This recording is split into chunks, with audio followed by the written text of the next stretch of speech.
we are. Wytchwood. I think that's the only major thing that happened when you played 100 hours of Cyberpunk. That's impressive. I mean, I break games with way less time in them. Hell, I was on fire for a whole minute yesterday. Stealthing is hard when you're your own source of light, as we learned.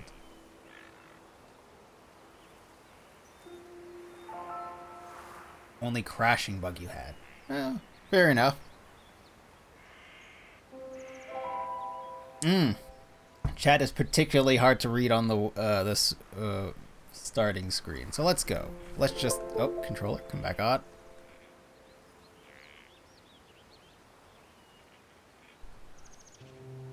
New game. You mean funny? You mean hilarious? Okay. That text sounded loud. Swamp. Once upon a time, there lived an odd little witch in an odd little house. Yeah, that's peak audio. She spent most of her days tending to her odd little garden and resting in her odd little chair. On this day, however, her sleep is interrupted by an odd little noise. A goat.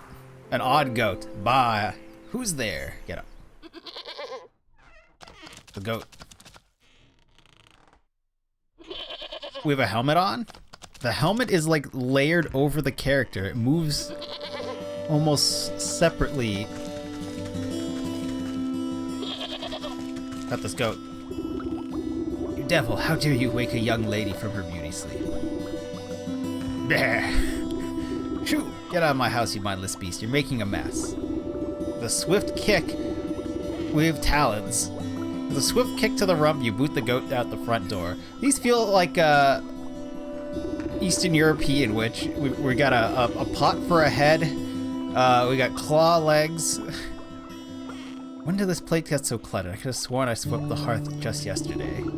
First things first, my old grimoire must be around here somewhere.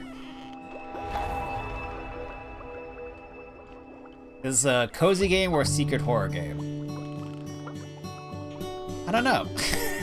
So we're playing this game because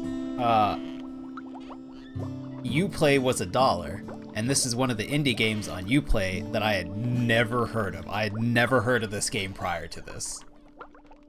So, hey, I installed it. It seemed to suggest it was more of a crafting game. So we'll see if there's this horror or cozy. We don't know yet.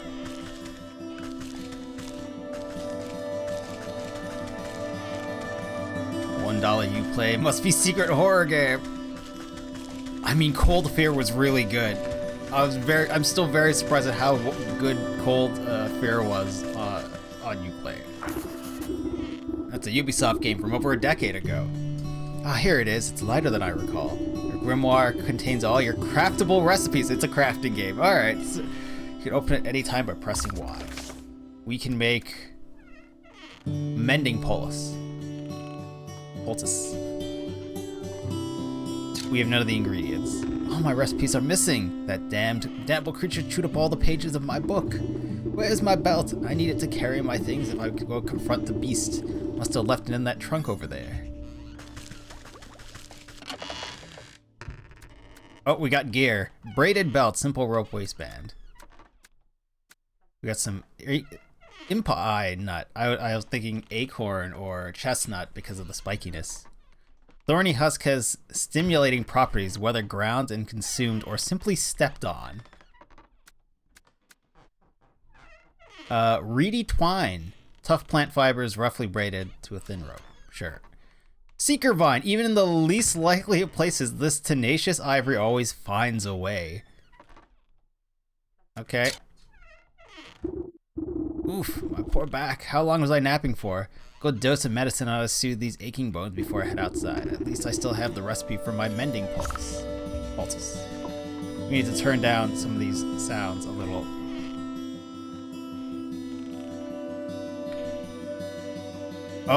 Oh, it's that type of menu, huh?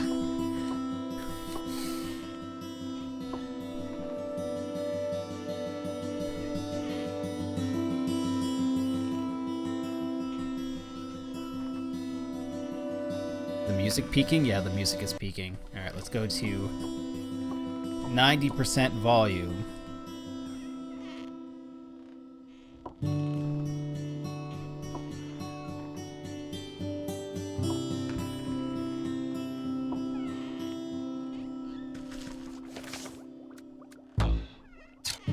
Oh, that was loud. Okay. Less volume.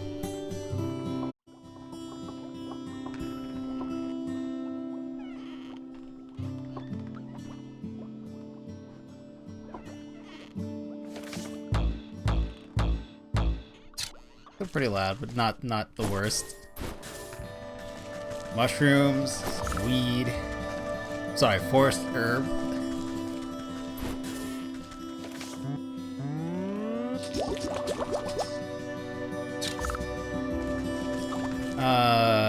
Oh, there's a heal. So that's a heal, so I guess we could take damage from whatever we're about to go do. Let's roll.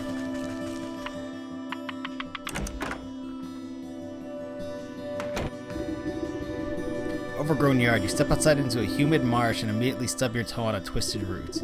Ouch! Close your eyes for a wink. And the next thing you know, the whole yard's gone to the weeds. Somewhere in the distance, you hear baying through the dense bramble. Where'd that cross-eyed Billy get to? You could at least put those Nash to good use on this lawn.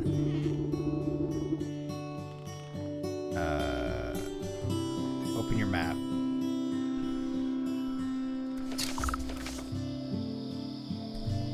Basically, from the moment it said open your map, I was pressing buttons and nothing happened. It just took a hard break.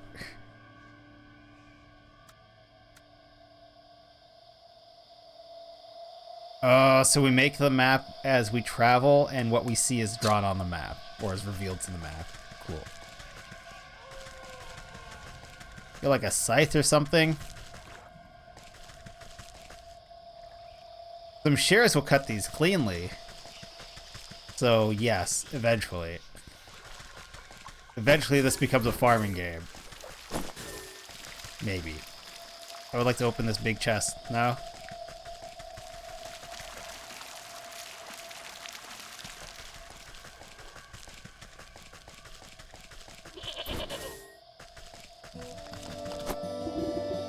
Go. Bah! So you gotta save yourself? Bah! The goat coughs up a disgusting hairball. Ah, yes, hello, hello, can you hear me now?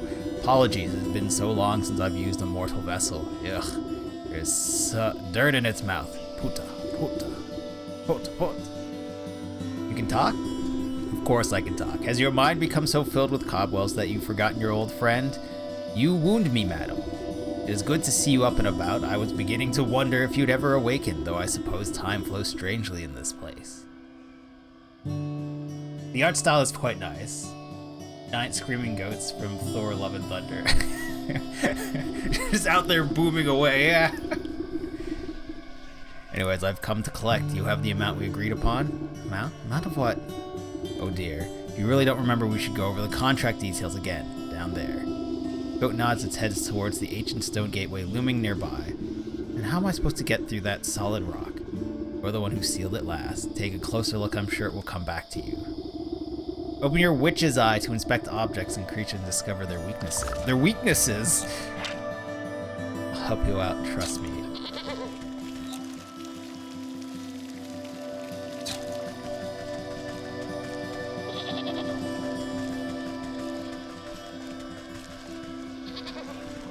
Is it gonna be a cute game about assembling souls or something? Stone pillar, an unusual large standing stone wrapped with enchanted engravings. Weaknesses, unveiling powder. Don't underestimate your senses, my dear. You may be old, but you can see things others can't. Hidden weaknesses lying below the surface. Ah, I can see it now. Shallow runes etched into the surface of the stone, but they're too faint for me to read. A powder of unveiling ought to do the trick. If you hadn't made a snack of my book, I wouldn't have to re-transcribe my recipes. I shall not be held accountable for any losses or inconveniences incurred as the result of abysmal possession. By inspecting objects and creatures, you can learn new recipes to craft in your grimoire. What do I need? We have all that. Let's go. Let's go, tutorial.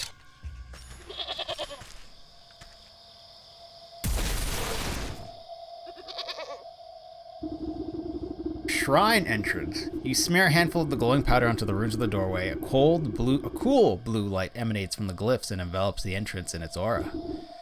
You squint, attempting to discern the meaning of the letters. They appear to be in some obscure runic alphabet. What gibberish is this? It looks like it was carved by a frightened hen. It must be written in the umbral tongue. Allow me to translate. The goat steps up to the doorway and pauses. Well, what does it say? The goat swings its shaggy head towards you. Dark, matted wool obscures the creature's beady eyes. I cannot see. Unbelievable. What help are you then? I didn't come here to help. I came to collect. Now do something about this mop of here, would you? Fine. Have some rusty old shears. Oh, we'll use some shears on you, alright. Would like the shovel, no? Were the shears rusty before you went to sleep for who knows how long? Yeah, 3 or 2.5 D, maybe. Isometric view.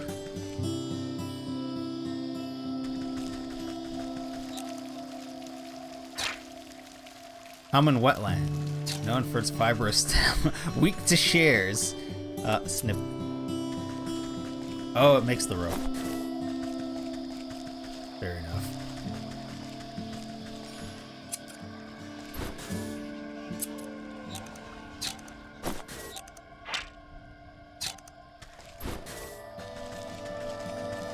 Have a sprint? Huh. Vine tangled ruin. These old stones are tightly wrapped in insurmountable vines. Weakness is shears. Cut. Snip. Use. Alright, back to the tutorial, I guess.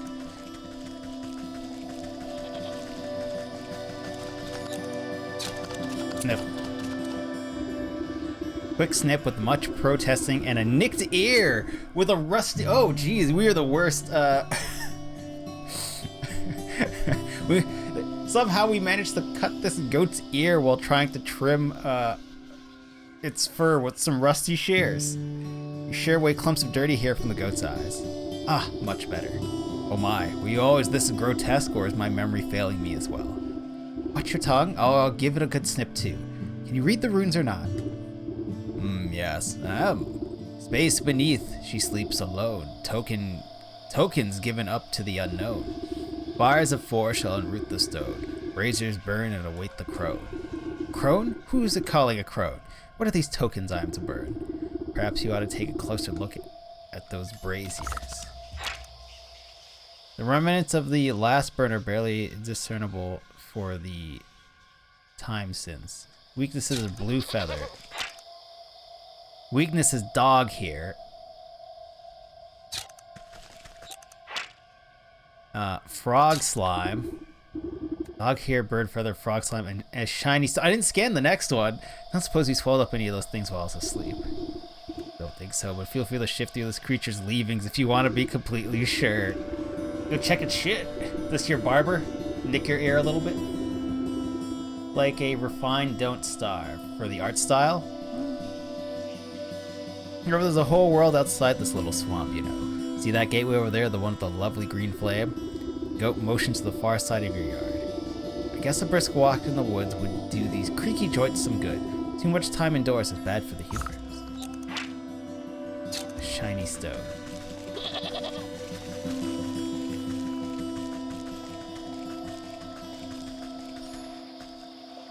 Snip. Now we can snip. Tangled vines, snipped and tearing your shears make short work of the bramble. Sure, into the darkness. Not just into darkness, with no semicolon.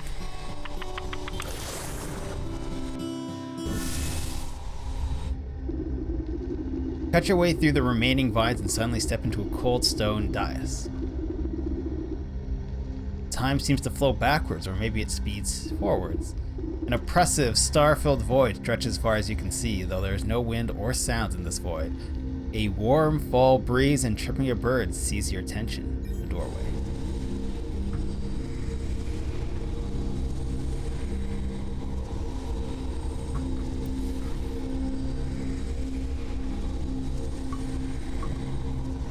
your barber gets your ear, you should probably,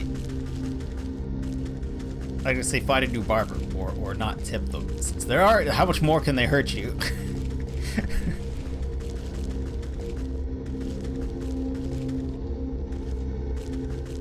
Oh.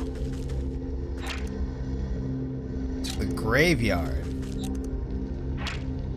The graveyard, this gateway is uncannily silent. To the fields, bright and vital, the fields are beyond beckon. To the docks, sharp smell of salt and brine filter through this gap. To the village is a great deal of stirring beyond this portal. Abandoned solitude, all ye who enter here. To the market, busy sounds from a livelier place filter through this threshold. The mountain, distinct chill emanates from this aperture. To the forest, light filters through foliage to dance across the ground beyond. Oh, I can't see that one. What's this thing? Here, hearth seed. When thrown sharply against the ground, the seed will spirit you back to cozy comforts. Quick travel seed. The swamp. The smell emanating from this gate is nigh unbearable. Forest. Oh, forest is active. Nothing else is active? Nothing else is active. Alright then.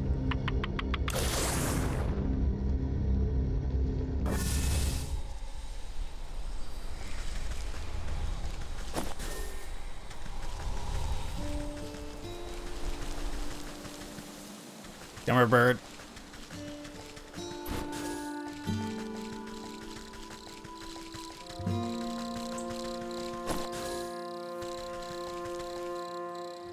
Hatchet might break this apart. Cool. Bird. Weakness. Snap trap. Oh no. Skittish songbird enjoys eating seeds. So we're gonna make a trap for birds, for songbirds. That feels bad. Bird watcher. Far away look in her eye as she looks upon the far away.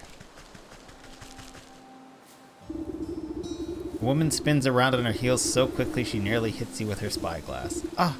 You startled me. Can't you see I'm busy with my scientific research? Research? What is it you're looking for with that contraption? Why, the famed indigo-tufted forest lark. They're said to be native to this forest, and this forest only. Have you ever seen one, perchance? You glance upwards at the small bluebird perched atop the oblivious woman's hat. I haven't. Sorry. A shame. Never too late to open one's eyes to the wonders of the natural world. You never know what you'll discover. She points at the nearby woodland creature stuffing its sheep with seeds. Take that squirrel, for example. Spend a few moments watching its behavior and you'll learn everything you need to know about it. Observation is key. Now, if you don't mind, I wouldn't want to miss making an exciting new discovery. Bluebird glances vacantly at you before pooping on the brim of the woman's hat. Twig. Twig. Tree. Into the decay, as if the wood itself is parted to allow one through.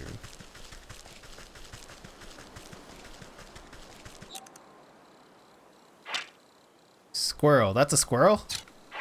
Possesses an energy far outpacing its tranquil home. Snap trap. Did we learn how to make a snap trap? We did. We need reagents. Wicker wood. A widget woven, a good frame to start building around.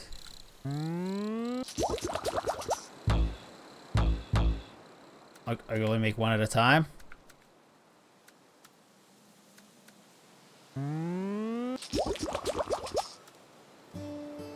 Oh, I'm short on sticks.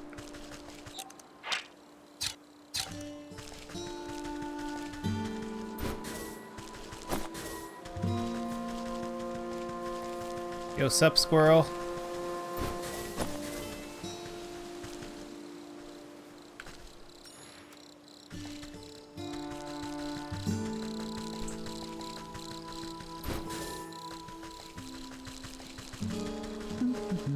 I need your axe, sir. Give me a hand, would you? What? You seem to have everything under control. These stumps aren't going anywhere.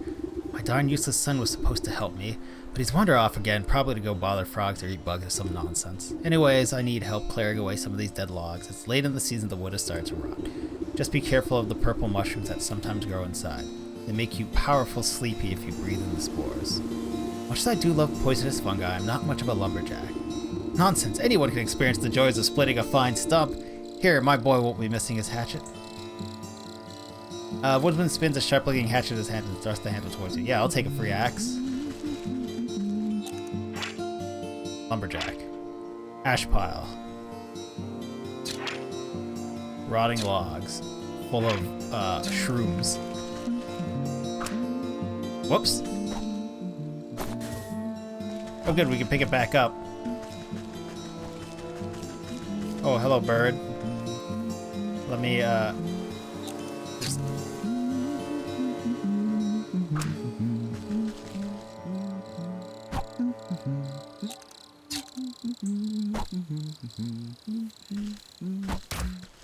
Oh, okay. Well, we murdered that bird. I was not expecting the straight up murder of a bird. Meaty morsel. Hey, we got some meat.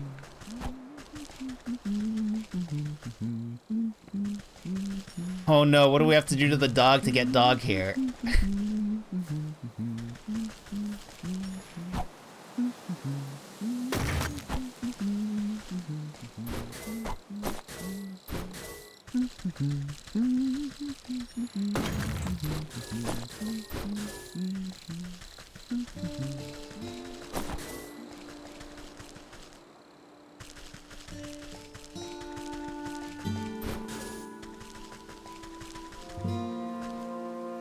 Alright, let's craft another one for this squirrel.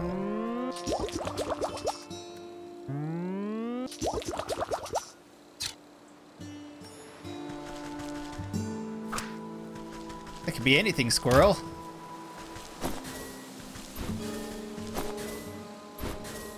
We got rodent lard and 3 meaty parcels out of that poor squirrel.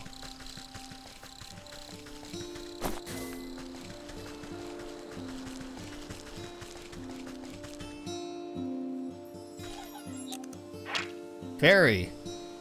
A catching net, the most delicate of creatures, vanishes in a cloud of dust when caught. Flower petal. Flower petal. Flower petal.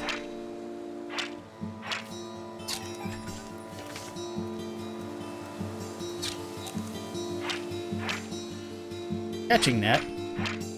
Catching net. The stag, a stylized image to flatter the self-proclaimed ruler of this region, commissioned by him, of course, and promptly forgotten.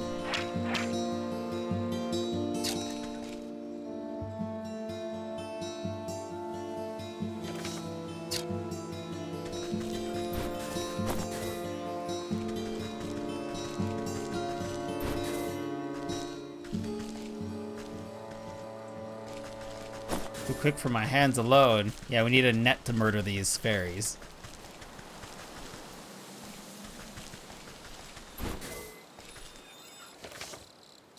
Of which we have not learned the recipe by scanning them like we have most other things.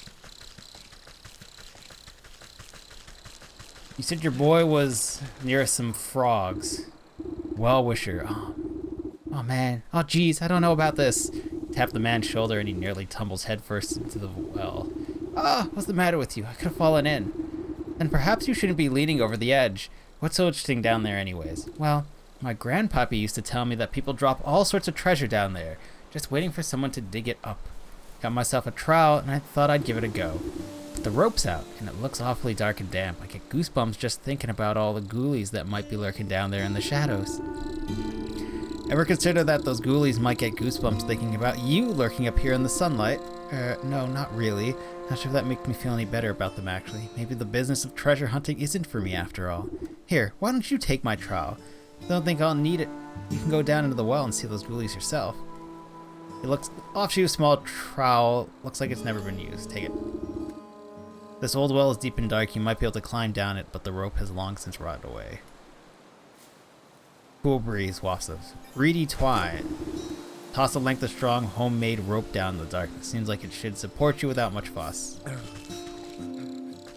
Yes, but first...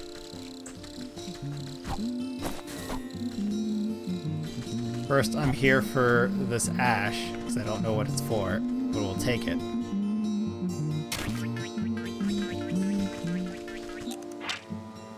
Soot Sprite, tiny dancer born of what once was. And we still don't have that recipe.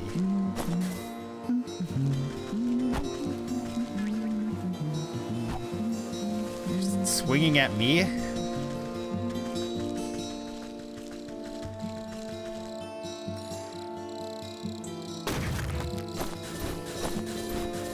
I don't think we need to make any more snap crafts, but I don't know. Go in the well. See what's in the well. Bro is just out here swinging his axe wildly at nothing in particular.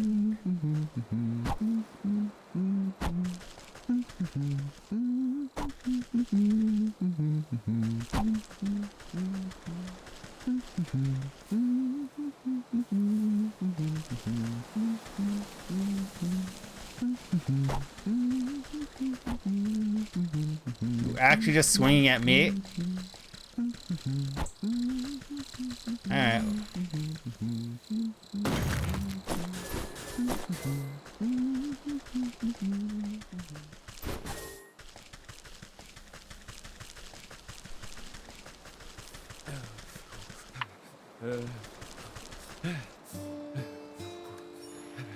So this is all just crafting?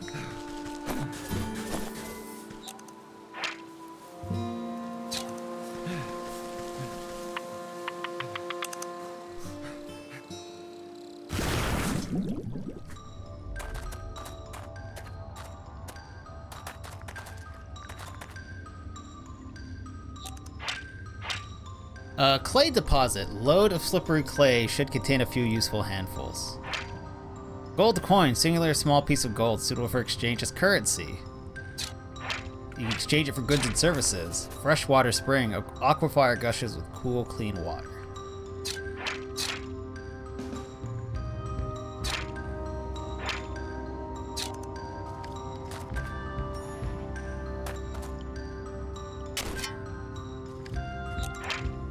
Clay.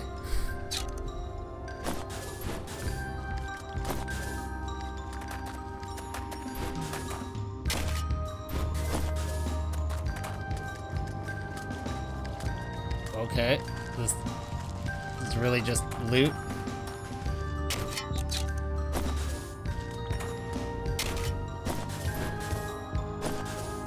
Shiny stone! Hey, we found our shiny stone.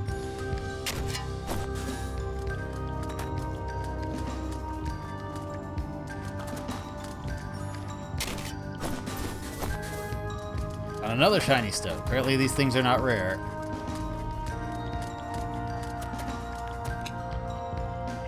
Locked? Wooden storage box. Weaknesses are unknown. It's weak to a key, I'm sure. A shiny stone just sitting here. Hey, look, a cute spider.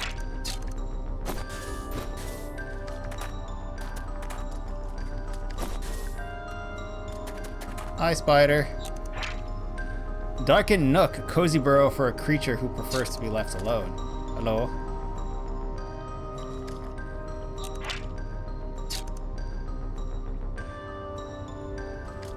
Cannot swing my axe at it. I cannot dig it. I can return home.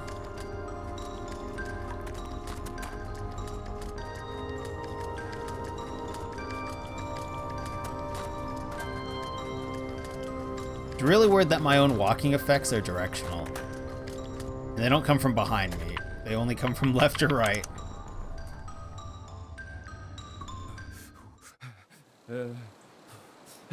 Breaking new Dead Space remake on Steam. Holy fuck, $90. And that's why I saw Forsaken, which is kind of like, oh no, it's 96 Canadian or something like that. I'm like, sure, good, cool story, bros.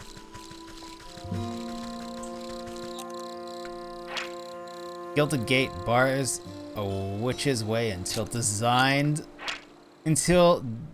it deigns to open. So it opens on its own, huh? At some later point in time. Oh, a house. Was there always a house there?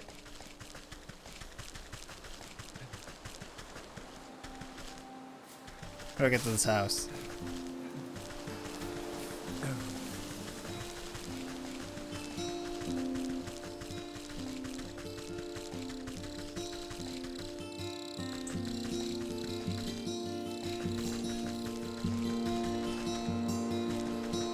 Huh. I mean, I guess I can't.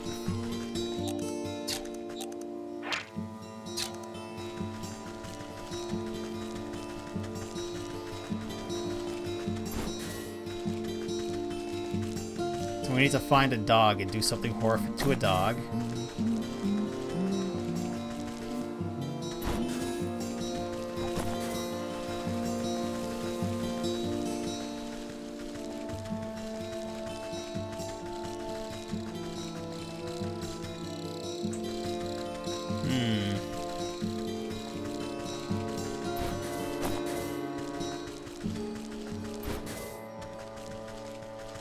Need to find the frog. Oh, hi, there's some frogs.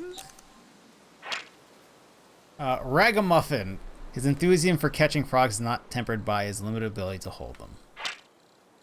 Egashroom. And also a fairy. Firefly. We really need a catching net, huh?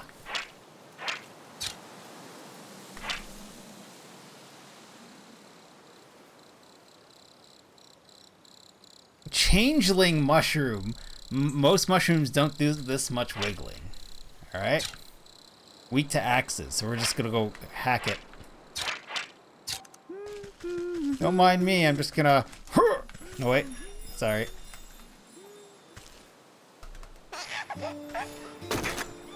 Oh, we got that. We got that mushroom man. Changeling roots.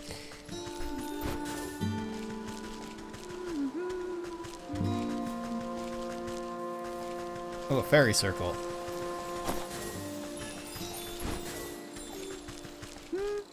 What's up, kid? Boy, lady, what's the great stinking pot in your head? Oh, that's the thing about all those stinking frogs in your trousers. Aw, you're just jealous. The boy fumbles between trying to wrangle his frogs and swiping ineffectually at wayward fireflies with a shoddy-looking bug net. Juggling a little more than you can handle, eh? What exactly you hope to accomplish flying about like that? Are you daft? You frogs are hungry, so I gotta catch these fireflies to feed them. He takes another wild swing. No, you just hold the frog out and let it attack. Forspoken Deluxe Edition is $126. Yep. Yep. So I don't play a ton of, well, aside from also their legs, I don't play a ton of AAA titles these days. Not including Nintendo. Here's some Switch AAA titles sitting here for me to play. Takes another wild swing, missing his target entirely. Not that I got any of these, like, at release date, because the price eventually drops anyways. Why don't you let me take a few of those frogs off your hands for a moment? That will let you swing the net properly. I see how it is. You're after me precious prizes. How about I give you the net and you catch me some fireflies? Then maybe I'll think about trading you one of my froggies. Take it.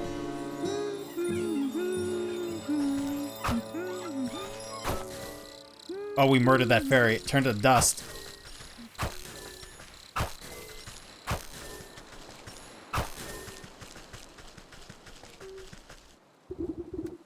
Well, these hoppers aren't going to stick around with empty bellies. The faster you catch those fireflies, the faster we can eat. I mean, the frogs can eat. Here, have 5 fireflies. Give me a frog. The boy shakes the jar, rattling the captured insects like pennies in a piggy bank. Oh, these are nice and juicy. The lads are going to feast tonight. What about our deal? You agreed to trade me one of your pets here. Haha, what deal? I'm not making no deal. Frog squirms out of the boy's overalls and plops down his feet with a wet slap. Dang it, there goes Slippery Pete. Takes a clumsy swipe at the amphibian, but the creature squeezes out of his grasp and bounces into the underbrush. Shucks, never liked him anyways. You catch him, he's all yours. We obliterated that frog, so now we're good to go. Do we learn to make anything else?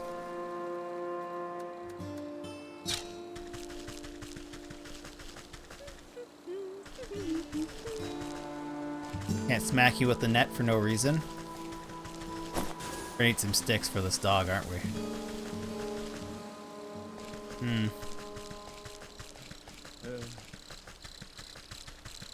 Gaston!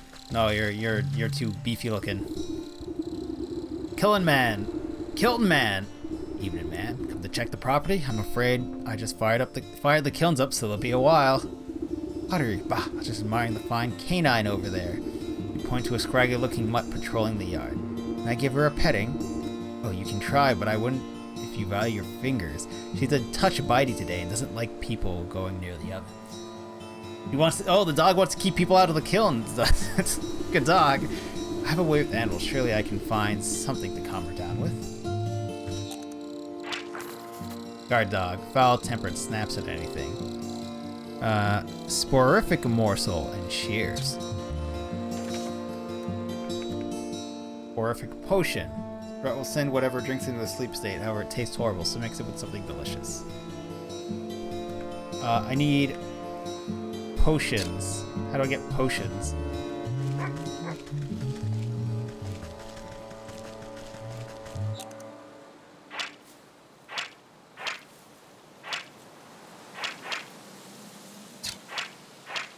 Empty jars.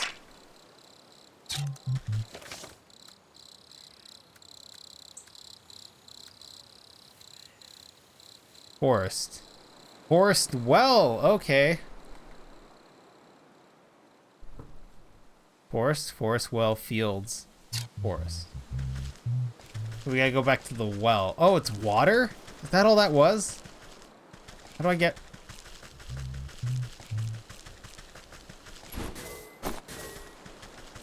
We steal some empty jars. I think it's water. I think those are jars of water. Great thing about Switch games, if you don't buy them at launch price, you can pay full price for them in 5 years' time. Yeah. They go on sale though, or if... My sister got me Bayonetta. So it's the Australian version of Bayonetta, so the case is a little different. And inside this case is the European version of Bayonetta. And she got it from Amazon warehouse deals in Australia for like $20 because they're just like, the hell happened here? That ain't right.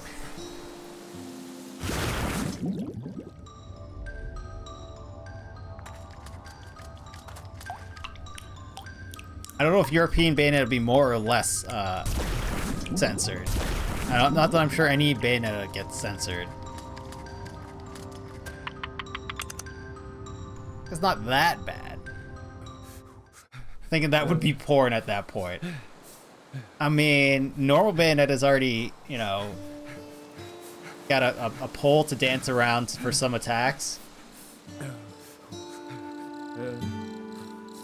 I don't know what else they could add to the game. I'm sure there's literally no difference other than having more language options.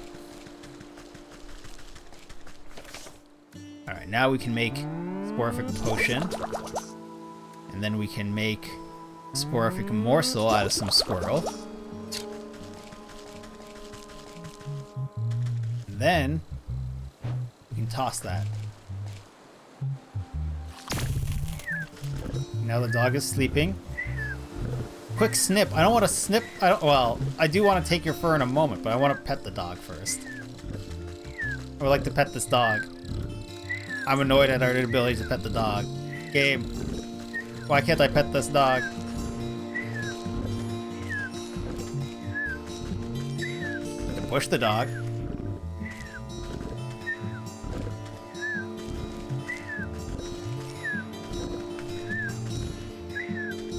We got a comment about our pothead, but nobody has commented on our chicken feet.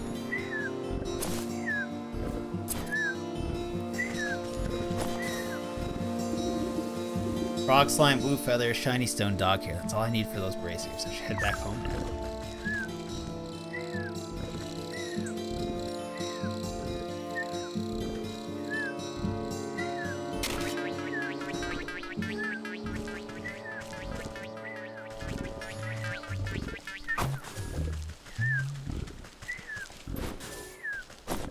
We captured a whole sprite.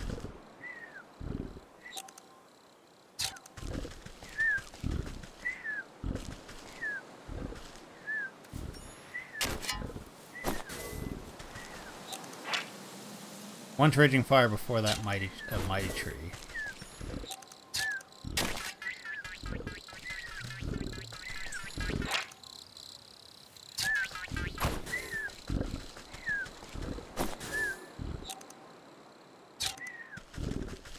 Chest. What was the chest weakness? We got Tifa's coin. We got some Tifa's clay too. I stole your shit.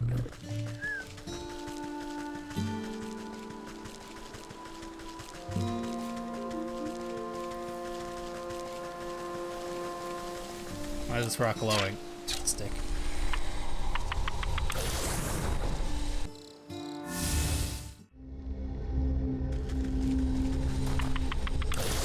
Now we go see what the goat has to say to us for, I don't know, whatever we're doing.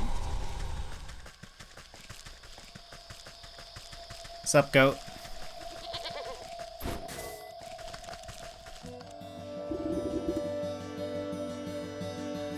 Blue feather.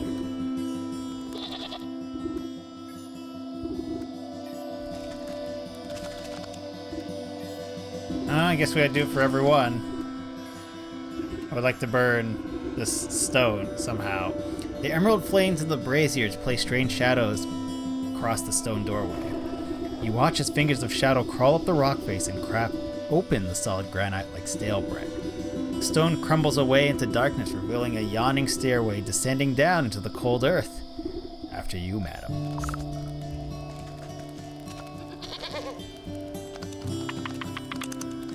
Alright, what do I owe you, Satan? The breakfast goat?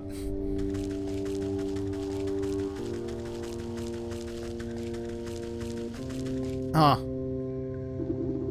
Sleeping maiden. Encased inside a gilded crystal coffin lies the body of a young woman. Though she sleeps in an enchanted slumber, her ageless features express a deep sadness. ...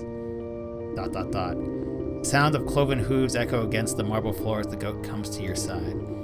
Quite something, isn't she? Do you remember bringing her to me? I brought her to you? Why? Who is she? I haven't the faintest idea. All I know is you brought her lifeless form to my doorstep and begged me to save her soul. Save her from what? And why is she asleep? Why? From the 12 wicked souls whom you said wronged her in life, villains who deceived her and cheated her and broke her spirit. We agreed. Here she will sleep until our contract is fulfilled. 12 souls, huh? Until you bring me those 12 wicked souls. Is this horror or cozy? I can't tell. What? I remember no such contract. Our pact is binding, regardless of what you do or do not remember. The goat's words, you feel something hard and dark locked away in the depth of your heart. It speaks the truth. Just why should I do your bidding? Seems like a lot of bothersome trouble to me. What do I care about some sleeping beauty?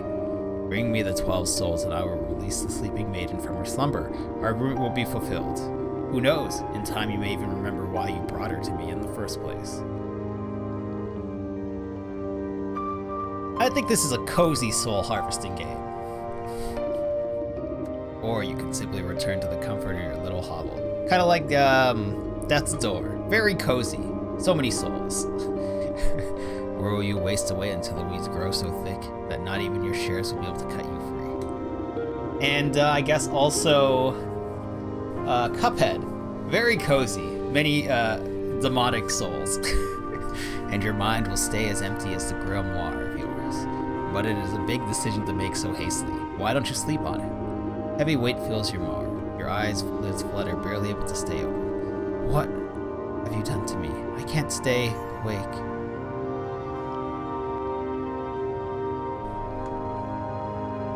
What did the goat do to us?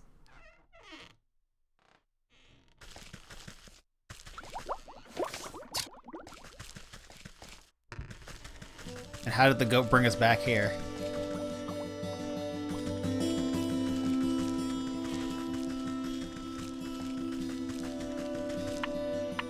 The music is almost generic. It reminds me of... It reminds me of one of those like songs that you hear in YouTube videos. Like it feels like a lot. It's literally a breakfast goat. Only here for the mornings, indeed. Good morning, I trust you've made up your mind. Will you collect the souls I've asked for, or would you prefer to stay stuck in this festering swamp? Alright. No need to get your horns in a twist. I'll do as you ask. You haven't given me much choice. Splendid. As it happens, I can already sense the first four souls we seek. 2 are in the forest, another in the swamp in the north, and the last in the fields of the south. Could you be more specific? Near a shapely stump? Perhaps inside a tree with a face? By an overgrown mushroom grove? What do I look like, a compass? Go out there and look for yourself. New chapter, The Sleeping Maiden.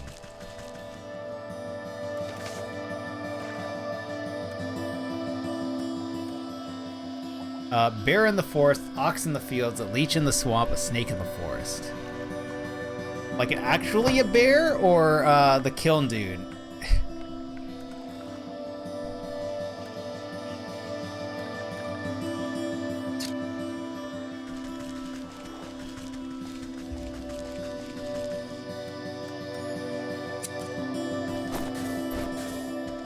The snake in my boot.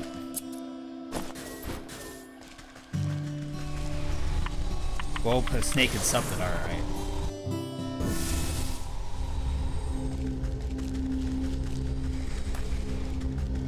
Alright, the other ways are not open. Into the forest we go.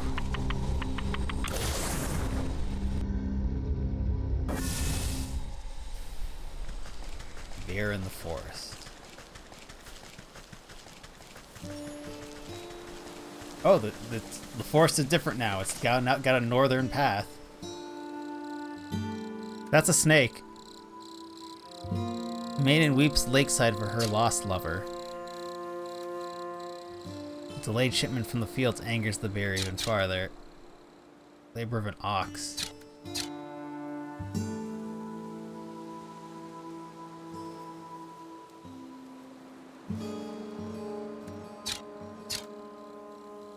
Into the swamp. It's not pretty, but it's here.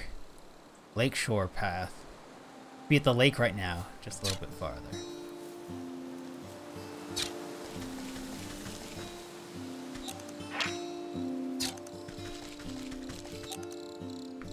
What's that? Fairy totem. Inscrutable construction of the Fae folk. Its purpose as mysterious as they are.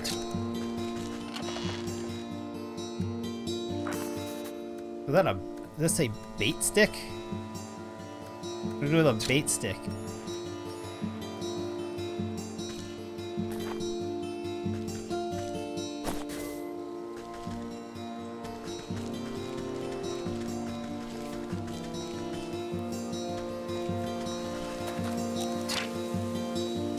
Humble basin, once perhaps part of a lovely plaza, now little more than a bird bath.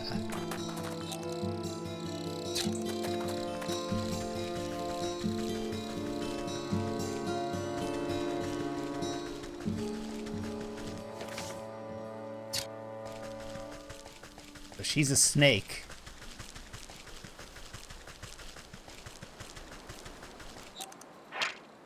Weeping maiden. A pretty, sad-looking woman. You approach a young woman weeping sorrowfully into her palms. She catches her breath for a moment and looks out longingly over the placid lake. Oh, my sweet songbird, why have you forsaken me to a life devoid of your love? Tears well up in her eyes as she buries her face once again. You consider leaving this melodrama well alone, but something about the poor girl reminds you of the maiden slumbering under your house. You draw out a tattered handkerchief and offer it to the maid. There, dry your eyes, my child, and tell old Granny what the matter is. Oh, thank you, you're very kind. She takes the cloth and daintily dabs the corner of her eyes. Swallowing the last of her sob, she composed herself before sighing wistfully. It's my beloved, such a sweet and romantic man with the voice of a meadowlark. I get it. He dumped you. But don't worry, there's plenty of other frogs in the swamp. What? No, he loves me. And I him, though our families would never allow us to be together. He'd come and sing outside my balcony every night. One night we both vowed to escape and meet by this lake. Her lip quivers. I waited and waited under the waning moon, even past the morning sun, but he still didn't reveal himself. Tough break. Maybe he just wasn't that into you.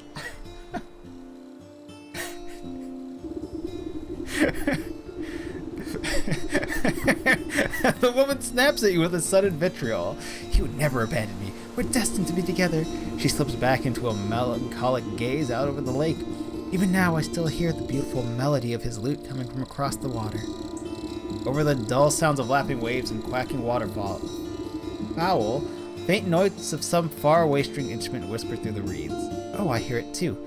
Maybe you aren't just mad in love. coming from somewhere in the middle of the lake. He's out there somewhere, I just know it. She crumbles into another dramatic bout of inconsolable tears. Now, I'm sure it's just some echo bouncing off the shore. I'll go find where this tardy bard of yours has run off to. Yeah. Quest. Murder Bard. Source of the sound by the forest lake. Sneaky's hiding through the woods. Use item. The snake. Snack. Snake! So we have to deal with Snake. We have to murder Snake. Got it.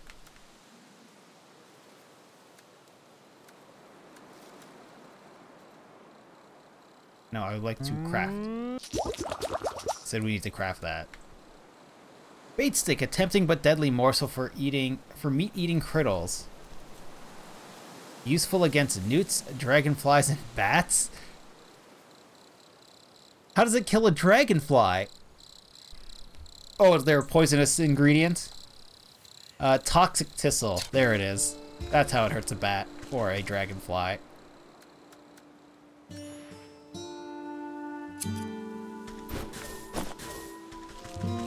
Hell is that? No. Goblin. Talks big. But cowardly at heart. Hello? Oh, you're angry.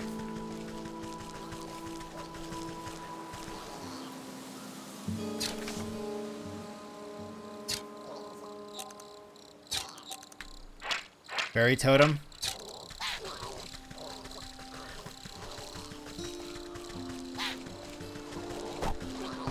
Jukes.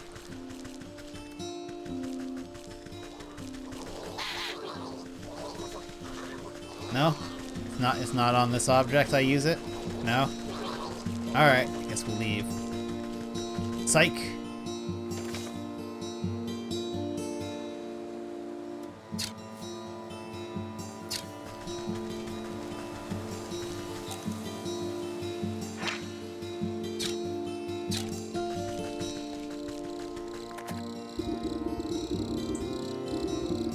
Music seems strongest on this shore, but even here you can't quite place the source. It seems to be emanating from the half-sunken ruin poking out of the lake's waters.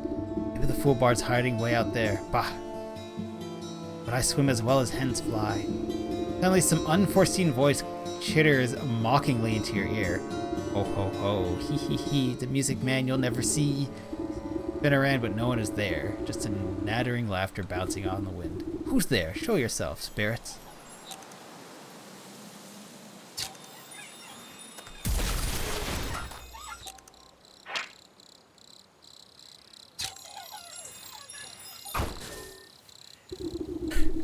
We caught it!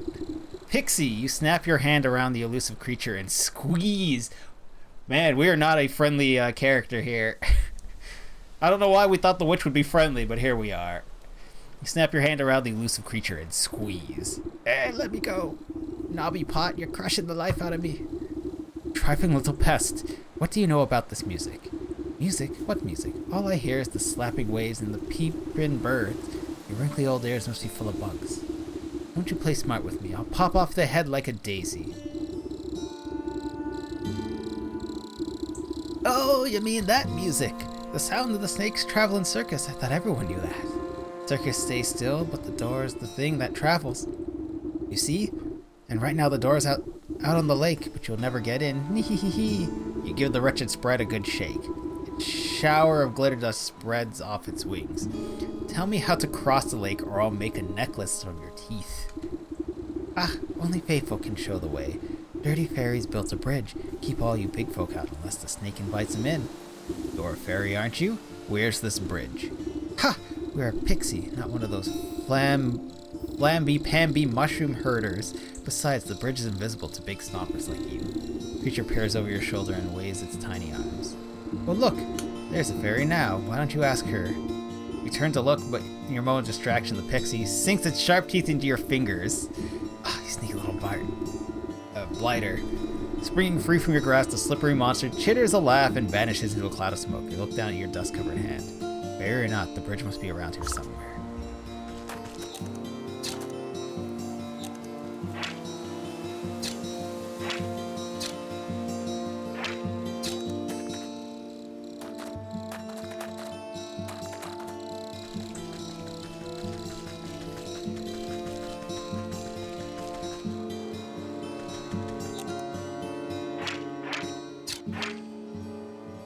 disturb. Clay deposit, rotting logs.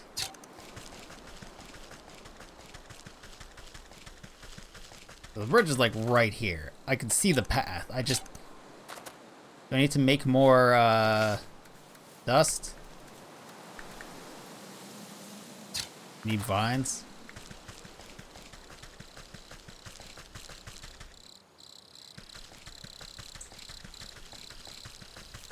Hi, doggo.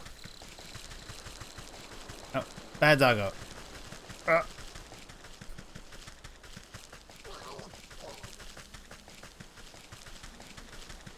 Oop. No, I don't want to go into the swamp.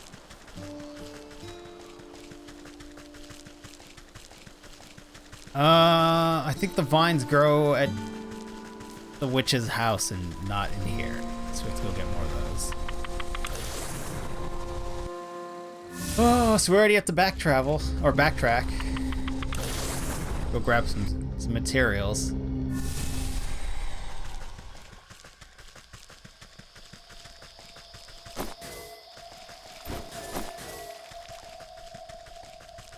I open this yet? No, I already opened it. Never mind.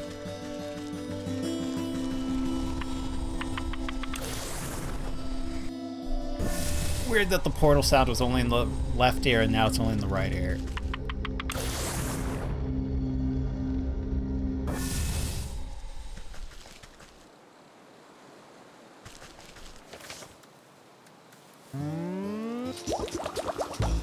That takes 2. Oh my gosh.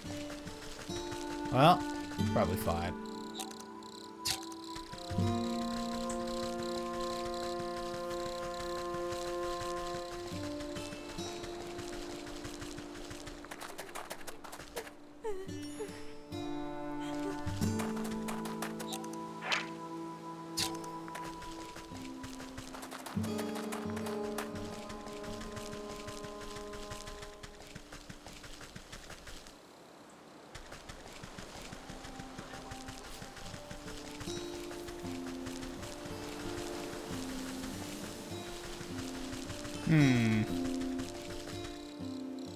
I don't know if I'm supposed to be standing here off the map. It's fine.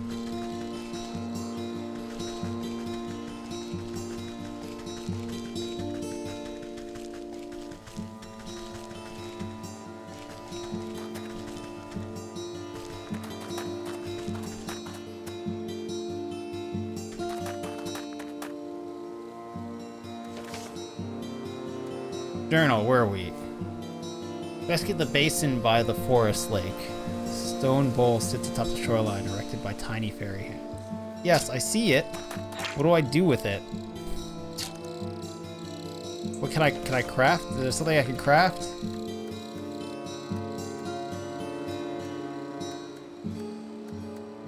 Oh, I can make empty jars.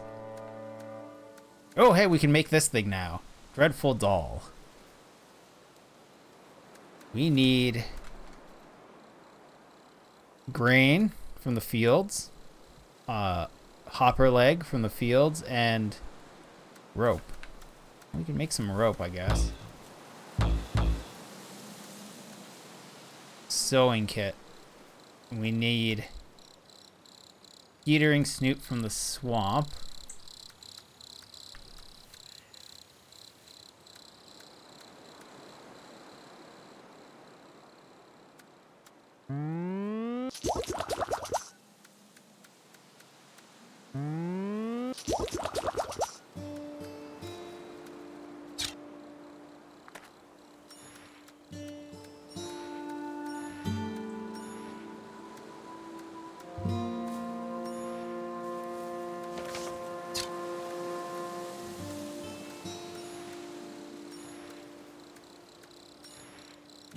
We can set a trap. Can we set a trap in the bowl?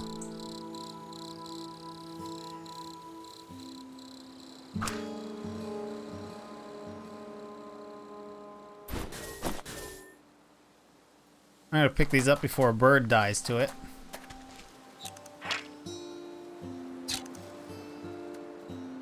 Can't use revealing on this bowl.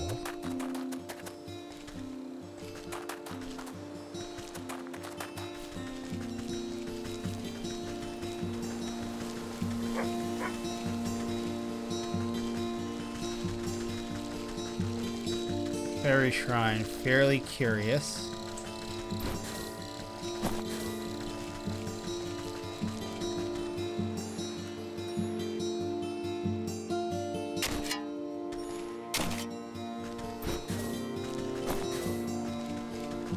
Can't fill an empty jar in this. Pushing aside thistles and cattails, you find a strangely carved pedestal. It might be mistaken for a bird bath if you didn't know any better. So you run your finger around the edge of the bowl.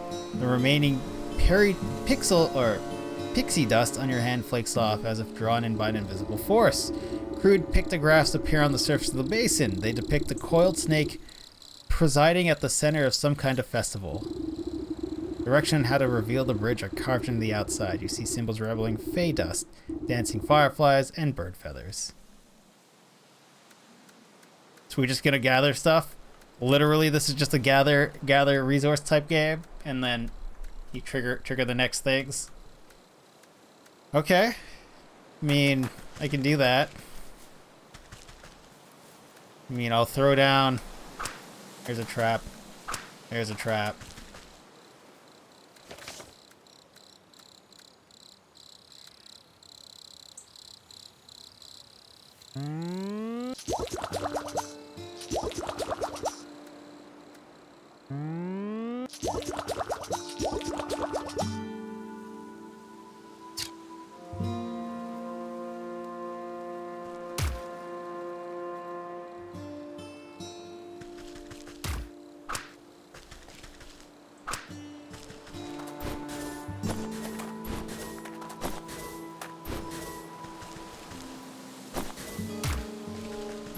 We got two feathers out of one of them.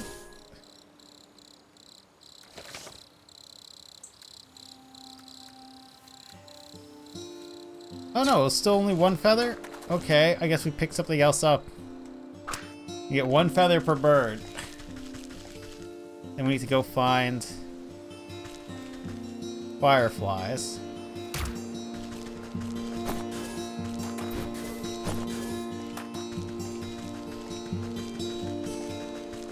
You're over here. Oh! Fuck you, tree. Dryad. This tree seems particularly angry about something. Maybe everything. Weakness is cinder block. We just light the Dryad on fire, huh?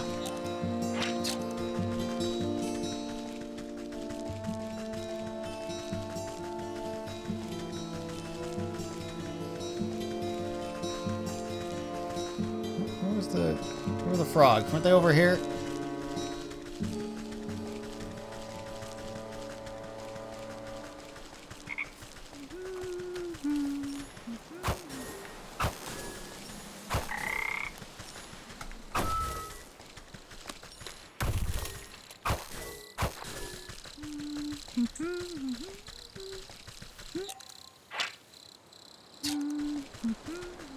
And we're good to go.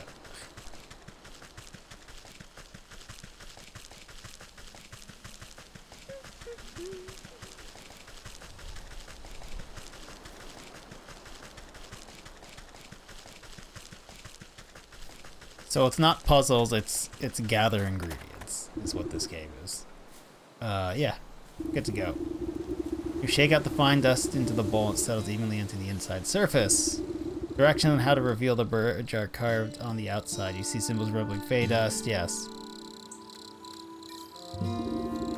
The fireflies alight up upon the edge of the bowl, stepping delicately until they're evenly spaced. Blue feathers. Placed into the basin, the feathers arrange themselves into perfect triangular symmetry. The basin begins to glow a soft yellow as the fireflies rise from the muck within, beginning to dance up and down, drawing circles high above the bowl. Glitter rains down gently, shimmering as it catches rays of sunlight. Slowly, the particles trace the form of a bridge leading from the edge of the water to the center of the lake. As you tentatively test the strength of the spectral walkway and find that it's strong as if it were made of solid stone.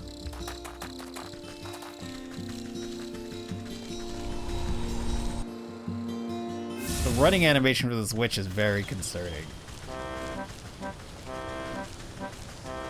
It's very bird-like. A lot of people in here. Hello? Would you like to speak?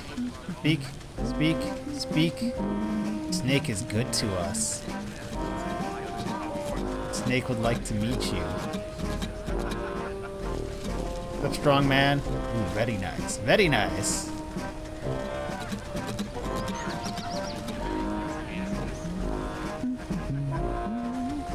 Really like these parlor tricks. Almost hypnotic motion.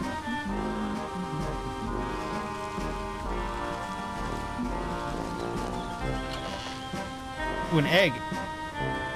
In this trying time.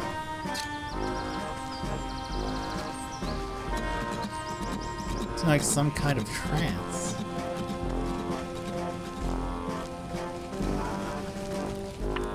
Soak tent, let's go meet the snake. Oh, it's actually a snake. I thought it was gonna be a name, but no, it's a snake. Hello, Snake. Snake! Draped in glittering jewelry, the serpent stares intently into a crystal ball as you approach. Welcome, my dear, welcome. I saw what you would come here in such your answers. Pa, I just came here in search of a bard. It's him outside, right? With the loot? Minstrel? Yes. He's working off a debt to me. All those folks out there seem a touch addled. What did you do to them? They're all humble folk looking for something. Just as you are. I'm here to provide them with my service in exchange for a bit of work. So what are you, some kind of carnival wizard? You're making quite the racket in my forest. A wizard? No, no, no. I'm a seer, a scryer of the hidden mist, foreteller of fortunes and keeper of secrets. Fancy titles you gain yourself. Sounds like you're nothing but a used cart salesman peddling your wares to the gullible. This will be a sneaking mission. Ah, a skeptic. Step closer and let the crystal ball reveal its mysteries. The snake's voice drops low and seems to fill the tent with heavy weight. I'm a helper of sorts, an unraveler of knots. I'll make the forgotten remembered. Feel the scaly touch of slithering coils wind around you, but you're powerless to move. You have forgotten much. The snake's eyes swirl in a pattern you've never seen. Imperceptible colors collapse into themselves and fracture into kaleidoscope mosaics against the canvas walls. Oh, it's, Ka. Hello, Ka. Very hypnotic of you. A voice speaks from far away. It takes you a moment to realize that it's your own. I've forgotten so much. Let me help you find your answers. The serpent's coils slowly squeeze the consciousness out of you. With a desperate push of willpower, you blink away from the snake's hypnotic gaze. Wait, get off me, you worm. You wiggle your body like a sack of loose twigs. Despite your protesting bones, you manage to squirm free and tumble backwards out of the tent.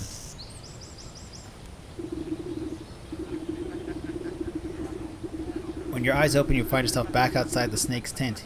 You pick yourself up from the ground and dust off your shoulders. Guess that sly serpent has some tricks up his sleeve. Better come up with a plan for the next time I go in there. The plan is fire. We light the carnival grounds ablaze. The festival patrons seem confused after your tussle with the snake, as if the spell over them was momentarily shaken. The crowd disperses as they fumble about in a haze. My chance to get in with that bard.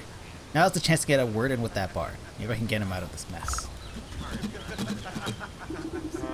Weary-eyed bard, strumming his lute, the strapping young man has a faraway look in his eyes.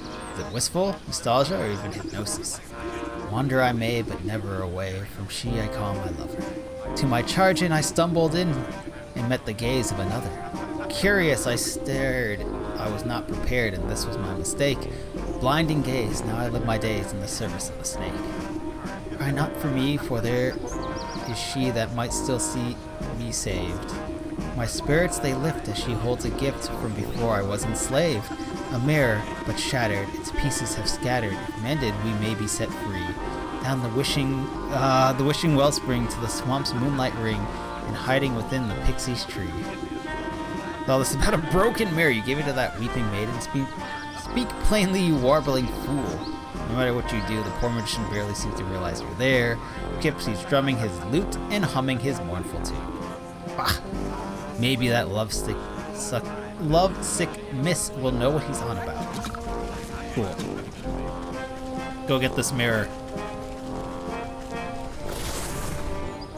And then we'll capture the soul of this snake and realize we're playing the non-bullet hell version of Cuphead. Oh, still my beating heart, have you any news about my dear sweet love? Found him at the carnival, but he's been mesmerized by the snake. Unless I can break the spell, no one in the carnival can leave. The snake? Say it isn't so! I've heard how he grants wishes, but only for a terrible price. Why would my love be so desperate as to consort with that charlatan? I haven't a clue, but he's stuck deep. The only thing I managed to get out of him was something about a mirror. Do you know anything about that? A mirror? Oh yes, it was the first gift he ever gave me. From inside her bodice, she produces a small, cracked hand mirror. But one night, it slipped from my balcony and shattered on the cobblestones.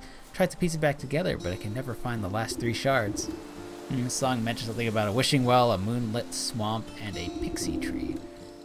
Keep that mirror close, I'll seek out the missing shards and return them to you. Oh, thank you. I should very much love to see it whole again. Quest update.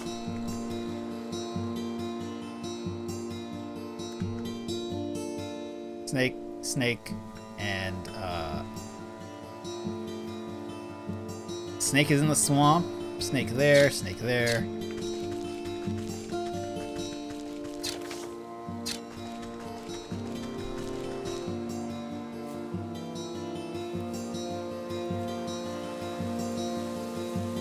Someone just went live. Was it Sam?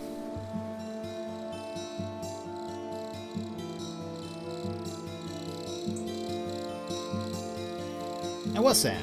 48 minutes ago. Thanks, Twitch. Thanks for the slow, slow realization that Sam is in fact live. We'll raid Sam in about 15 minutes. Elusive Pixie. Pixie Nest. Okay, that's where we're going.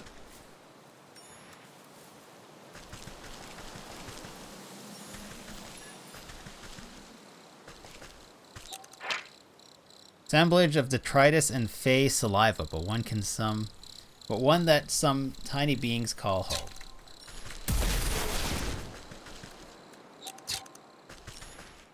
Come here, you. Pixie Nest. This gnarled tree is littered with countless trinkets and bits of trash, glued haphazardly together to form a glittering hive. You reach for a sharp piece of broken glass that could be the mirror shard, but pull your hand away at the last moment. 1,000 beady eyes peer out of the trees and knotholes. A familiar cracking voice floats above the others. You again, Kettlehead? What do you want now? Come for the mirror shard. Hand it over and I won't have to strangle you again. No way. We need the shines to keep the gross fairy folk away. Best fairy repellent there is. What? Since when are fairies afraid of shiny things? Well, I don't see no fairies around, do you? But maybe we can work something out. Them smelly mushrooms herders have been encroaching on our turf, you see. They've been building those stupid little stone shrines of theirs. And worse yet, they've been hiring mercenaries to guard them. So we can't go anywhere near, but maybe a big stomper like you can take care of the problem for us. And then you'll give me the shard. Hey, ain't no fairies, and we don't need no fairy repellent. Destroy the fairy shrines. Trash this place.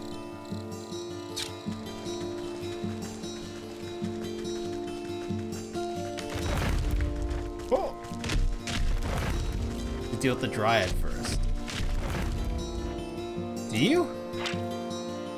Cinder box. How do I make a cinder box? We have the ingredients to make a cinder box. The hell is that? Rodent lard. No, we need to kill some more squirrels to light these dryads on fire.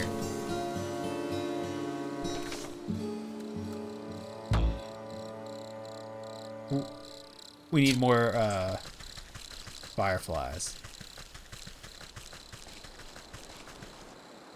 Snake, moose. Alright, well, we need...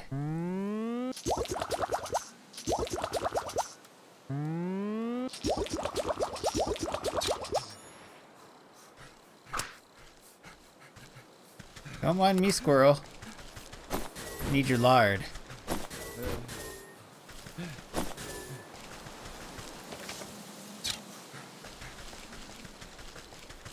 Oh, squirrel.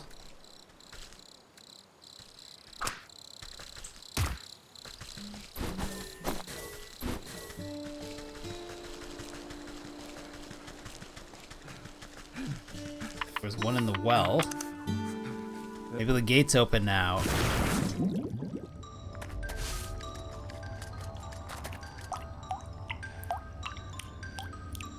Fuck some water with a jar. I crafted a jar.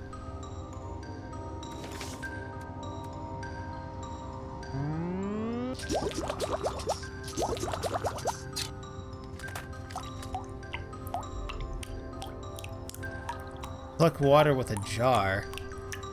But I have a jar. I have multiple jars. Okay, Gabe.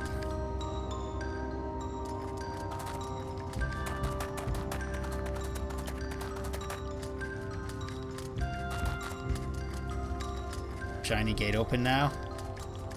No? Hello? You hike up the hem of your skirt from the ankle-deep water and duck in to inspect a small damp cave. The well wretch, a pale shape quickly retreats farther into the dark space. You hear the labored breath of some pathetic thing, frightened and alone. Hello there, don't worry, I won't hurt you. Bloodshot eyes blink nervously up at you. The creature gazes longingly at the light of the world above while simultaneously cowering from it. Poor dear, what are you doing down in this hole? I bet you're hungry, aren't you? Two thin, malnourished arms twist out from the crevasse. One hand tightly clutches a shard of glass while the other hand reaches out to you, begging for food. How do I get roast beast? And that is... the thing we're missing is craftable. And it's made of things we have.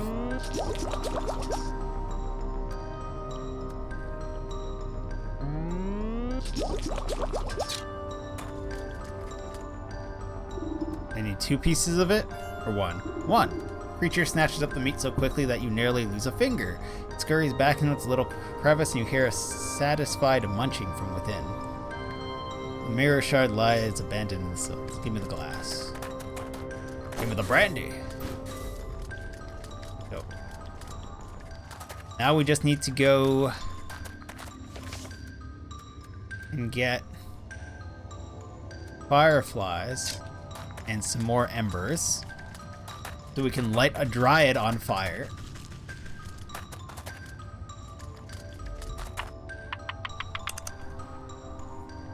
Nothing quite like lighting a dryad on fire to make you feel like you're a good person. I believe there was some down over here. Ellie, who are you? What are you doing? Merchant. Quartermaster. Oh, hello there. Sorry. I think I managed to get most of this the debris off the road. Looks like you made a fine wreck. What on earth happened to your cart? Ah, yes. Well, you see, I was sent on a very important mission by order of the Captain the Bear. The Bear, you say? What kind of mission? It's my job to make sure the lakeshore camp is well stocked with provisions, but most importantly, a steady supply of honey for the bear's favorite mead. Just on my way back from the apiary with a cart full when a deer or something darted out of nowhere. Jostled my poor mule so bad she broke her bridle and ran off. My own heart nearly leapt out of my ribcage. Piled the damn cart right up into the ditch she did. Now every barrel is smashed and I can't bring myself to report back empty-handed. The bear will have my guts for garters, and I'm sure of it. This bear sounds like quite a brute. Oh, you don't know the half of it. He doesn't get his honey mead. Heads will roll. Maybe you can lend me a hand. Can't very well put this broken cart back together. No, nothing like that. Could you take a message to the sergeant of the lakeshore camp? He's a reasonable fellow. Let him know what happened. Maybe he can get me out of this bind. You can get to the lakeshore camp if you follow the road to the northwest of here. You need to stay with the cart and assess the damage. Oh dear. Oh.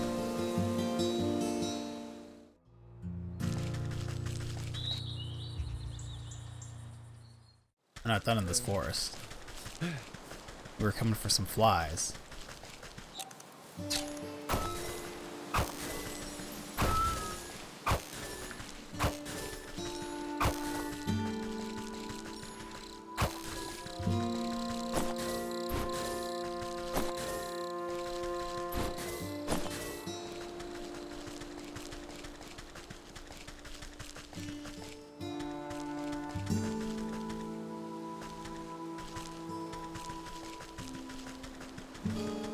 Because you block origin for Dryad blocking. Dryad by ad blocking? Dryad blocking. Yeah, it works. Close enough.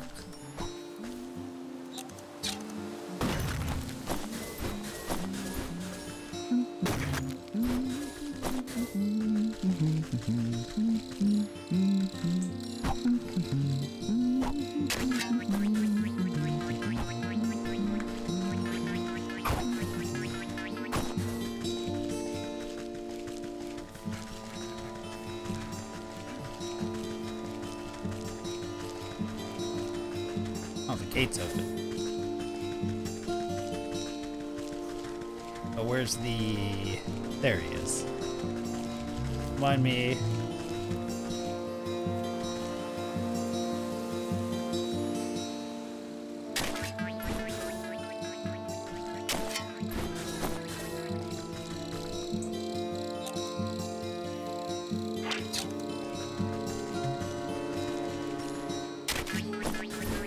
Doggo, are you friendly now? You just haven't noticed me. You just haven't noticed me. Goodbye, dog. Now we can craft this.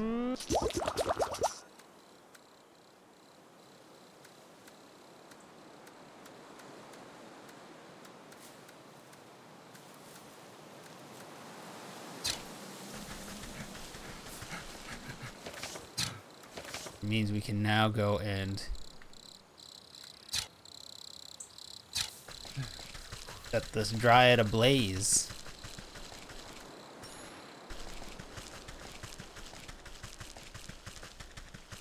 Hello, spirit of the forest. Burn.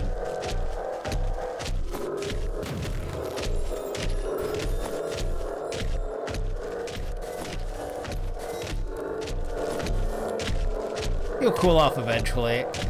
We got some peaches out of it though. Dryad fruit, I'm sorry, Dryad fruits. It is making a horrible sound. I feel a little bad, but also, I'm a witch. What are we gonna do?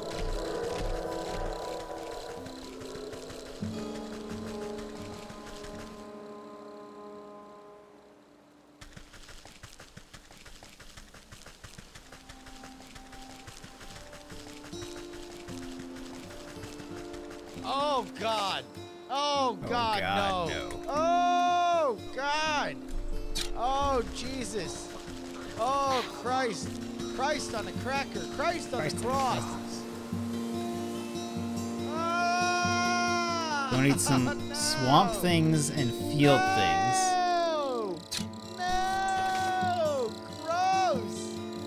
God damn, that's gross! This is the field? That's fucking gross! Gross! Field Who ward would path. even Yeah, so that's think of field. it?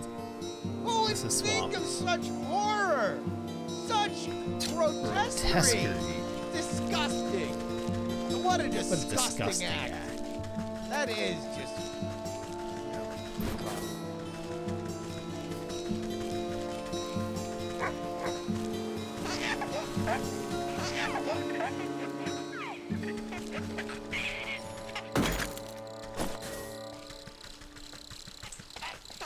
There's no escape. Only murder.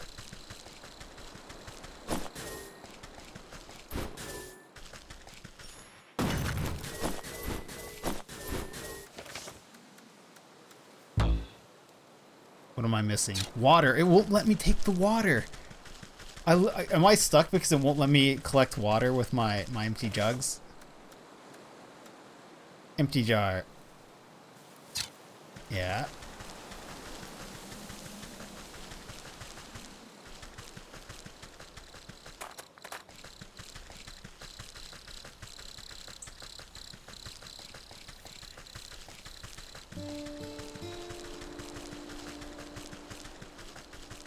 So we go into the well and we try to fill the empty jugs, and it said no last time.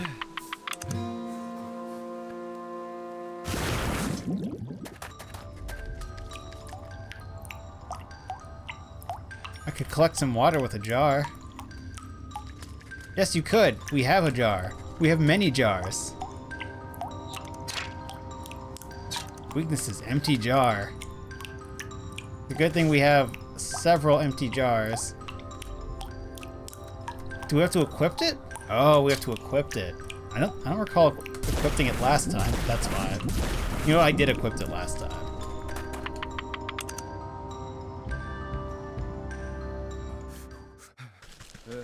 And that's why that's a VIP or above sound. It lasts a full minute.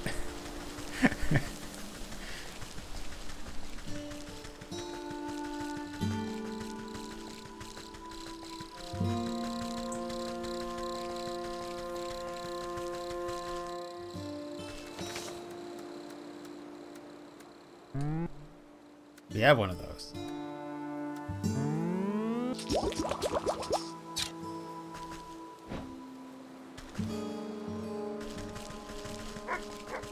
A snack. Can we get snack?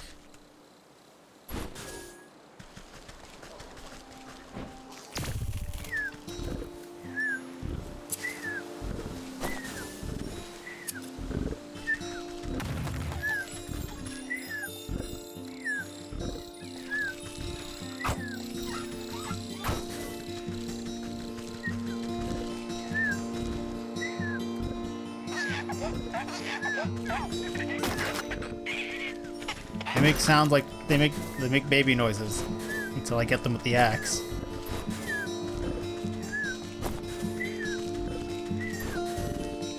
Pet. That's a good pup. Yes, pet. Pet.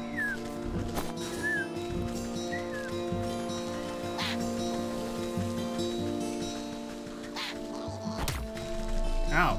I can't chop them. No chopping.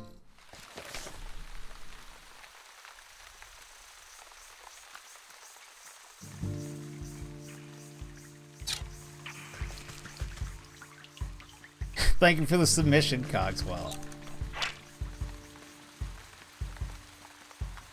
Never seen them this big before. Steak.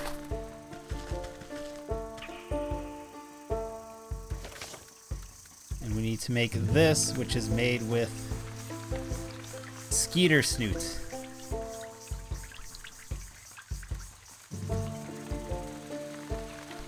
And then we also need stuff from the field. Is it just stuff from the field? Field.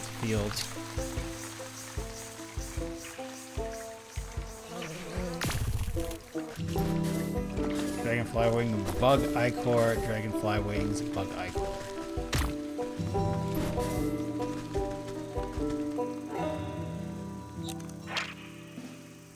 Rotting stump. Bark hairs begin to pull away from its desiccated appearance.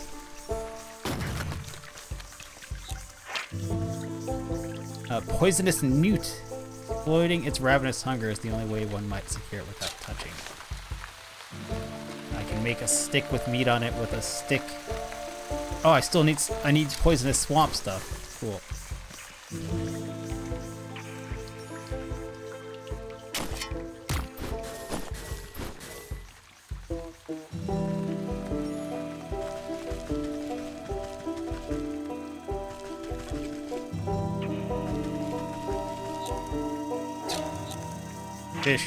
Fish rack. Wood pump.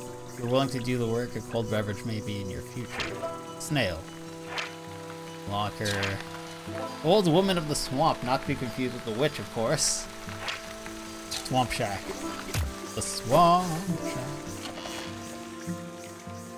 Sewing kit. We're gonna teeth that sewing kit. In fact, we're gonna teeth all your stuff, old lady. Hi. Old woman. Who's there? My eyes have gone milky. Please come a little closer, sister. Don't believe we've met before. Why do you call me sister? I don't need sight to see someone who's already signed a dark contract. The woman looks blindly through you, though you can sense her focus. Contract? You've had dealings with a damn goat too? What sort of pact did he rope you into? Oh, you know how it is. I was young and he were no goat when I knew him. We used to dance naked under the blood moon and raise the dead to frighten dull country folks. Ah, but in ancient history now. Old age comes for us all, and eventually you get to hang up the sacrificial dagger and settle down into the comforts of retirement. I know the feeling. I miss my cozy chair and little fireplace. Seems like a fine spot you've got here. Well, it's not all posies and pumpernickel. She clutches worriedly at the moth-eaten blanket on her lap. What's rattled your bones? May I be of help? My old dear husband, handsome chap, although a bit clumsy, he had a tumble trying to weed out some swamp traps from the yard. Awful things like to snap at your toes when you're not looking. Anyways, he twisted his ankle pretty bad and went off to the sick house to have it looked at. But that was a few days ago. He should have been back by now. And these legs haven't worked right in decades, so I can't go check up on him. I've been so worried, I've even thought about making another contract. Don't you dare. You just wait here. I'll go find him and see what the bother is. Thank you, sister. The sick house is down the road to the west. Be careful of the critters along the way. They got a taste for blood.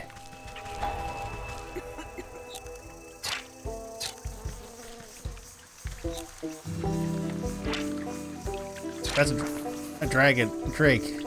A snacrifice. Its weakness is a snacrifice. Did we learn how to make a snacrifice? We did.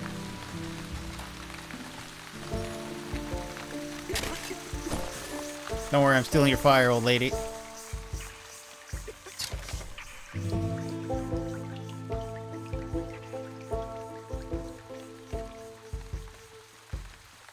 Oh my gosh, the snake thing's all the way over there. Well, I need plants either way.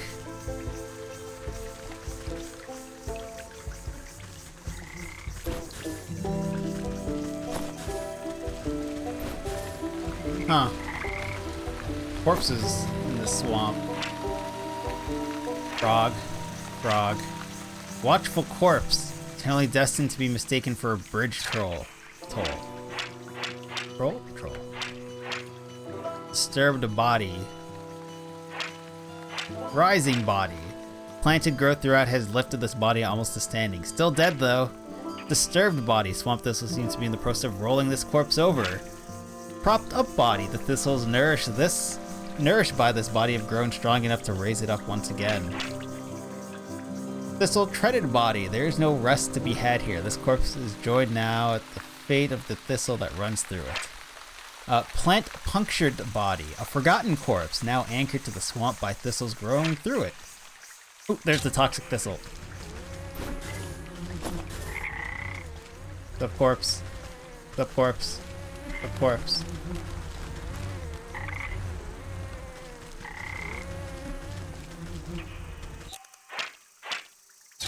Cheers. Yep.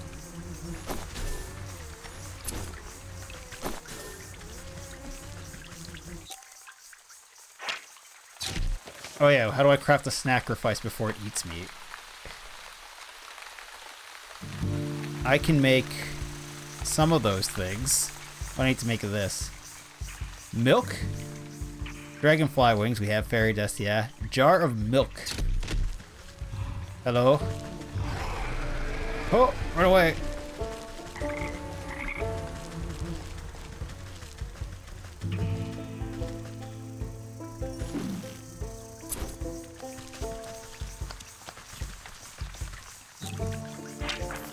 Stick totem. Someone built this effigy to pay respect to the moon. The moon in turn has given it life.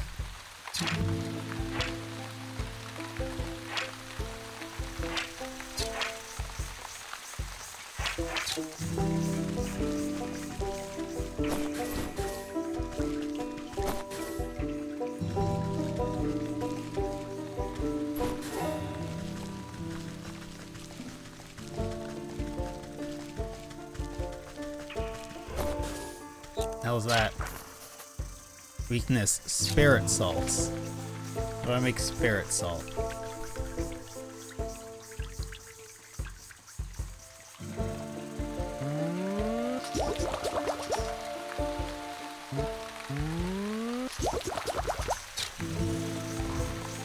Go salt the snail. Or is it a leech? I think it's a leech.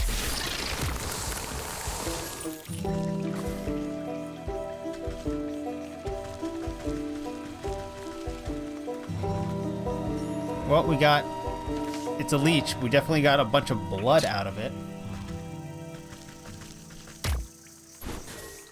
There's a skeeter.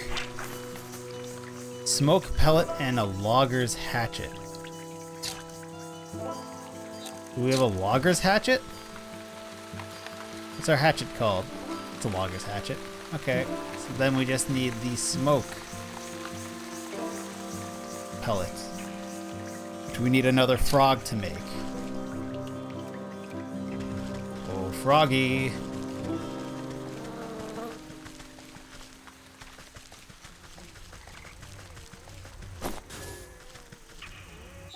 This thing always here? Totem, eerie, somehow manages to make the swamp even less inviting.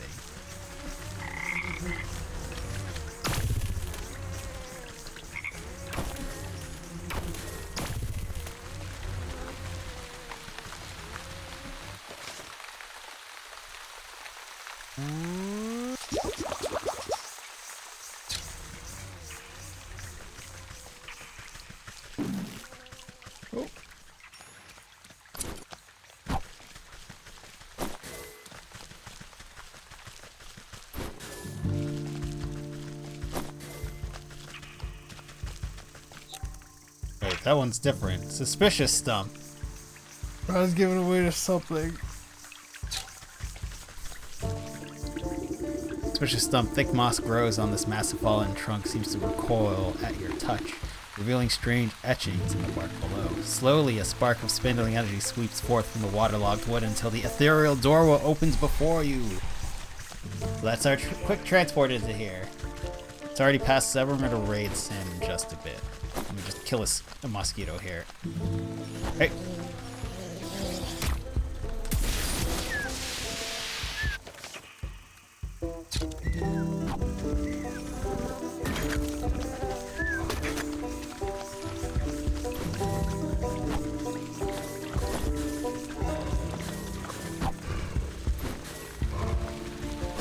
Oh, hello, troll. Impassable hulk unless perhaps he likes you. Hello. Fat troll sits squarely in the middle of the bridge, busy scratching an itch on his back with a fallen tree. His unmatched girth blocks the path forward. Out of the way, you big glute. He shifts his mass and releases a loud fart as you attempt to circumvent him. Oh, fine, keep your bridge. Come back when the vapors have dissipated.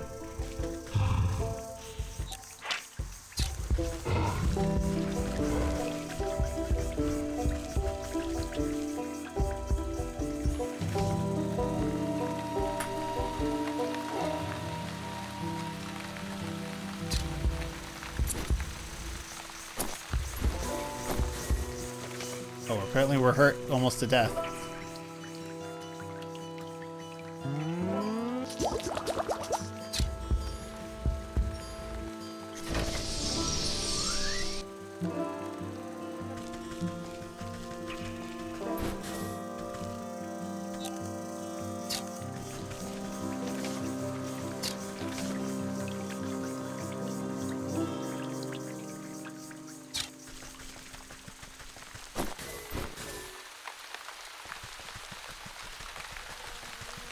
Oh, what the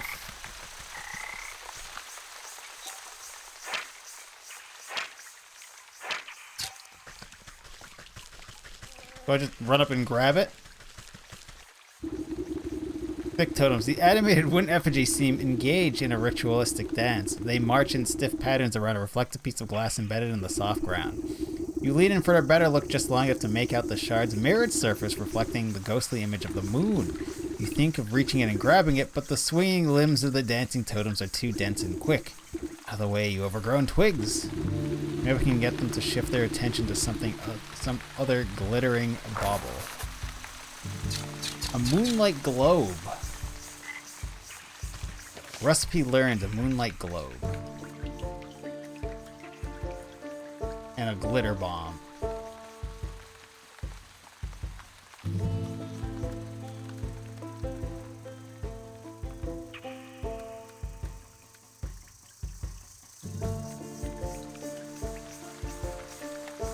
We need this, and we have shiny stones. Atomic moondrop. How do I get that?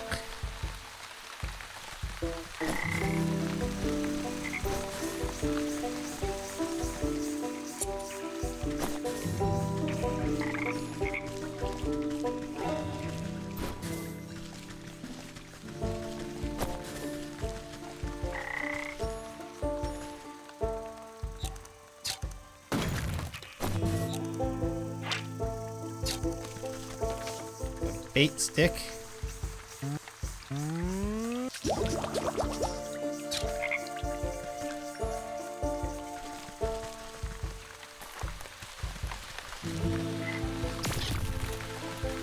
Nope, we got new eyes.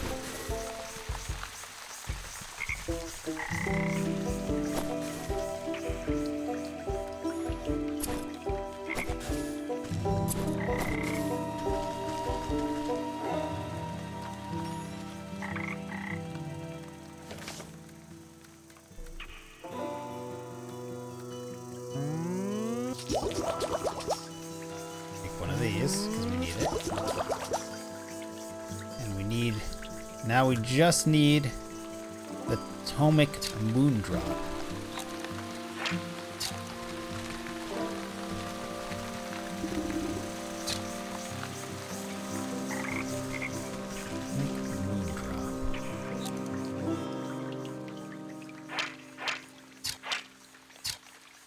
Leech.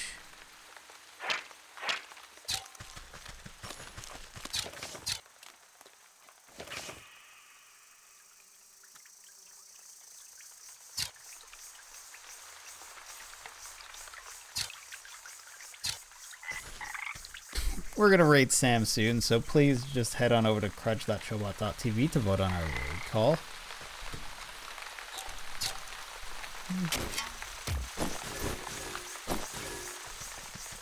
Clay. Is there like a well or something?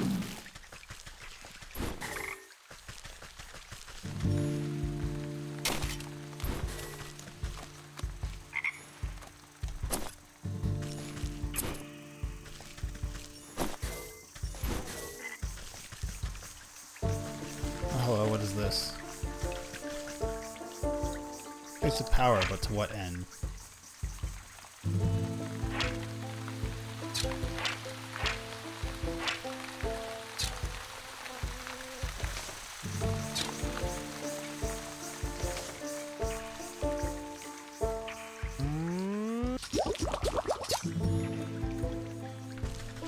Reveal?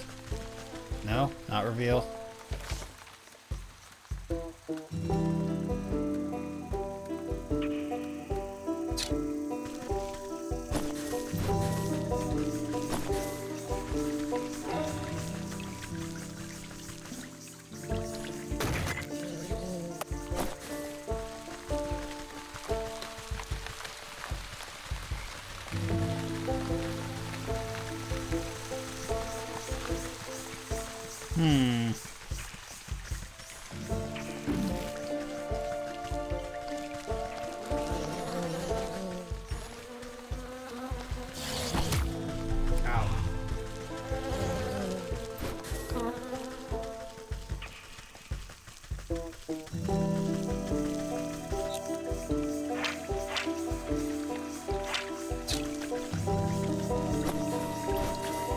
Must be something we haven't encountered yet.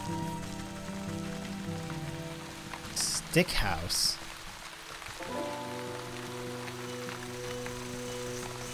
It said swamp though.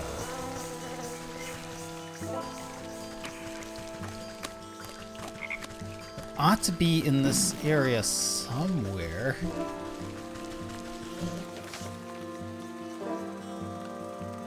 Oh, so that's to the sick house, not the stick house.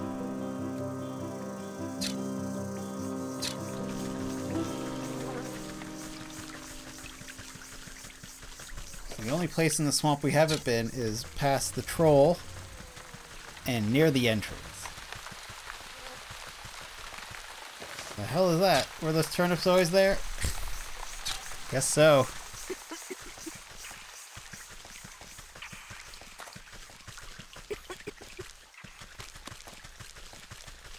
Jack these fish. Free fish.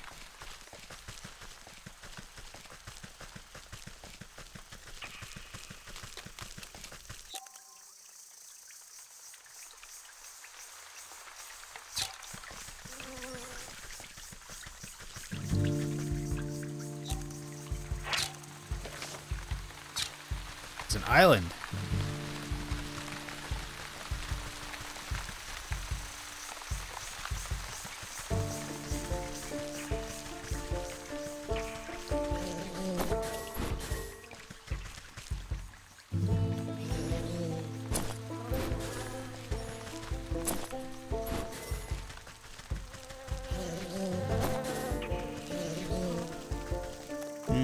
Maybe it's the low chance of drop? In like one of these clay piles? No?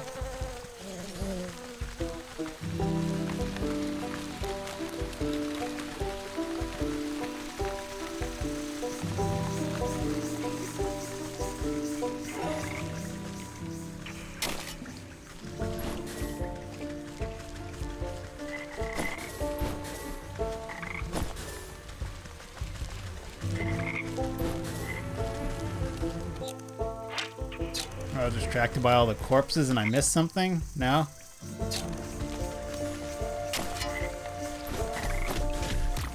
There's a shiny stone in it.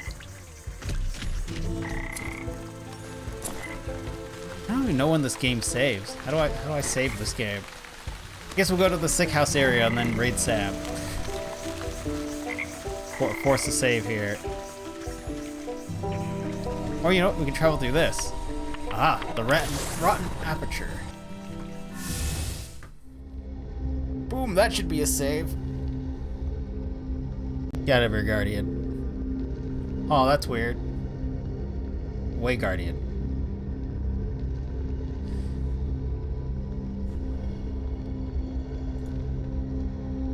Yes, I will continue playing this game. Where I'm a witch crafting things. We start out the game harmlessly enough, and then we set snap traps for birds and squirrels for pieces.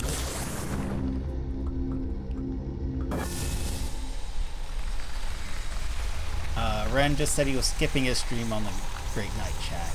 Alright. Thanks for letting me know. I will play this for a little bit longer. I don't know if I'll go all the way till Will goes live.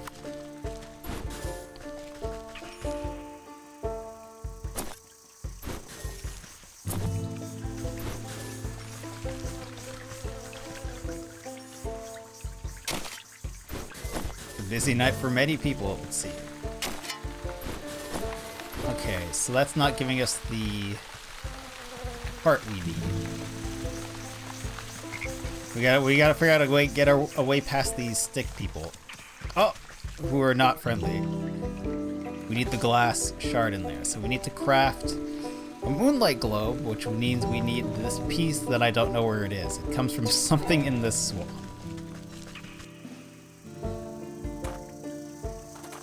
But we'll go see what happened at the sick house for the old ladies. Oh, this is still the swamp. Hello? Hold on, this is the sick house. It's full to the brim with and festering with disease. Don't you know there's a deadly plague going around? A plague, you say? It's the first I've heard of it. Oh, it's terrible. It affects the young and the old, the healthy and the infirm alike. We're so swamped with patients I can barely catch my breath. What are you doing out here? Shouldn't you be inside tending to the ill? We've just got so many bodies piling up. Someone has to bury them before they spread the sickness farther. She drops her voice to a whisper, looking ashamed. Gotten so crowded I even had to dump some in the swamp. That seems unethical. But don't worry, the leech is inside working her miracles on the other patients. They couldn't be in better hands. The leech? That's the doctor of this place? The best in the land. I don't dare think about how much worse it would be without her skills. I need to speak with her. I'm checking up on someone who came through here. I'm sorry, I cannot in good conscience allow a person of your years to enter such an infectious pace without a proper inoculation. But with all the patients, we're low on medicine, and I'm afraid I don't have any to spare. Bah! What's a simple booster shot made from anyways? We're a witch of a swamp. Why are we talking about booster shots? There's plenty of medicinal ingredients right here in the swamp. I'll go get them myself. Well, it's a pretty basic prescription. If you bring me the components, I'll be able to mix and administer it. Then you can go inside. I need 3 milligrams of bug ichor extract, 5 grams of toxic thistle powder, and some lazy grass to numb the pain. The hell's lazy grass? Leave. Headstone. Blank. Certainly seems like someone was buried here not too long ago. Listen.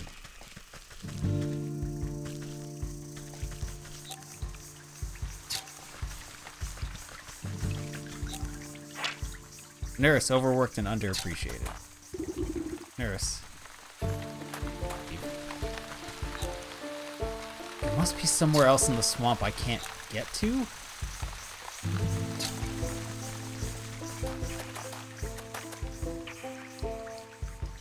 Oh, lazy grass is from the fields.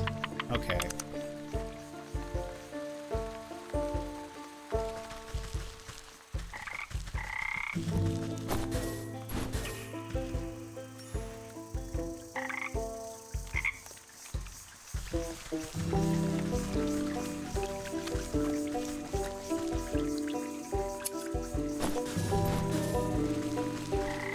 Okay.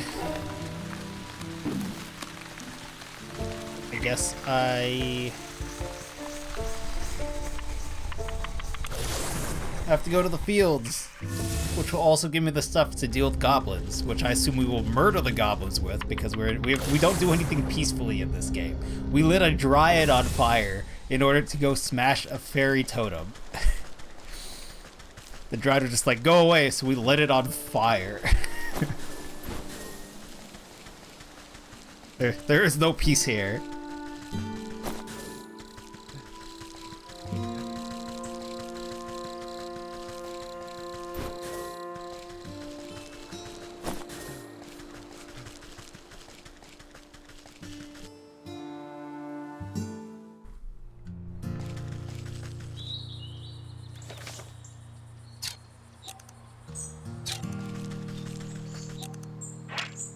Lazy grass. We just pick it up.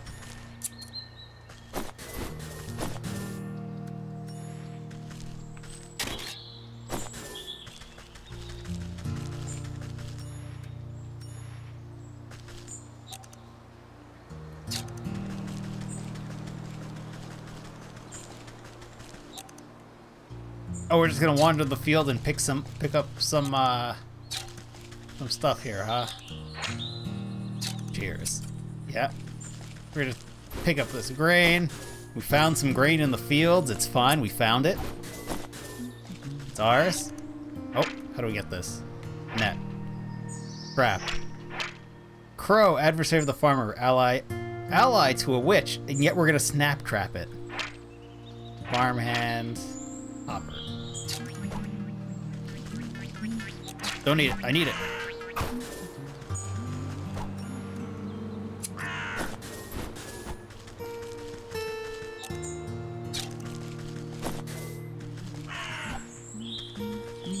What's up, farmhand? Good day to you.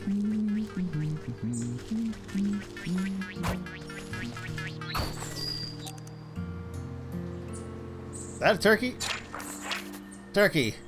Digestive tablets. Ensuring the oblivious charm of its clucking cousin, this file is absolutely terrifying. Wait.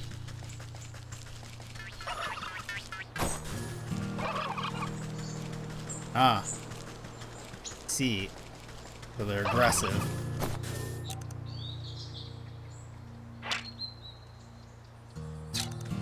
To the apiary. Bees! Not the bees! Okay, what did we learn to craft? We learned to craft digestive tablets made of eye of newt, snails, and goblin snot. Well, we gotta go deal with some goblins so we can go take out some turkeys. And to take out the goblins... Alright, well first of all, we're gonna make a snap trap and see what killing a crow gives us.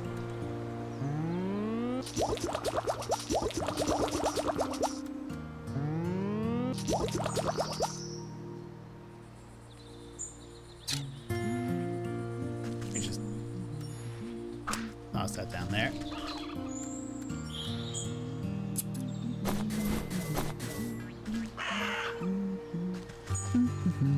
Oh.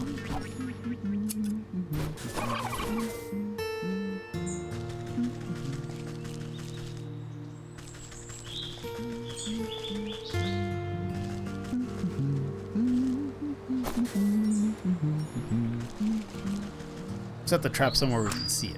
There we go.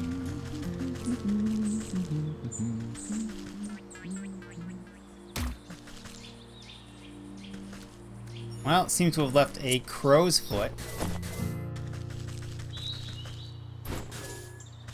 Yeah, crow's foot. Meaty morsel, meaty morsel. Do I have all the stuff I need to craft this? I do. Though I need more grasshopper legs for future crafting. Oddly enough, I have 3 grasshopper legs. I guess I only get 1 out of each one I catch. Are you?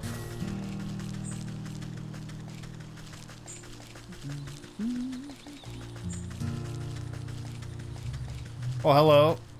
What the heck are you?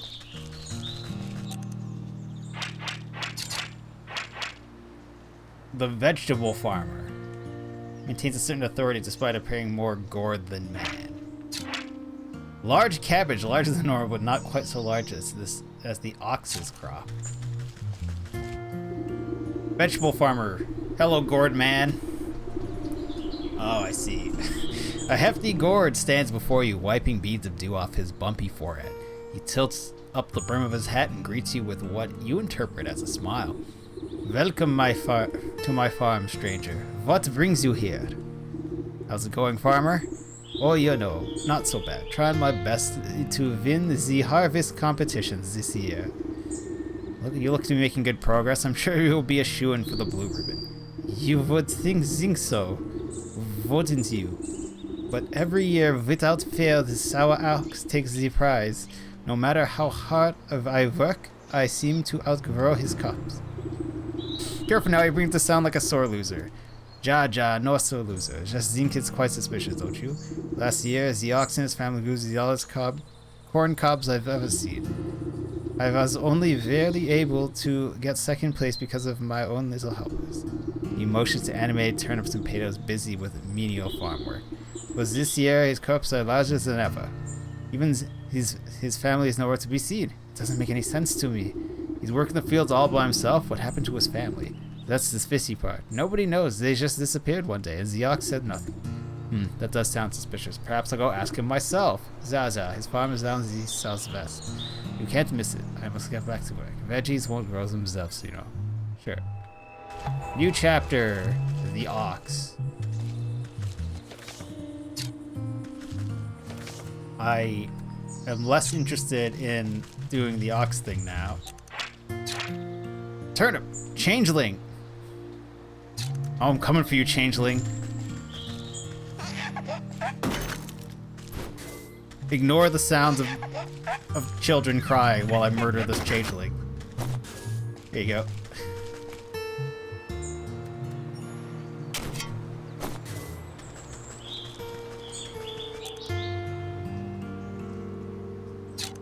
Oh. It's in the box. Changeling roots. Seeds. Alright.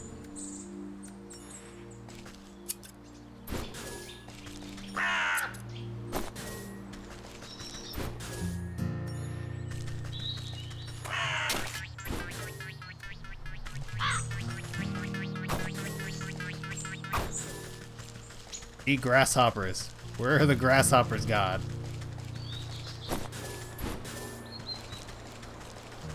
Grasshopper. That's a grasshopper. It makes the same noise as the sprites.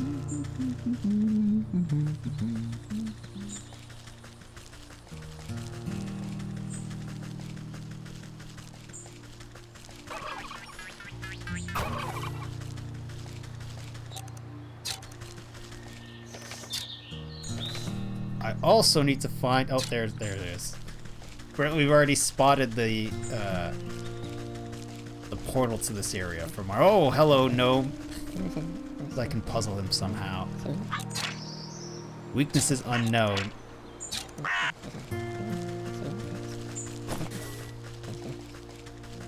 Why would I need to puzzle him?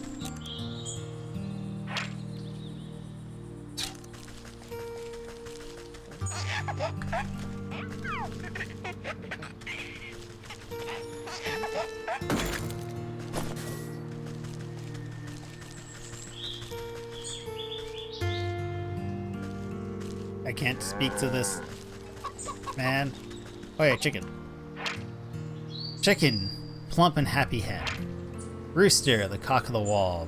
Cock of the walk, but it's really all bluster.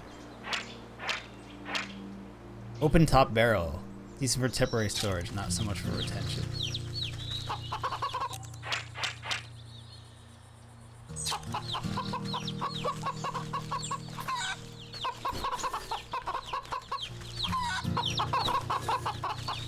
We're squeezing eggs out of chickens, huh? Seems fine. Upright shack, moon sigil attracts this. The smell repulses. Occupado.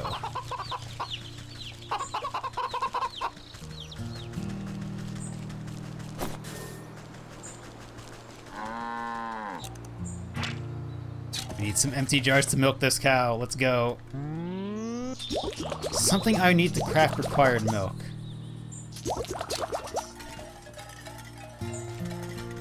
Come here, cow.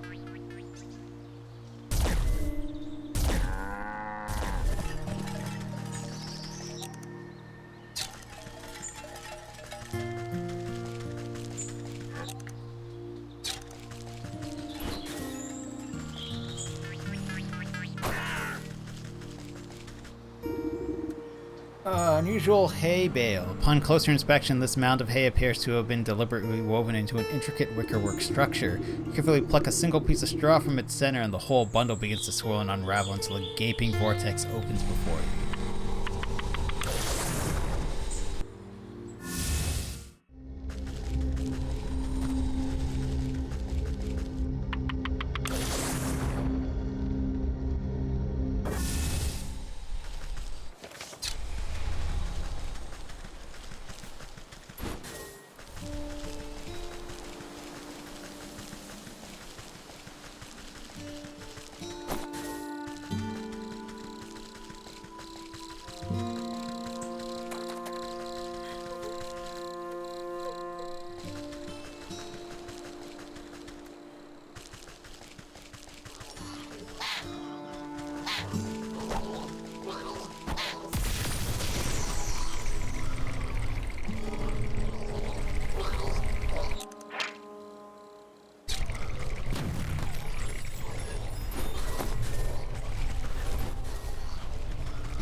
Should leave before it recovers. Well, I have an axe, so how about I just deal with it? No? We're not just out here for random murder? Fine then, Gabe.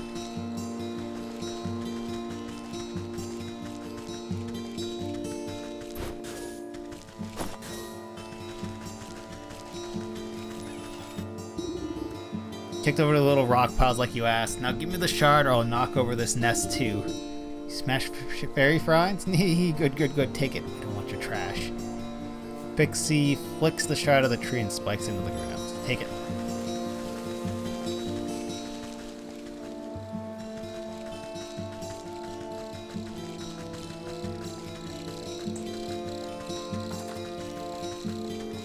Now back off to the...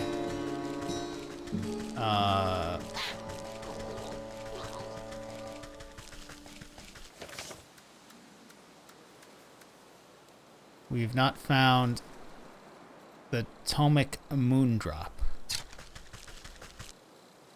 So back to the swamp, back to the sick house.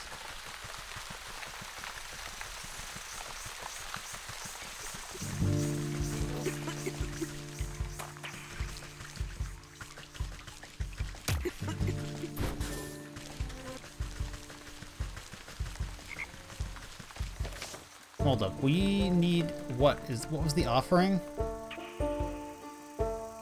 We can make that, yeah.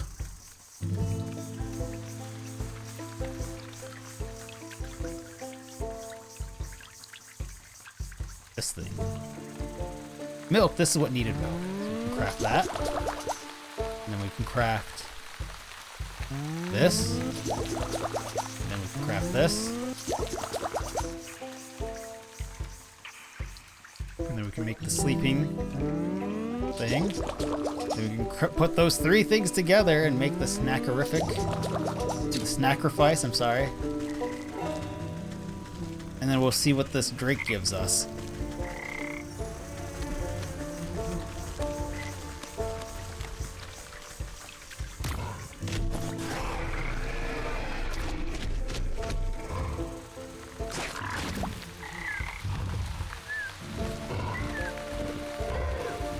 Need my shares to do some dentistry.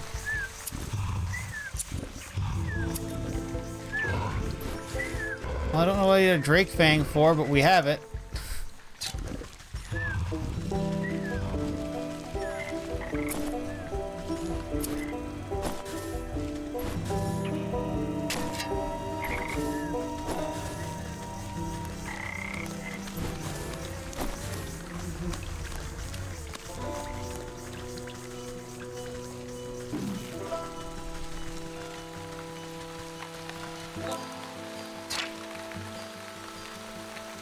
Oh, we can destroy one of these.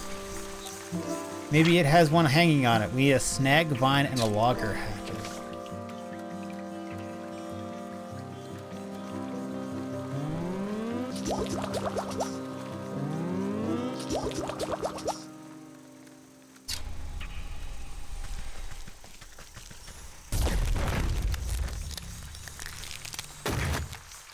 Yep, that had it.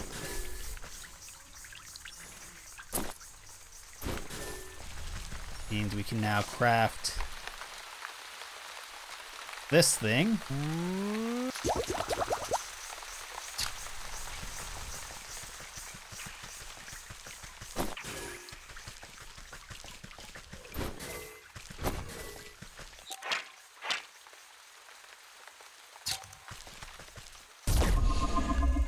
Whoops.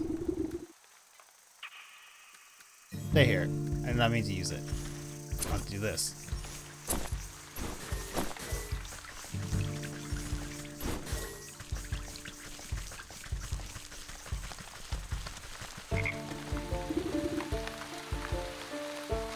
Moonlight glow. You cast the glowing orb into the ritual circle and watch the wooden effigies suddenly lose coordination and knock their wooden limbs into each other. You take the opportunity to slip between their tall frames and snatch the mirror shard before their frenzied dance begins anew. The shard.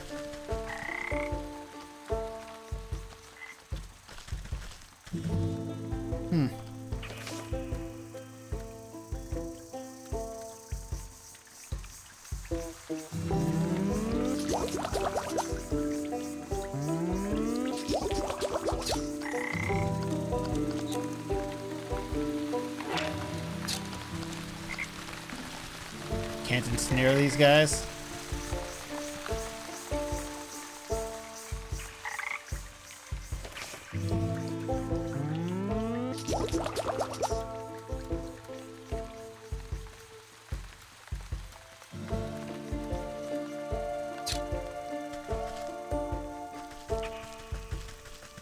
Now I just need to gather a bunch of mosquitoes together. Usually we can go over here.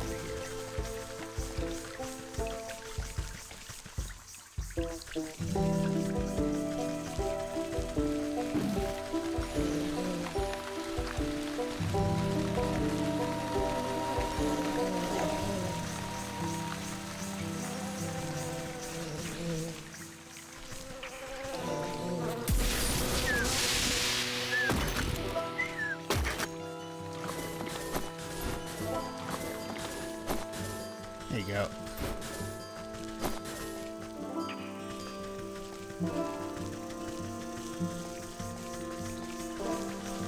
Now we go to the sick house, I guess. Can I have my ore back? No?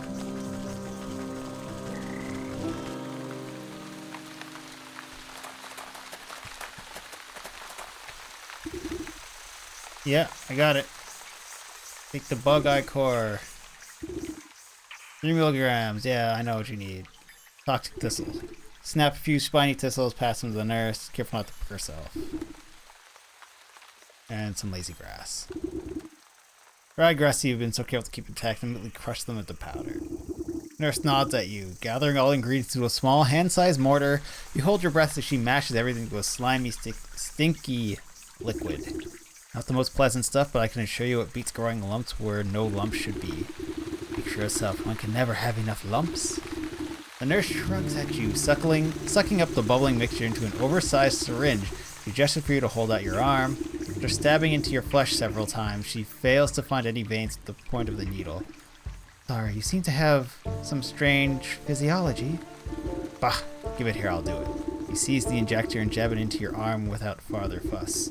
Cool sensation climbs your fingertips. You doubt the medicine will have any effect, but at least it should make the nurse happy. There, feel much better. Can I go inside? Oh yes. Of course, you should be immune to the plague for the time being. Just be quick. The leech is very busy. Alright, let's see what this leech is. How fat is this leech? Oh. What in the world are you?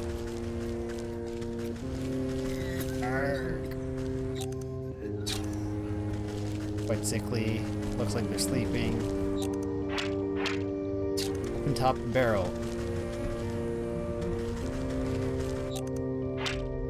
Sickly persons. I'm not really seem to be getting any better. Person, sickly person, exhaust from the horror ordeal.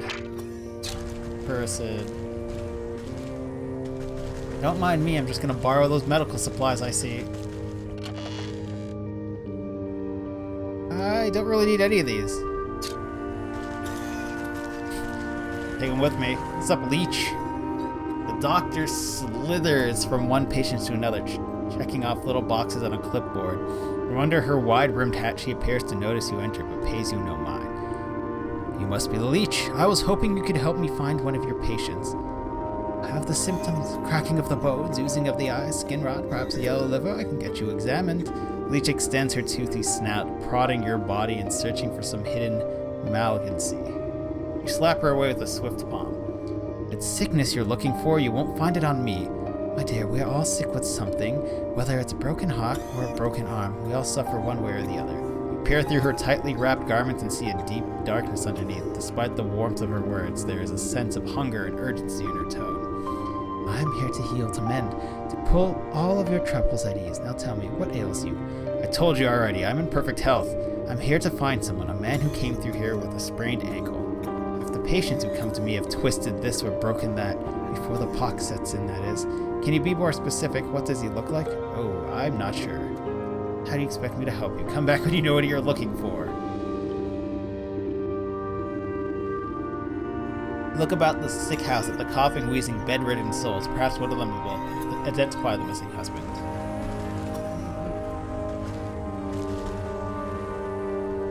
Leave me alone.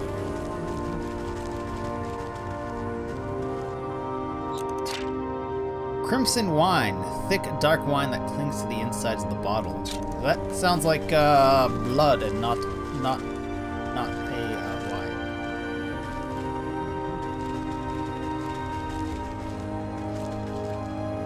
There was its fellow with dark ears and dark eyes. Husband? Yeah, he had a darker complexion than me.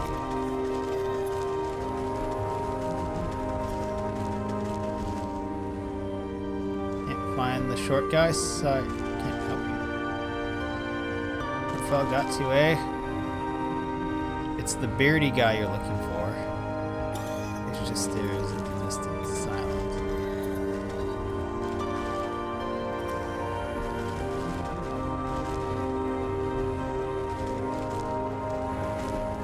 Bearded guy. It's the man with the beard. Oh, dark eyes. Beardy guy, darker complexion than someone.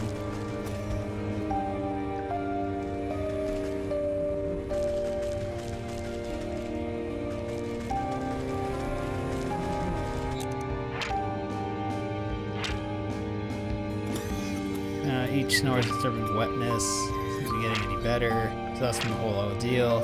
Fortunate patient in the care of the leech has seen better days. Bedridden for the time being. Leech, the presiding figure of this house of sickness.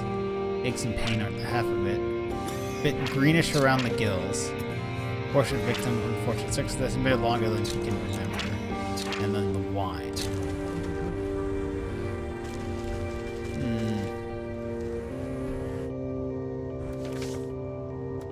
Journal. Leech.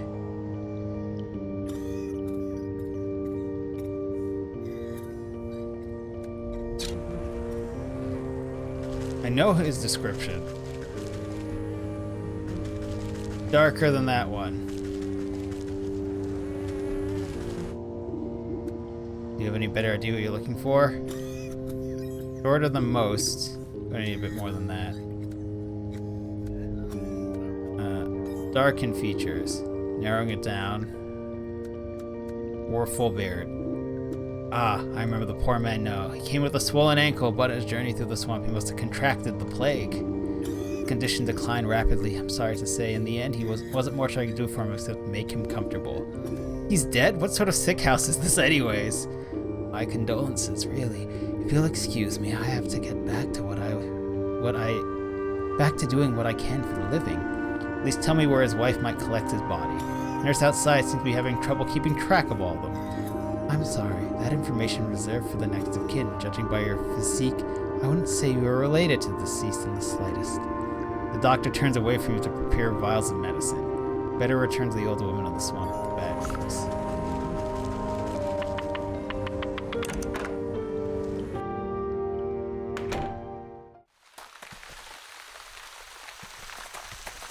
Okay.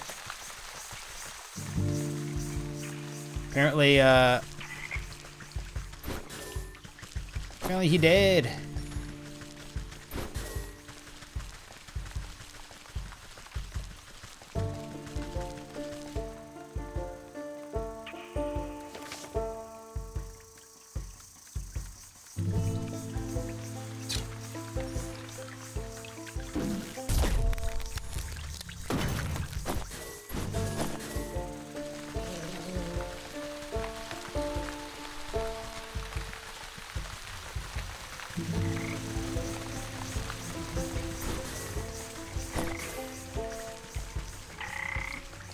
Alright, lady, your husband's dead.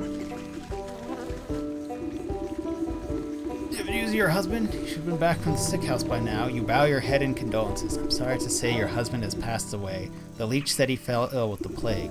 Rather than grief, expression of mild annoyance crosses the woman's face. Oh, what a nuisance. He didn't seem that upset by the news. Well, he was getting on in years. It was bound to happen sooner or later. I just didn't think it would be from some measly plague of all things. So where's the fool now? Not sure the leech wouldn't tell me, but her assistant mentioned having to dispose of the dead out in the swamp. Ah, Brimstone and Bandersnatch. You know, I'm already in your debt, sister, but can I ask you for one more? Suppose I've already stuck my foot in this mess. What is it? There's an old circle of power just west of here. It served me well in my younger years. I expect it's still got some juice left. I need you to dust it off and fire it up again. I do it myself, but by the time I get there, my poor husband's body would already be reduced to worm forms. What do I do with this circle? You're a knowledgeable lass. The engravings on the obelisk should explain the rest.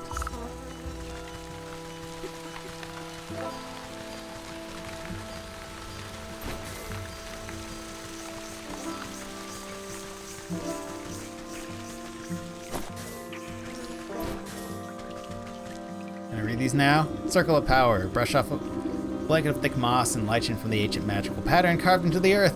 The essence of power awakes at your touch, bringing slight warmth to your fingertips. 4 black stone obelisks surround the ritual spot. You'll need to scrape off more overgrowth decay and read the runic lettering to engrave on their surfaces. Collect Drake Fang. Craft Apothecary Humors. Craft Necromantic Charm. Get a death certificate.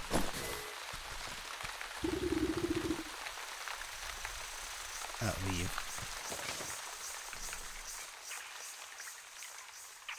So we need a pumpkin jack bone. And we need to go catch some more frogs. Because we have blood and bug eye cores. So let's go catch some frogs.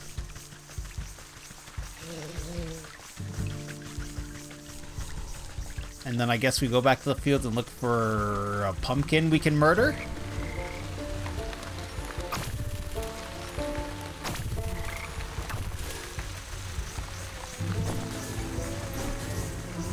Oh, maybe we should do the death certificate first. It doesn't really matter. Fast travel's right here anyways. Oh, oh.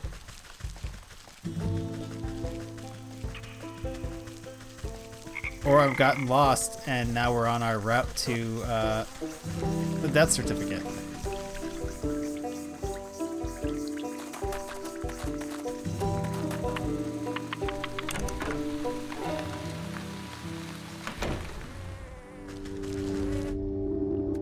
Shadowy doctor prowls amongst the cots, eyeing the weakest patients with a dark hunger. She snaps a quivering tentacle at you as you approach. Not a step closer. Who knows what sort of disgusting maladies you might be carrying. Yes, I'm a pox-ridden wretch. I know, but I need a death certificate from you. Specifically of the short-bearded man we spoke about. His wife is in no condition to roll her chair through the swamp, so he asked me to collect it for her. Don't simply give out death certificates to anyone claiming to be someone's aunt, grandmother, or friend. This is a legitimate operation.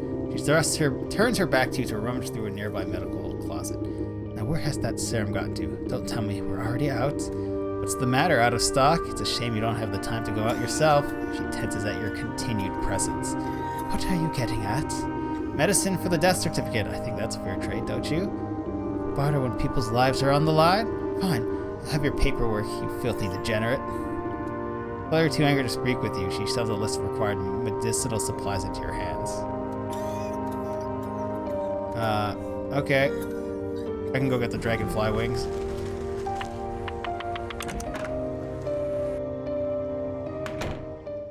And I'm sure I can have enough materials to craft 3 of these things. Oh, I don't.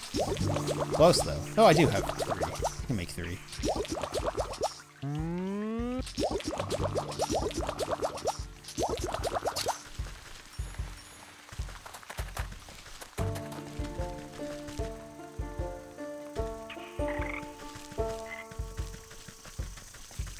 So, dragonfly. Have some meat.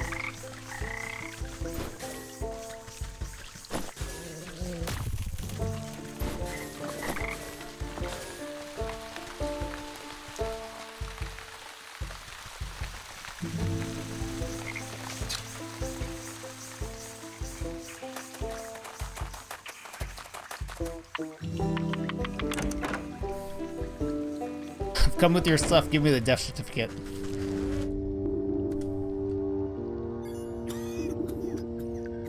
Lech inspects the barbs before placing each of them carefully into a velvet-lined container alongside other excruciating-looking instruments.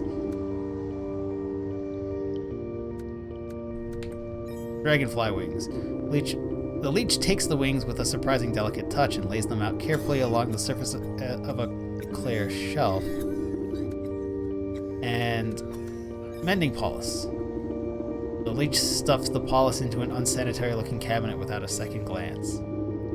Run your errands? Now I must insist on the death certificate. No need to get prickly. I have your papers right here. Leech extends her moist arm and thrusts a poorly written note into your hands. You shake the mucus from the papers and try to decipher the loopy, illegible scribbles. You're not even sure what the leech spelled the poor man's name right, but you suppose it's better than nothing. Next time I need a doctor's note, I'm better off forging the signature myself.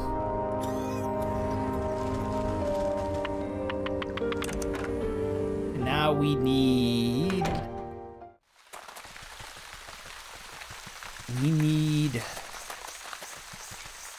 pieces of a jack-o'-lantern man from the fields or something like that.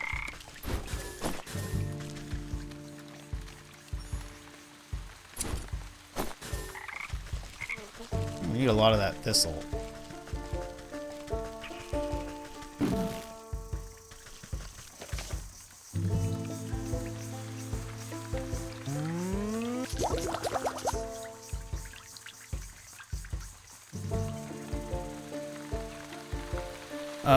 Pumpkin jack bones. Yes.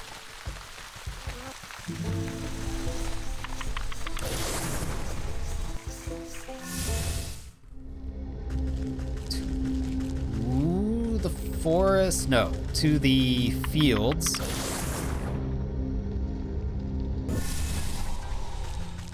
And we need to find and murder a jack-o'-lantern.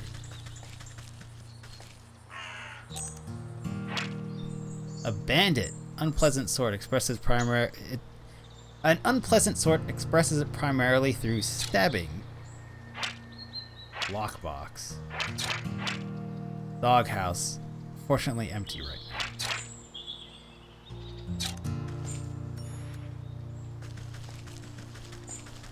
now. Can't stab you? No stabby?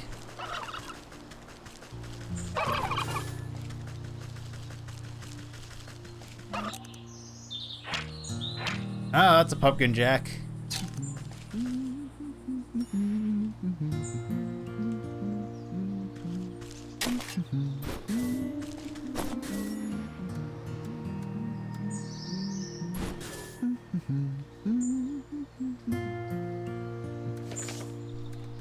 Inventory. Oh, we need to craft more of these things.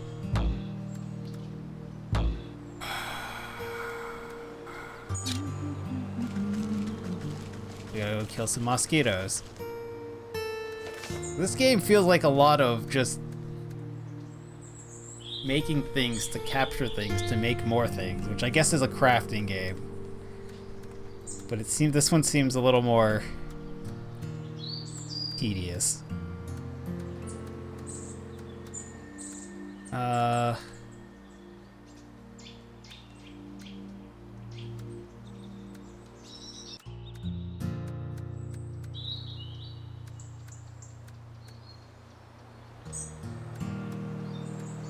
Yes, this is what we need to make. Missing clay. Of course I am. So now we need to go from here to the forest to gather materials to then go to the thing to get legs, or sorry, not legs, to get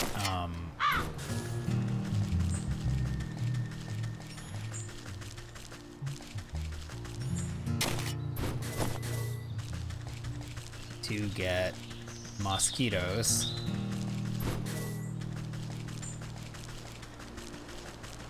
And then we can come back and kill the jack-o'-lantern to then go back to the thing.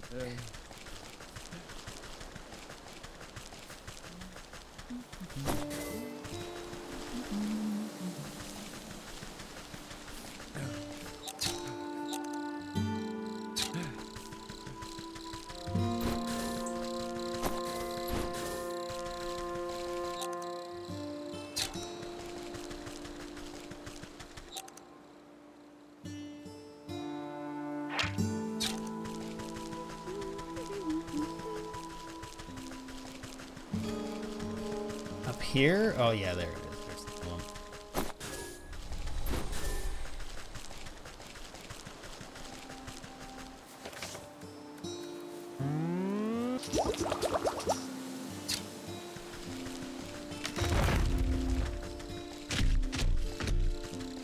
Shoe dry, don't make me light you on fire again.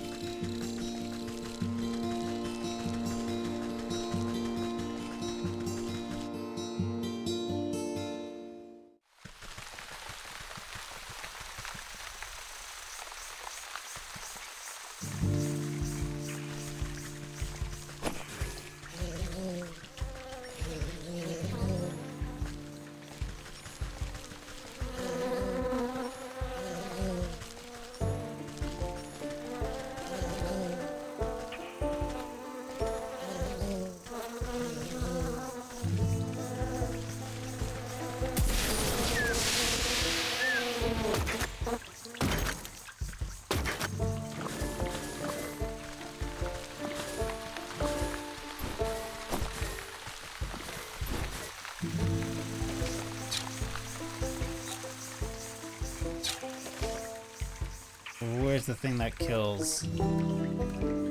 Where's salt? There it is, salt.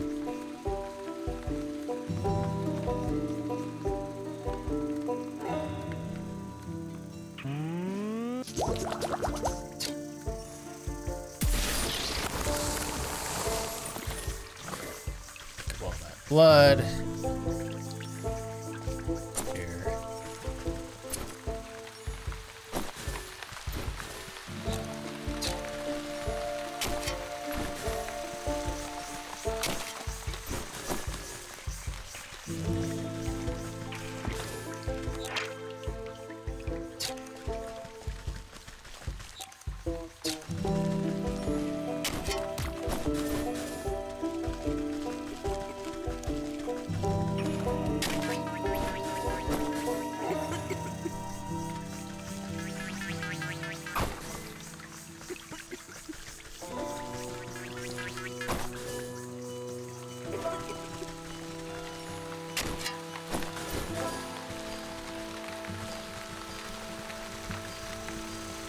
I assume we don't need to knock out the big fella up there again.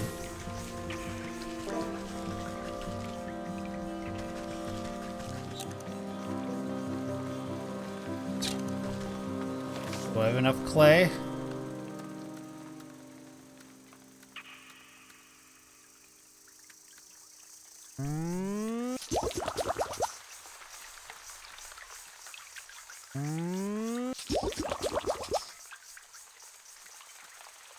What do I need the clay for?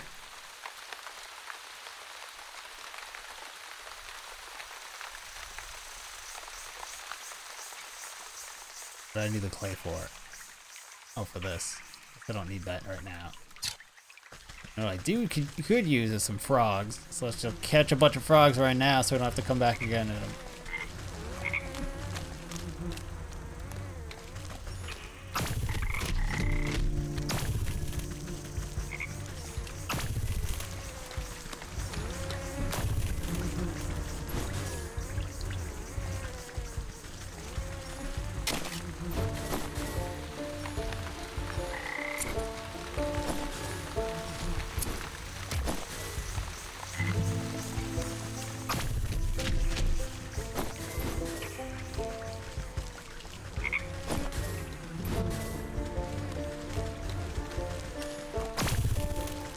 Alright, now on to get the jack-o'-lantern.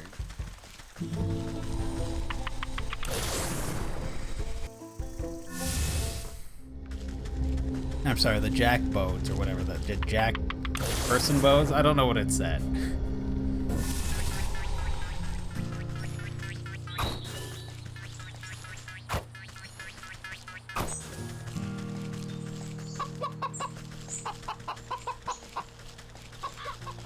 Is that a pheasant? Pheasant.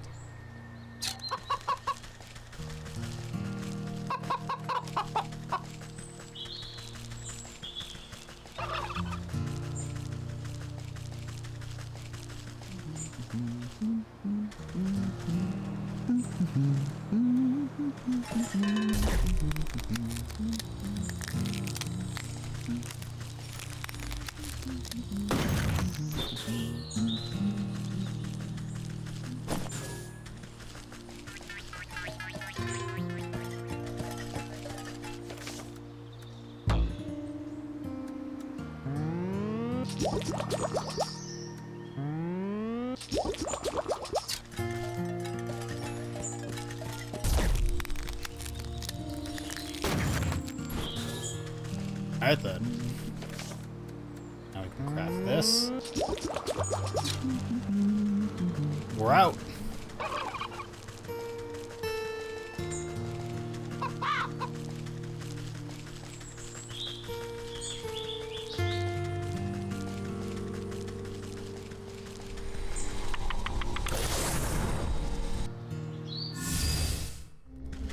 Let's go.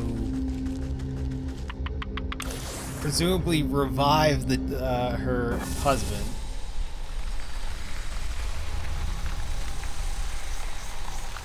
Or to reanimate her husband. Sounds like he might be zombie.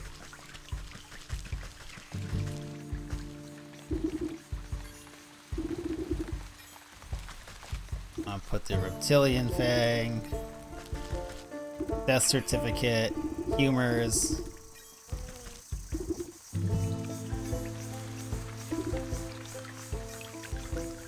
Controller? Are you doing this? Necromantic charm. Place the token of the undead onto the basin. It flutters like a candle for a moment before the shadowy umbra. Yeah, flips it out. With the final offering accepted, the obelisks surrounding the circle begin to hum. You can hear a strange melody playing through their discordant notes. The carvings on the ground burn with renewed energy, driving away the overgrowth. You're quick to step away as you feel a viscous force pull on the circle's center. So as that's done the trick, let's see what the writing has to say for itself now. You rotate your head to read the glowing letters on the edge of the circle. Place the vessel of the deceased, yada yada, recite the evocation of necrodermis, blah blah, apply the canopic ointment. Right, seems straightforward enough. All I do is fetch the body of that poor fool husband. Should be here in the swamp somewhere.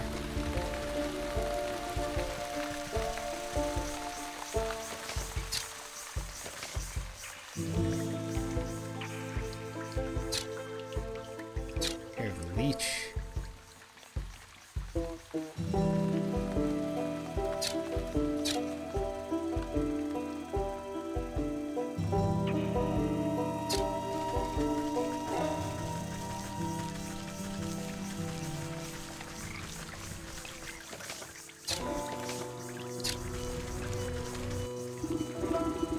This will be where the nurse has been dumping the surplus of corpses. You can take a closer look at each one to find the right fellow.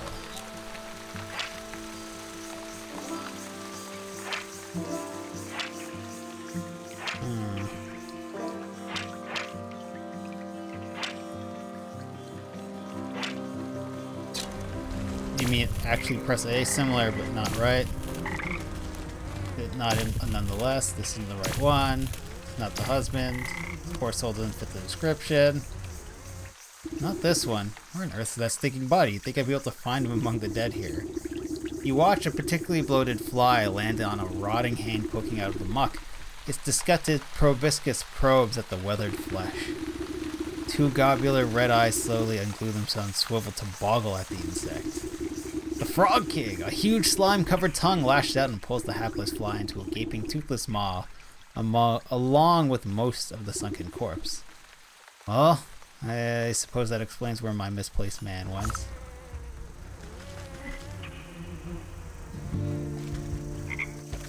Speak to the Frog King.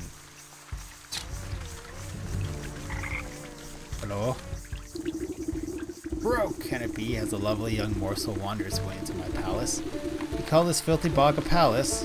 He throws his head back, shaking the swamp with a burbling laugh. Smaller frogs and newts scurry out of the way to avoid being crushed by his enormous bulk. Har, har, har, wouldn't you? This place is a veritable bounty of insects. My subjects have such healthy appetites, so they will grow big and strong. I eat you too, but that head of yours looks much too hard. For my food, to be nice and tender. Look, you wouldn't perchance have seen an old man pass through here, have you? About yay high, full beard, deadish. Frog taps his fingers against the log, grinning an impossibly large grin. Oh yes, I do believe I've seen the chap. He had such a delectable aroma. And the fall off the bone ribs. But I'm sorry to say that once something goes down the hatch, it never sees the light of day again. We'll see about that. I'm sure I can come up with some just desserts for you. Frog rolls his eyes around as if daring you to try something. Gonna make these digestive tablets.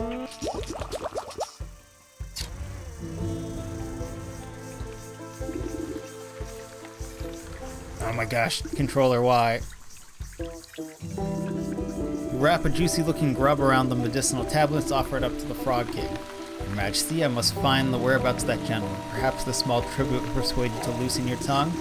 Frog gulps down the tantalizing meal without a thought. Ah, delectable gift. Thank you, my pretty. Now I already told you where. His nostrils flare for a moment, then he sneezes, sending specks of wet mucus flying. The frog's throat suddenly expands, filling with gas. The belch that erupts from its lips resonates so loudly that the entire swamp ceases its buzzing. You avert your eyes, but the noise and smell of the frog's explosive eruption almost knock you off your feet. Great Glinda's ghost, what a stench. The frog wobbles on its leg, looking thoroughly emptied. He teeters before rolling his huge body back into the swamp with a thunderous splash. Spot the slippery body of the husband floating in the bog water.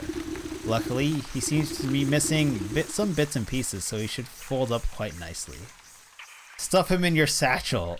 Some snapping and squeezing mesh to get him down to a transport of size.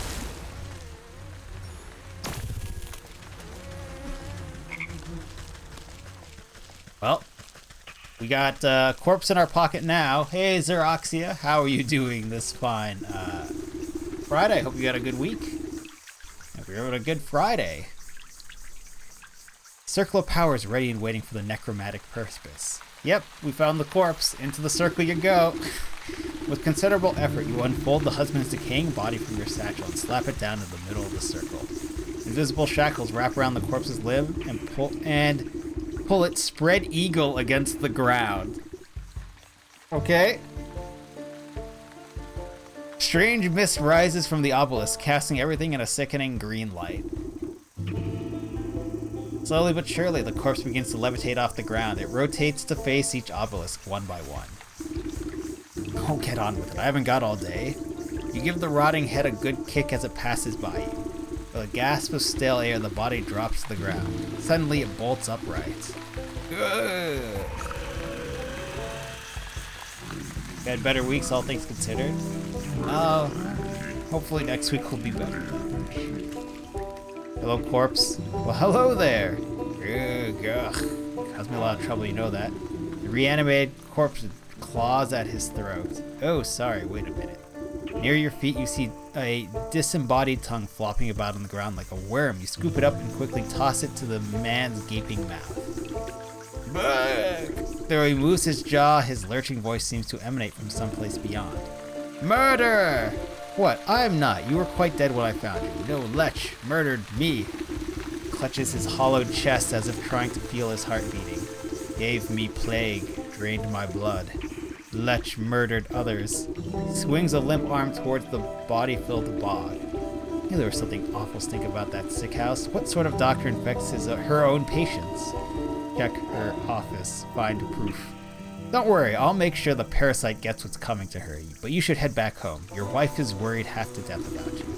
He turns and looks longingly over his shoulder. You can hear his vertebrae popping. Yes, I am late. As he shambles into the choking mist, he gives you a crooked nod of thanks. Alright. Go deal with the leech.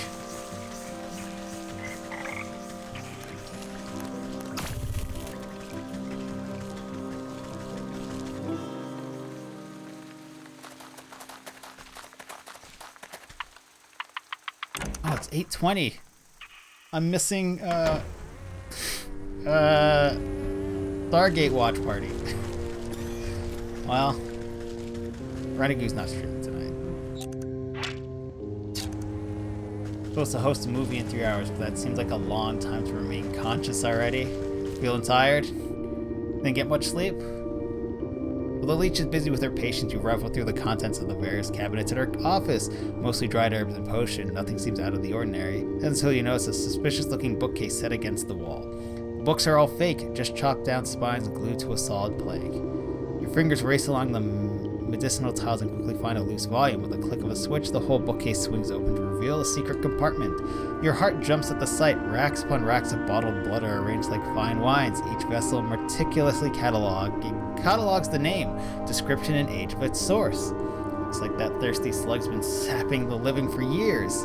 On a nearby table, you spy a decanter half filled with ruby red liquid. You wonders whose blood it contains. Dash of salt would remind the slimy worm that there are worse things out there than bloodsuckers.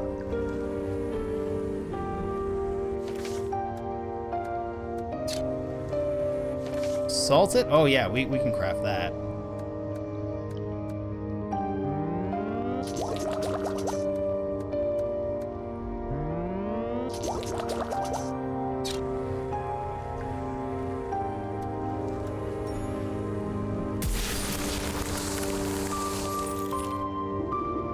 You sprinkle a generous amount of embalming salt collected from the graves of Lech's victims into the decanter. As the salt dissolves into the bloody cocktail, you hear the telltale squelch of the good doctor's approach. What are you doing? Can't you see that this is my private office? I already helped you enough. There's no reason you ought to be here. She hastily shuffles you out of the room. Get out. This place is only for the sick. You're certainly right about that. You walk just out of sight before doubling back to hide behind a withered get-well bouquet. You peer at the vexed Lech as she slithers around her office, checking every cabinet and locker for tampering. She mutters something explicit about nosy old women. Satisfied, she sighs with relief and reaches to pour herself a glass from the tainted decanter. The addition of black fever has a certain nutty quality. Maybe it will pair well with an infusion of peat moss palsy. To the next batch. She takes a sip, waiting just a moment before throwing her head back and guzzling it all down. Lovely sharp flavor, full body too. Suddenly the leech snaps to attention, her limbs dart out, writhing with uncontrollable gestures. She stabilizes herself against the table as sweat pools on her brow. You've got a lot of sleep, more so than you consecutively in a long time. Trouble is there's always more around the corner than your usual resistance to it. The decanter shatters against the floor in an explosion of glass. What's happening? The leech spasms at the tendrils of ghostly spirits begin to suck the moisture from her body. You watch as she dwindles inside, shrinking like some horrible raisin. Collect the soul of the leech. You inspect the mummified worm, pressing it between your fingers lightly. Aimed by the very spirit she was supposed to be healing. In your fingertips, you make out the faintest of heartbeats, the soul of the leech.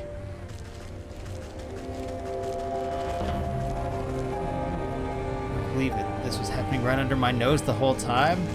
Yes, none. The crazy leech monster was in fact killing people. You got this game for Zerendria last year. How am I enjoying it? I'd never heard of this game until I saw it on Uplay. So I started playing it, and I think it's a little. I really like the art. It looks very nice. The art's very nice. The way they go about telling the tales and the bits and the story as a whole is good. There's an awful lot of running back and forward. It seems like they padded out the gameplay quite a bit with the crafting mechanisms. But it's fine. It's good.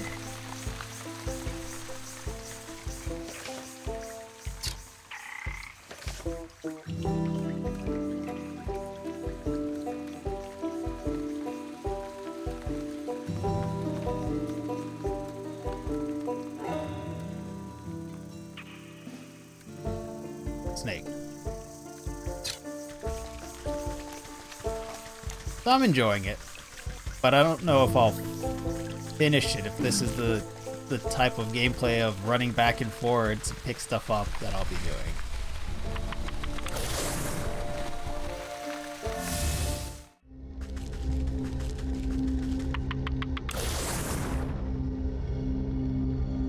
Well, maybe this would be a good game when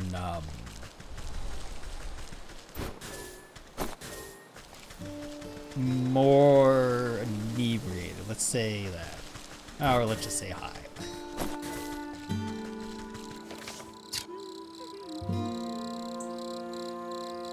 What are we doing? Going north. North is where we're going. I was very upset that we immediately killed some squirrels at the start of the game and some poor songbirds. And then it doesn't let me pet the dog. You can't pet the dog. The dog's just angry at us. When you put it to sleep, you can kind of pet it, but also just shave it.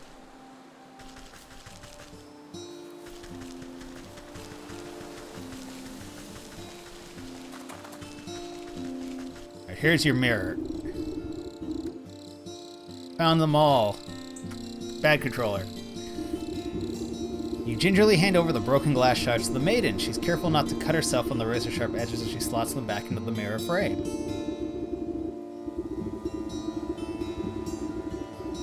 The pieces click into place perfectly, and the surface of the mirror ripples like water on the lake. Ripples calm, settling into the form of a pristine crystal mirror. That's not how a mirror should work. She gazes in the mirror with awe. Yeah. Look, it's as good as new. Oh! The maiden's reflection ripples and morphs into the visage of a handsome young man. My love, is that you? Overcome with joy, a fresh stream of tears roll down her cheeks. I can't believe my eyes. I don't understand what happened. Where are you? I'm imprisoned inside my own head. It's horrible here. You have to get me out. Oh yeah, I know that feeling, Bard. I'm imprisoned inside my own head. It's horrible here. Yeah, I know that feeling, Bard. You went to the snake, didn't you? Why would you do something so stupid? Listen, my love, I have a confession to make. I'm not actually that good of a musician. What are you talking about? You were so beautiful upon your balcony, a bum like me would never get your attention, so I asked the snake to help me out a little. Thought I could protect myself from the snake's hypnotic gaze with this magic mirror. But then you went and broke the darn thing. I didn't break it. It slipped out of my hand. Wait, don't put this on me. How could you be so irresponsible? One problem at a time, children. We fixed the mirror, so it should be able to break the snake's spell now.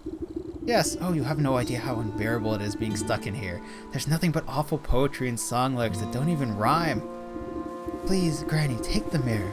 I can hardly stand to look at this buffoon any longer. Babe, wait. Alright. You got no music skills, she ain't got nothing for you.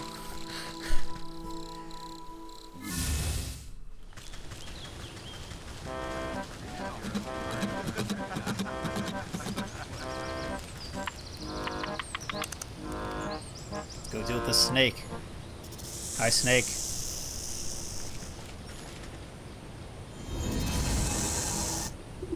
Reflect. Suddenly, dread grips the snake as he swings the shimmering mirror to meet his eyes. The mind-altering patterns of his gaze are reflected back to him. Slowly but steadily, the snake leans closer and closer to the surface of the mirror. His forked tongue flicks against the glass and disappears beyond it. Doesn't this happen to Ka in the Jungle Book against some just water? Ka hypnotizes herself. It's so beautiful. Like a length of rope being pulled through an eyelet, the snake rushes forward and vanishes into his own reflection. Whoa, we pulled the snake into a mirror. Okay. The mirror jolts and bucks out of your hand, clattering to the ground. You stoop down, careful not to look too deeply. Hidden in the reflection of the mirror's surface, you can faintly make out a tiny, wriggling shape trapped just beyond the veil of this world. The soul of the snake.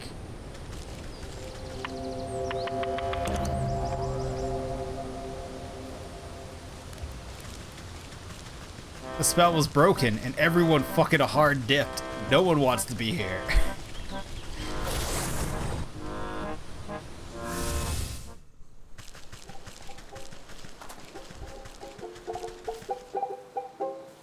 Looks like the two of them are working things out. Sure.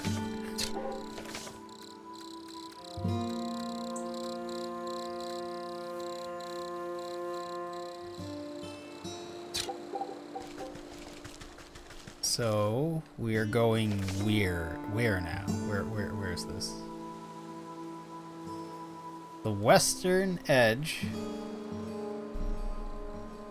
The forest. The lakeshore path. Oh, okay, it's a different area. Alternatively, the ox. Speaks to the ox in the south fields.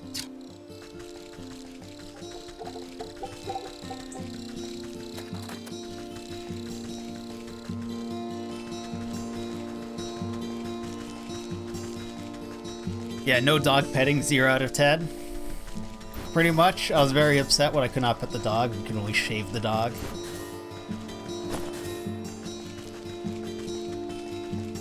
Poor dog did not wish to be shaved. We drugged the dog and shaved it. Sup, bros? Let me through. Dingus! Hey, where do you think you're going? Dongus. Okay. Dingus and Dongus. Yeah, no one up with soldiers are allowed inside Lakeshore Camp. Get out of my way. I have urgent news for your quartermaster. I need to speak with your sergeant. Urgent? Only if the thing's urgent line for the latrine. Or the captain hasn't had a drink. That's right, Captain Bear is in his right foul mood. You can't come in unless you want a good trashing. The guy almost has to shout over the clattering din coming from inside the camp. You heard him. It's dangerous. There. Wouldn't have the heart to let a frail old granny like you at that beast. One guard turns to the other with a conspiratorial shrug. Yeah, who are we to say what's good for our health? Oh yeah, you're right. We might be convinced to look the other way if we were fairly compensated. Right, fairly compensated, of course. We'd be sticking our necks out after all.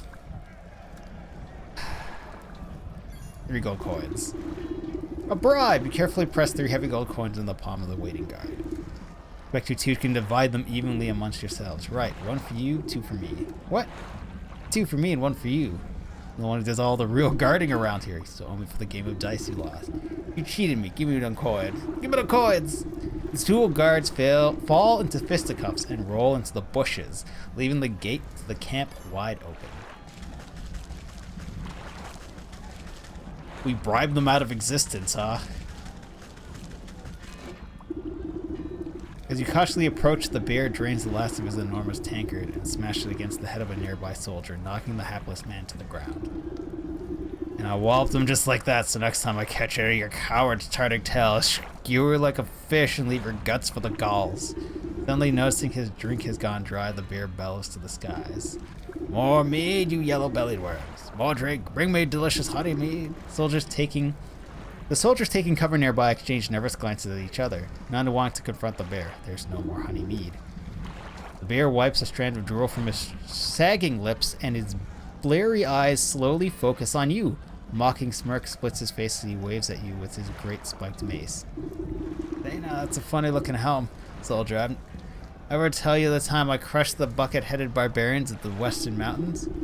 You decide now's a good time to leave the bear to his ramblings rather than make yourself an unfortunate prop in his war stories. The bear kicks an empty tankard at you as you retreat back into the camp. That's right, go get me more mead, you good-for-nothing slagger. Unconscious soldier. The bear. Conscious soldier. Trunk.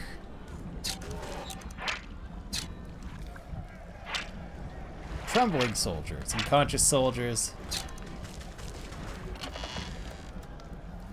A bag of blood. Sure.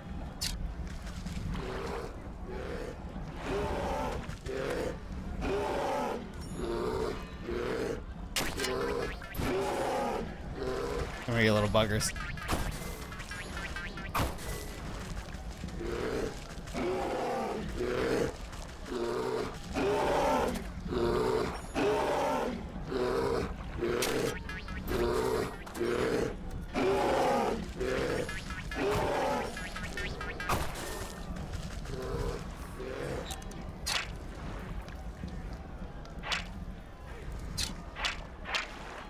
Brewing equipment, you say?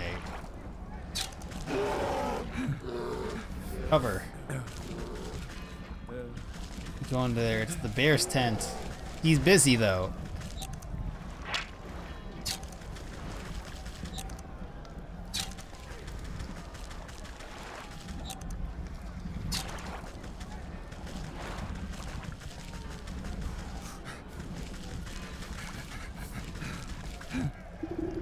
Sergeant, hey, the frantic-looking officer.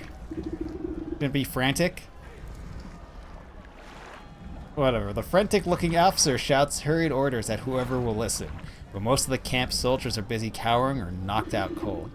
Man the gates, you over there. Secure the perimeter. We just need to hold out a little longer.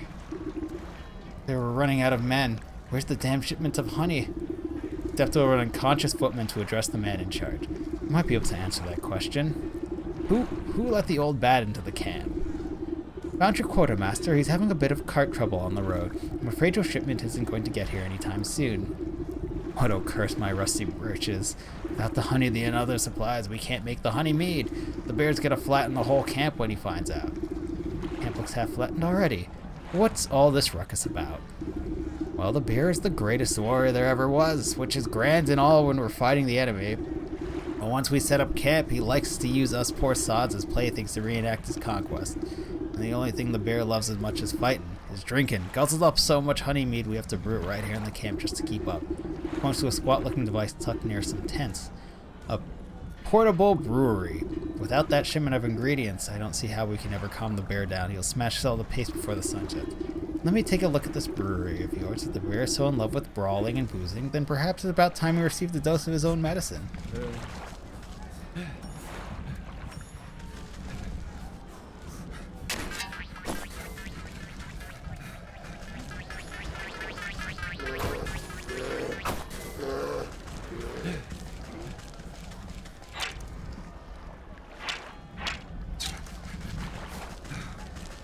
List of what? Things we don't really need, but we're going to take.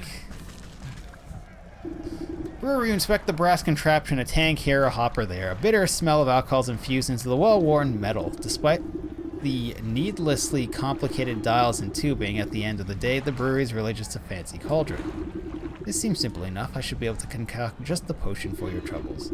The rattle sergeant shrugs his shoulders at you. Sure, if you think it'll help, but you need to fuel the darn thing first. Our supplies are a mess. You'll have to figure it out on your own. You open up the brewery to inspect its complicated innards. Jugs of water, a cinder box, and some twigs. Alright, we gotta get some jugs of water. There's no pump in the camp, is there? Probably have the stuff to make a cinder box, right? Yeah.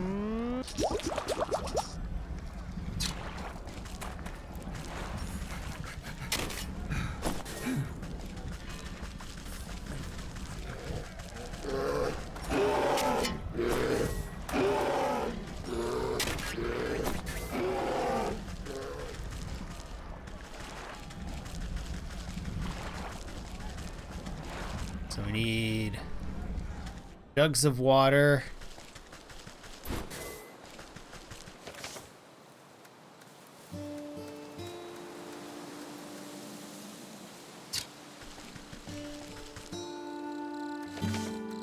Turtle. The bear. Track, there we go.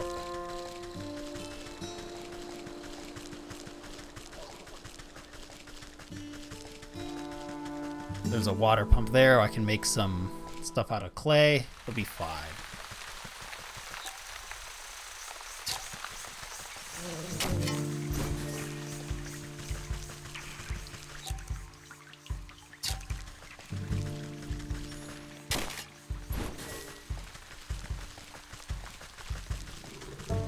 Oh, hi. Love, wife. Thank you, sister. He's good as new. If you say so.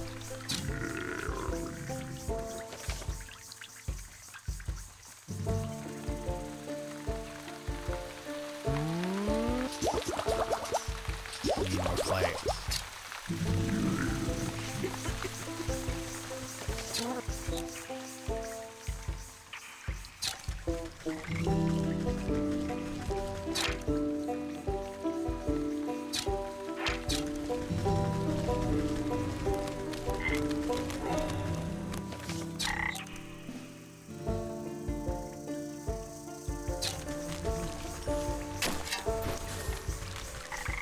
Gone down the well. Where there's fresh water and clay.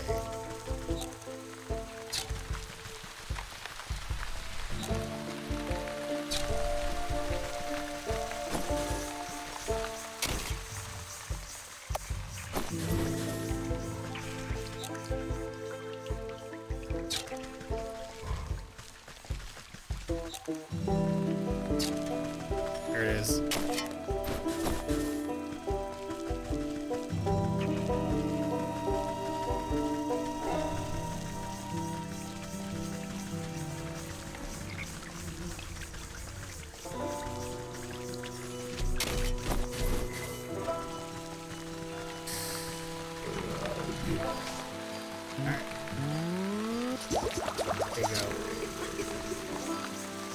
I'm not too sure why it's magic to make a pot. Well, I guess because we're not using a kiln.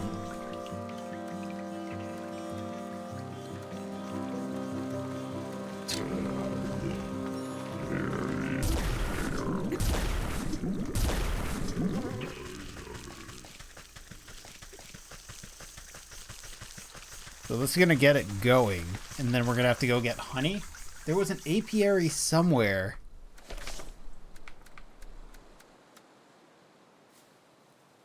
There was a route to an apiary somewhere. Yeah. Where is it?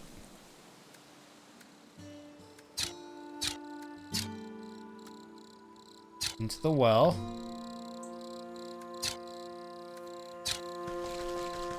May have been from the farm area. I'm sorry, the fields. Yeah, I think the fields had the apiary.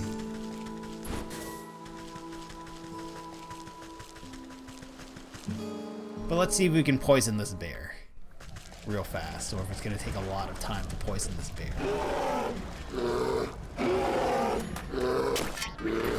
I'm not chasing those little dudes. I don't know what they're for. I have enough in my inventory.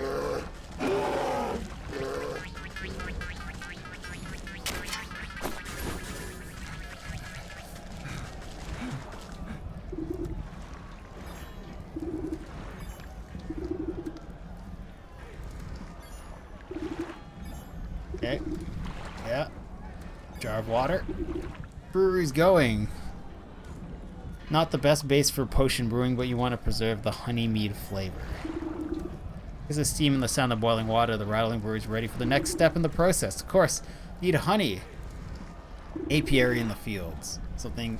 You need a proper magical binder and a token of the bear to seal the spell. Something of this camp ought to do the trick. Horned teddy bear, metamorphic elixir, and honey. Hey, investigate the bear's tent.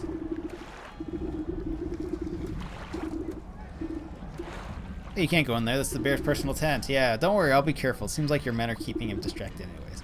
You glance over at the bear as he tosses aside a soldier like a sack of potatoes. No way, no how. If you think it's that bad, just wait until he finds out there's no more honeymead. So afraid of that stomping brute, why don't you just slip away into the night? Surely it would prolong your life a little. And abandon all my friends? We soldiers gotta stick together. It's our only chance. If there was only some way to stand up to the bear. It seems to cross the sergeant's mind. He notices the potion bubbling hanging around your belt.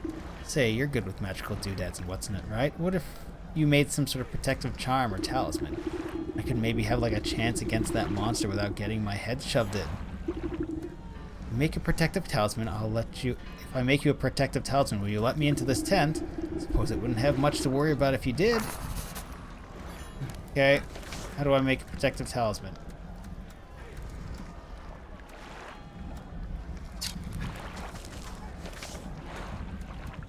Protective talisman learned.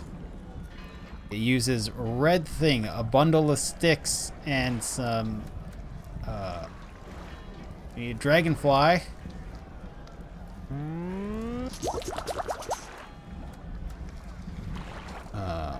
What the hell is that? And why do I have one of them? Dog hair. Sweet. It's because I randomly shaved the dog.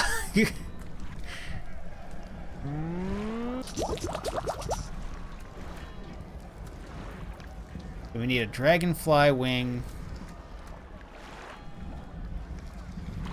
And that's it. And honey. And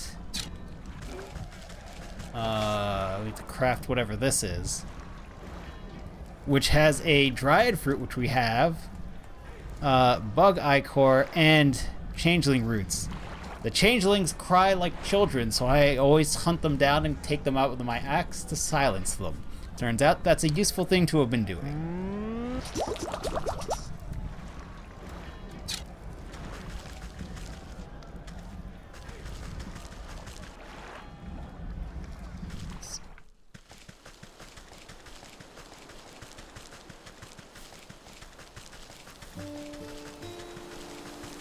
Dragonfly wing, then we go down to the fields, get the honey, poison the shit out of this bear.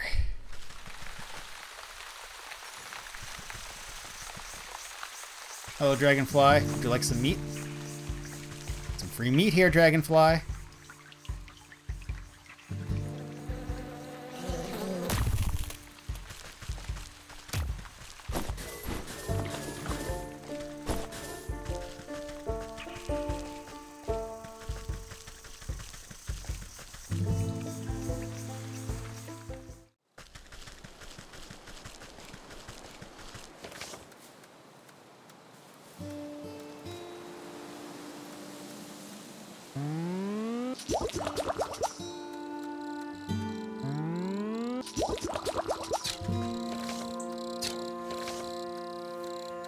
Not equip that in case we accidentally use it. Not that they really don't let you use a lot of items unless you actually... Oh, hey, Dryad. Don't mind me. I don't need another one of your fruits.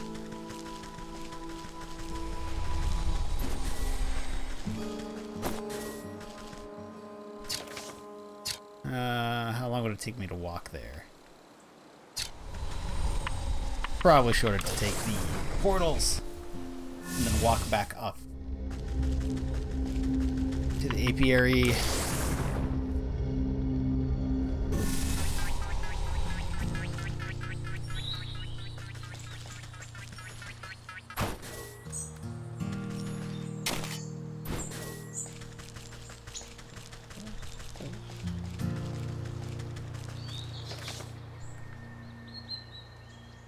Oh, apparently it was to go south.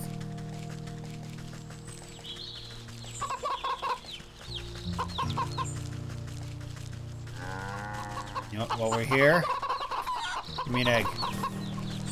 Give me an egg. Give me an egg.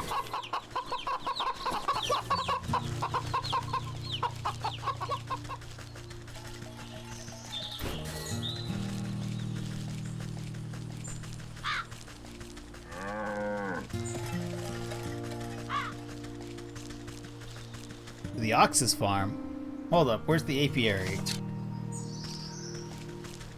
Well, from here, I guess I should investigate the ox. Doggo! Pet. This old pooch deserves a treat.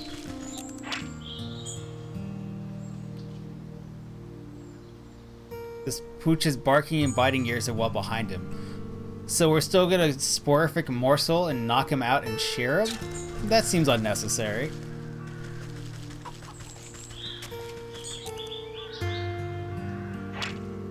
Scarecrow, just eerie. Easy to see why crows don't like these. The ox, sweat pours off an enormous shoulders, a laboring onion.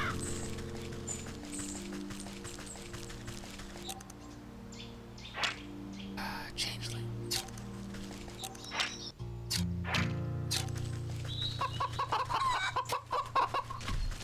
Yes, but I can't pick it up unless you move.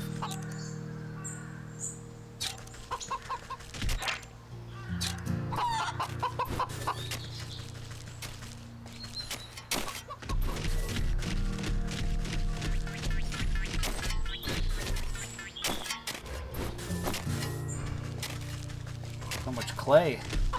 Apparently this is the place to go for clay, and we need clay.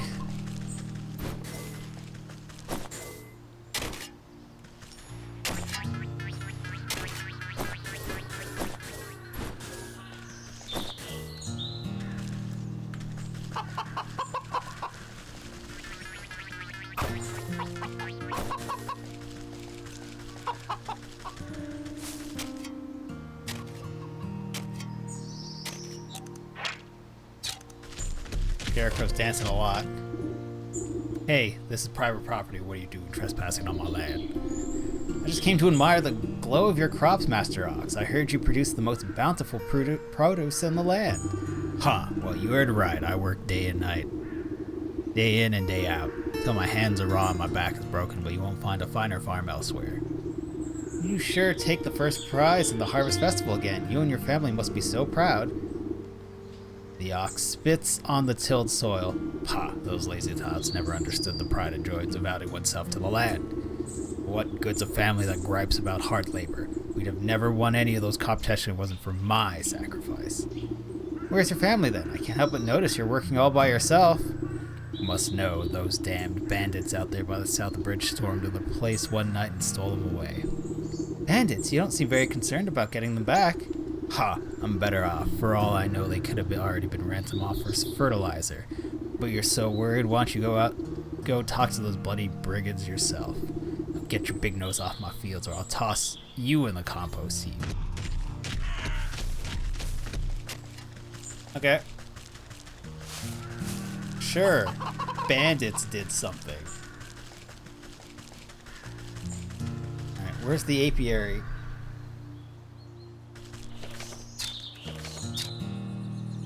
Swear I'd seen the entrance and exit. Do this. Apiary. Oh, I'm way in the south. So I was right, it was north. I just got lost.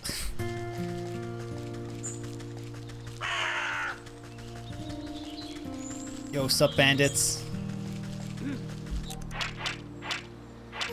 Dreadful doll. There's far too many of them to just sneak by. I'll have to find a way to incapacitate them. Really? I was doing a pretty good job of just sneaking by. Do I have mosquito parts? I do. Barely.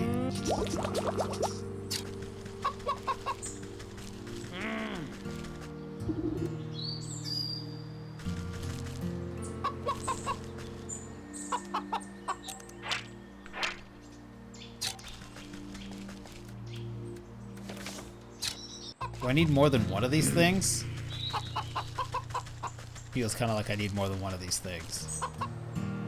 If I waste this, I'm gonna be annoyed.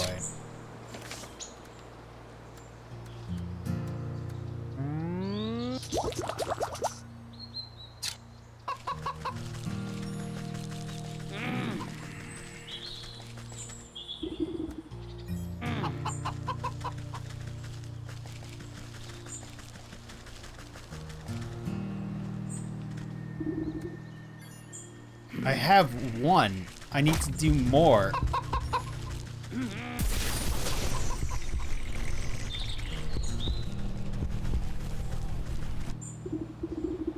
Ah, sly old fox. How'd you manage to get your creaky bones past me grunts? Shh, my mooks must be getting fat around the waist to let you slip by so easily. Ever too old to teach some youngins that hands are best left out of people's pockets. Next time I catch one of your thugs rooting for gold, they'll have to recount their fingers. Ha ha, ain't afraid of nothing, are ya? Let me be the first to welcome ya to our merry camp, though I suspect you didn't come here just to scold us. Well, you know about the ox who works the southern fields. He told me his family might have come this way. Well, yeah, we know all about the ox. I seen the family of his, but on the other hand, maybe we didn't. What's it to ya? Listen up, you big lug. This information is just about the only thing stopping me from changing the whole lot of you into stinking chickens. Alright, Granny, no need to get upset. We're just playing games. You know, well, we seen the family of Boy and his mum. I remember always walking in that big ox's shadow, always looking afraid of him too. You didn't kidnap them. Where are they now? You know, you remind me of dear old Ma. She didn't take no gruff from no one either. Ah, she used to make the most delicious meat pies. Sure do miss her cooking. Me and the boys have been awfully hungry lately. Steven's hard work and crimes don't always pay. Say, you know how to bake? Even got me Ma's recipe right here. Who knows? On a full stomach, I might even remember something about the missing family. Make a humble pie. A brute could use a healthy helping of crow.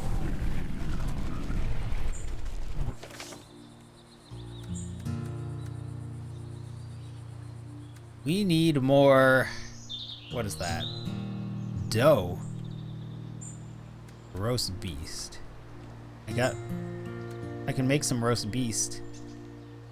We need more milk.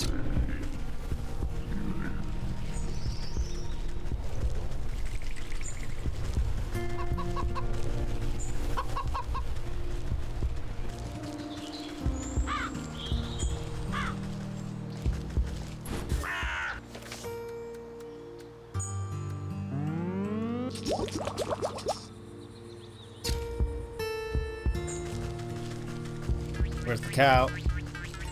There you are.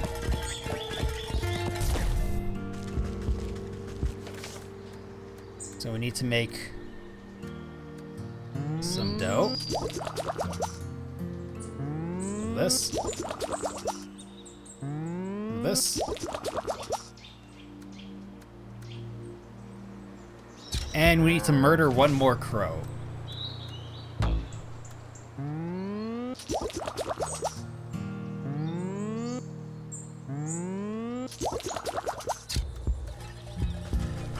Just set trap.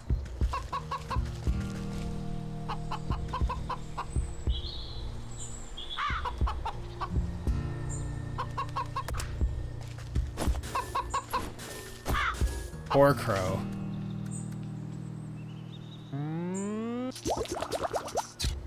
Now it's gonna tell me I can't go back in, right? Alright, that's what the game's about to tell me. Set me on the busy work of making another one of those fucking dolls. Oh, no? Okay. Oh, they're not aggressive against me anymore.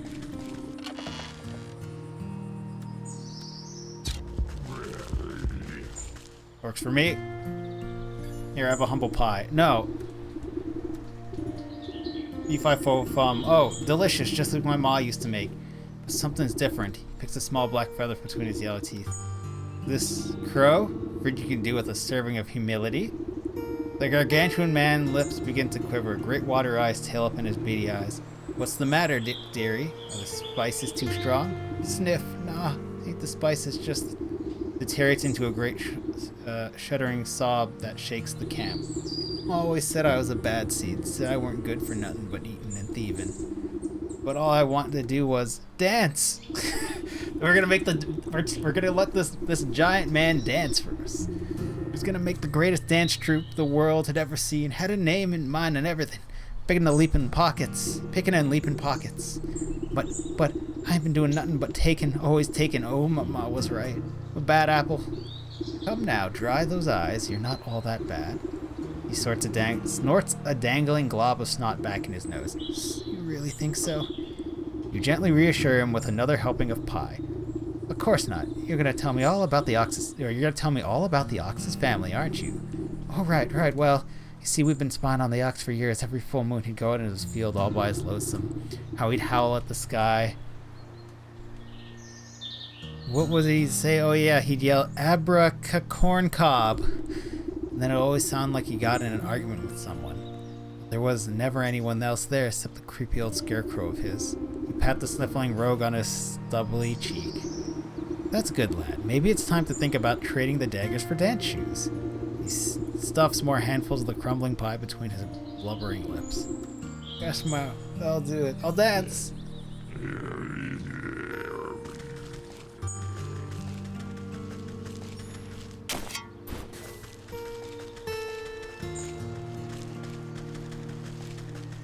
Guess you're in now. That's right. Oh, we're still hurt? Heal.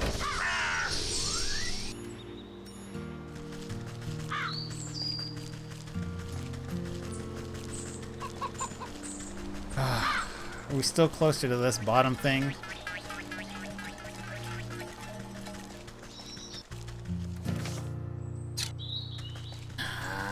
Alright, let's go back there. We won't go to the apiary yet. We're working on both of these concurrently because they're both through the field, I guess.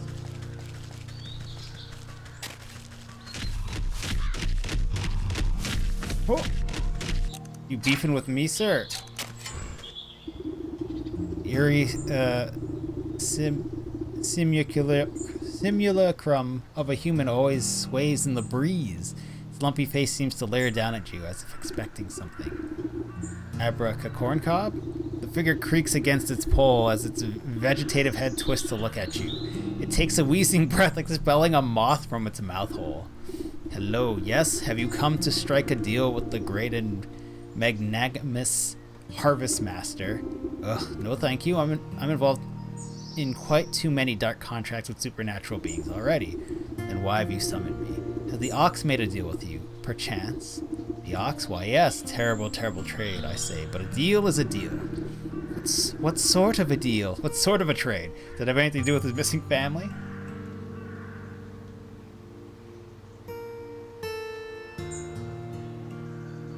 Gotta make some more tea. I didn't expect to be streaming this long. This is almost a 4-hour stream for me. As soon as Will is live, though, we're going over. What sort of traits? Did it have to do with his missing family? Yes, he said he wanted to win pretty prizes, grow the best crops. He said he would give up anything in the world, so he offered me his wife and son. And I'm not the one to refuse a bargain like that. Where are they? What did you do with them? Don't worry, they're fine. But as long as I make the crops grow, they belong to me. If the crop should fail, your deal would be broken. Ha ha ha, I'm the greatest harvest master. My harvest will never fail. We'll see about that. I better take a closer look at these prize-winning plants. Weakness, the withering can.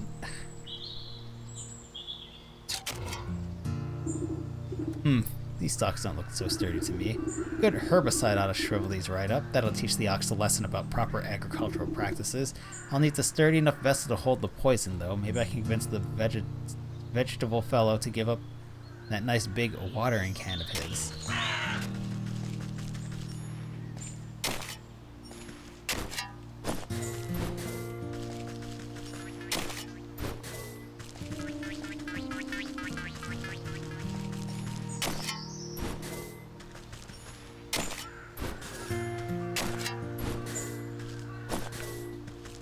More clay. More.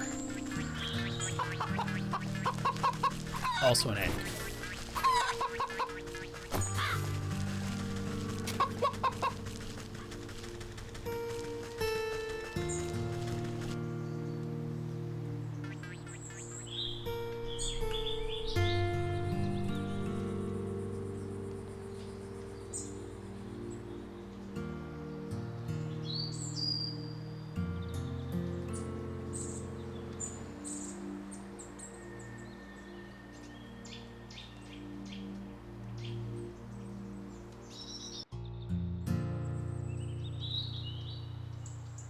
It does not look like Will is live yet. So, toss it up so I can hopefully see when he goes live. And we'll continue farming. Not farming. What do we do here? Witching? Crafting? Where'd the watering can go?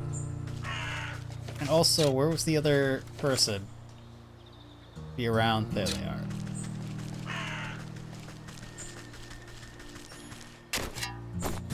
Or clay. Seems like clay is the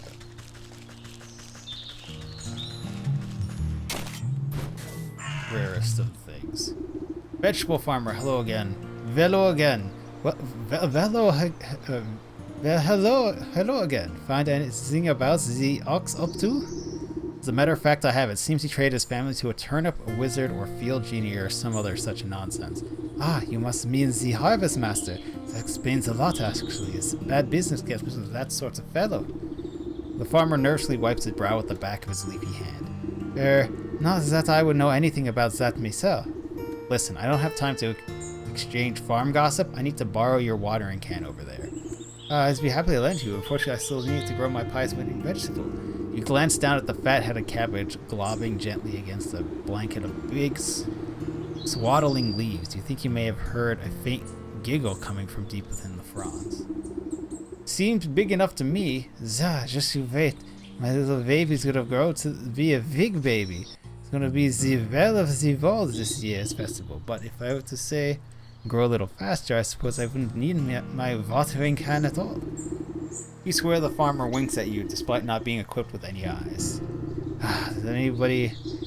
Does nobody here grow produce in an honest way? Let me look at the little tyke. Look down at the fattest little cabbage you've ever seen. But if it gets your hands on that watering can, it could stand to be a little fatter. Growth potion, turkey gizzard, water, jar of water, leave.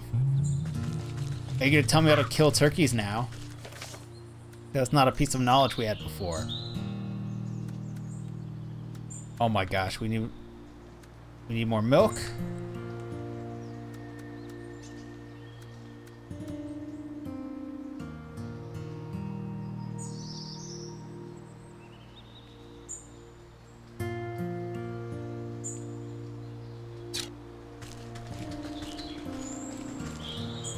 Need to kill a turkey.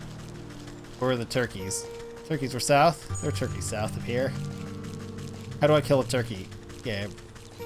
I just need you to tell me when I scan it this time.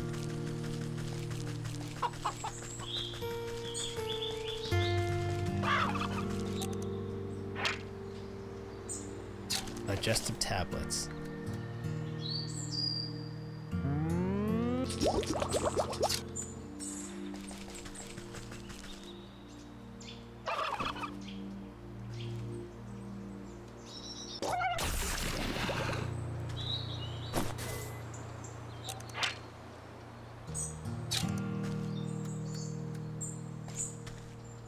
Can't chop up the turkey now? Gizzard's all empty.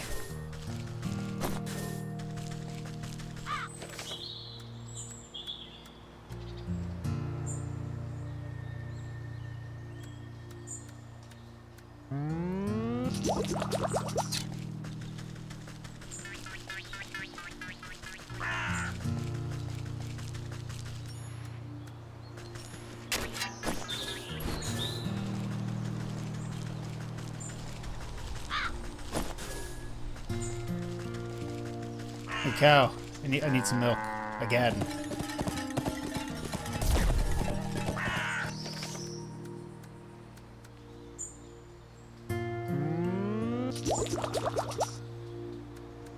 Apothecary humors. Life liquid is proven by modern medical science.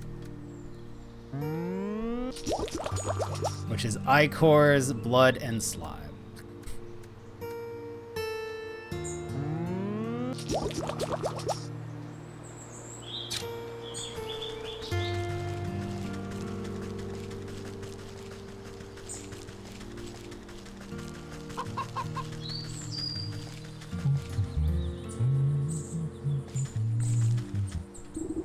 Cabbage. We need jars of water. Is there a pump at this farm? I feel like there was a pump somewhere. I just don't remember where it is. There it is. And I craft 2 more of these. Yes.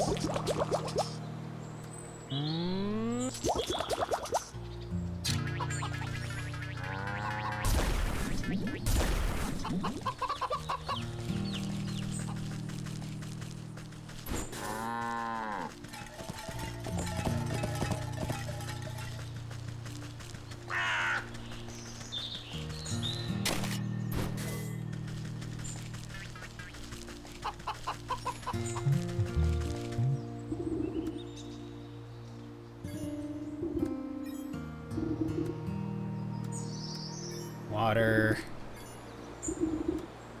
And a turkey gizzard stone. To a fine powder, gizzard stone lends potent nutrients to the soil. The budding plant changes to a bright purple, then blue, then yellow. It suddenly goes rigid and shrinks to the size of a marble. The farmer gasps in horror as his precious baby disappears back into the earth. He turns to you, shoulders stiff and pitchfork in hand. He takes one step in your direction, but stops abruptly when a tremor shakes the ground. You look at your feet and watch a deep crack split the earth. Hold your hat, this one's gonna be big. You hear a booming giggle echo from deep in the ground. The vegetal farmer falls to his knees, clutching his hat to his chest. An explosion of leafy greens and flying earth, the bouncing head of an enormous cabbage erupts in the field. The farmer reaches out to it shakily. My little baby. Papa? The farmer scrambles towards the big bumbling cabbage with open arms. My beautiful baby, look how big you've grown. See, with a little love and help from your friends, you're sure to win first prize after all. I don't even care about that silly thing anymore. Just look how handsome my baby is. The two embrace, laughing and crying. I guess you won't be needing that watering can anymore. Please, help yourself. You've helped me more than enough. Cool.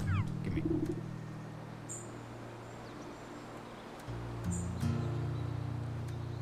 A pumpkin jackbone, which we have. Wayward water and a potion of light. We need a newt's eye.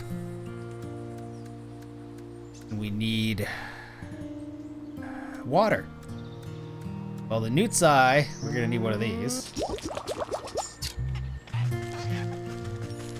And the water we can get right here.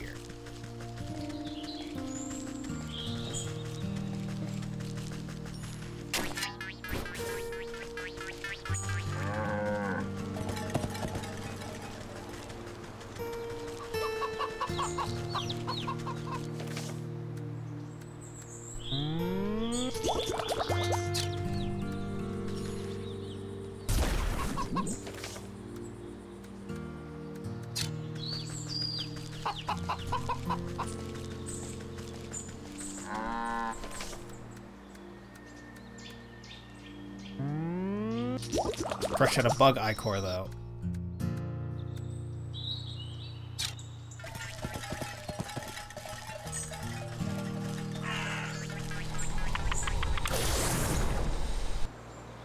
And off we go in search of a newt. We're gonna break open trees to find a poisonous newt and then set a trap and have it die to the trap. Yay.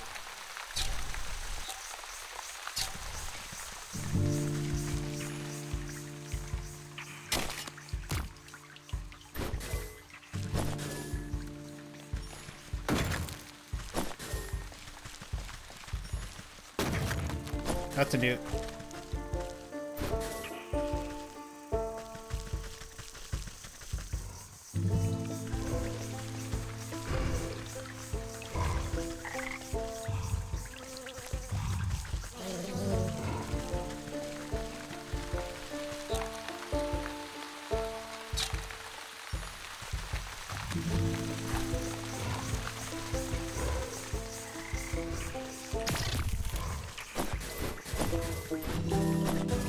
I think we got all the parts of that newt.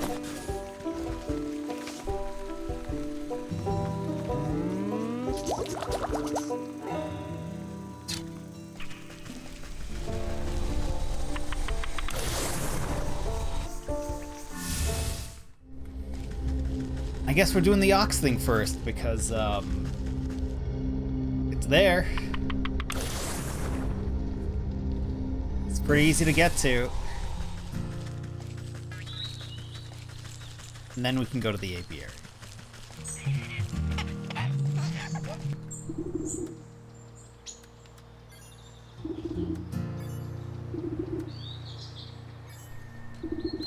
Good amount of wayward water will dilute the poison to keep it from eating straight through the metal can. You crush up the impish bone into a fine powder. This potent fertilizer will help spread the blight. Hefty stick to mix all the ingredients together inside the water can. You know your work is done when the stick dissolves into mush in your hands. Take it. Oh.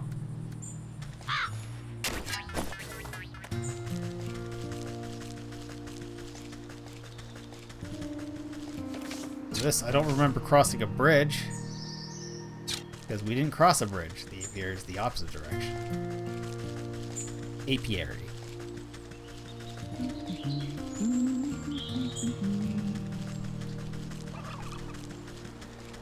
So we don't kill the turkey. Luckily, we don't kill the dog, but smaller things all get murdered by us. What's the apiary gonna want for this honey? That's the question. Where are all the bees? That's a bee. Bee. Generally well-mannered, but can be quite hostile when irritating. Tidy hives, full of bees, completely devoid of honey. Void of honey. Beekeeper. Heidi-ho, I'm afraid we're closed for the season. Closed, but I need some of your honey right away. Sorry, our supply was cleaned out just a little while ago. Funny little man with a cart. You just missed him. Yes, I met him. He's the quartermaster for the bear, but he had a bit of an accident on the road. I need to collect some more honey for the lakeshore camp. The bear? Well, that explains why the quartermaster purchased so dang much. I heard that the lumbering bully would steal the nectar from our larva if it suited him. My poor bees have already worked themselves half to death for that order. I don't have any honey left. Wish I could do something to help you, but the only honey left in the apiary is Her Majesty's personal reserve. Her Majesty, the Queen! Why, my sweet spring flower, the jewel of my crown, the golden son of my... Yes, get on with it. My beloved Queen! She's as lovely as she is wise and resides over her flowering kingdom. A shrill voice pierces the meadow and sends chills down your spine. Slave, where's my dinner? I ordered you to bring me the finest sunflower. Right away, my love. And make it pretty this time. I don't want another one of your dandelion bouquets like some common wasp. Yes, my sweet. I think I better have an audience with this queen myself.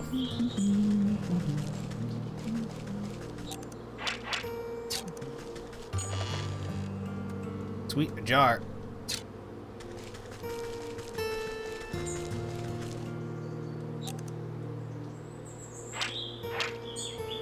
Open hive. Fantastic pile of honeycomb, glinting deliciously. If her size and continents were not indicative enough of her status, a tiny crown sits atop her bristly head. Hello?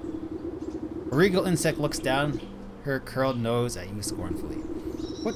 That fool beekeeper supposed to stop the rabble from trampling my delicate garden.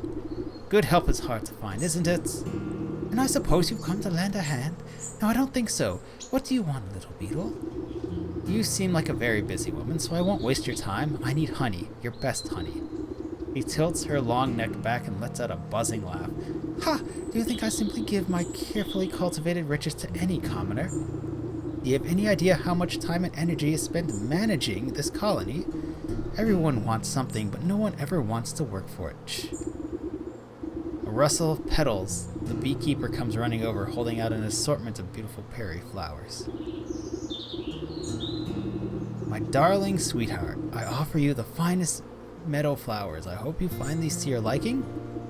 This is marigold, you wax-brained fool. You know I despise this stuff. How many times must I repeat myself? Get out of my sight, all of you. My love, I've wronged you. Let me try again. You follow the beekeeper a short distance away while he busies himself picking more flour. She seems to be in a foul mood. Does she always treat you like this? Well, yes, but it's really usually my own fault. Sometimes when she really gets her venom up a little bit, A little bit of smoke and soothing herbs calms her right down. Smoke, you say? I'm sure I could come up with something to even out her mood. Royal incense recipe. Royal incense recipe. That makes more sense.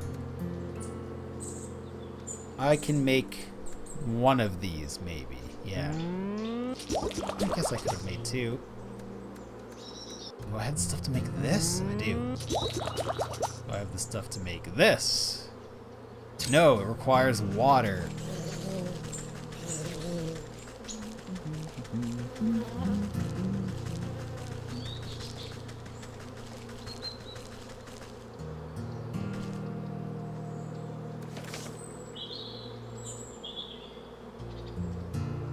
Yeah, there's no pump here.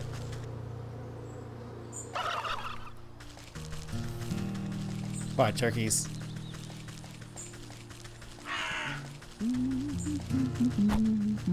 Oh. Swing your broom like a madman.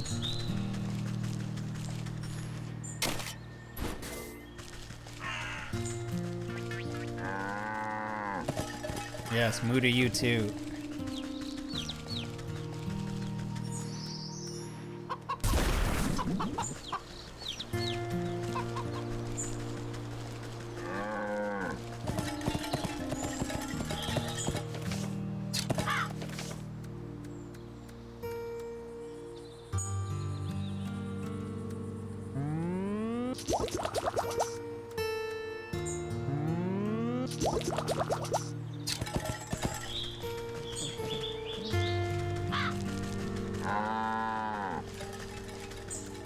While we're here, I guess we'll go south here. See what happens with this. No sign of Will.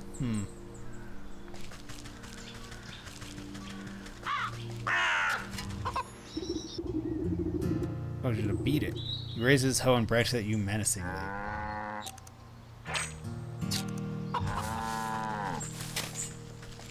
Use Wither! Use Wither! Use Wither.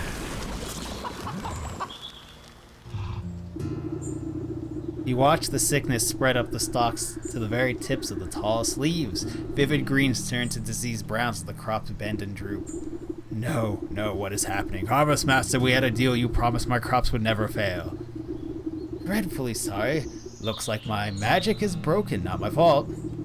The ox throws himself to the ground, desperately raking the soil with his fingers. Wait, let's make a new deal. Please, I sacrificed too much for this. A new deal? What is your offer? Anything you want, just bring my precious crops back. Anything, This is acceptable. Worm-like roots suddenly wrap around the ox's feet and begin dragging him into the soil. Wait, I didn't mean...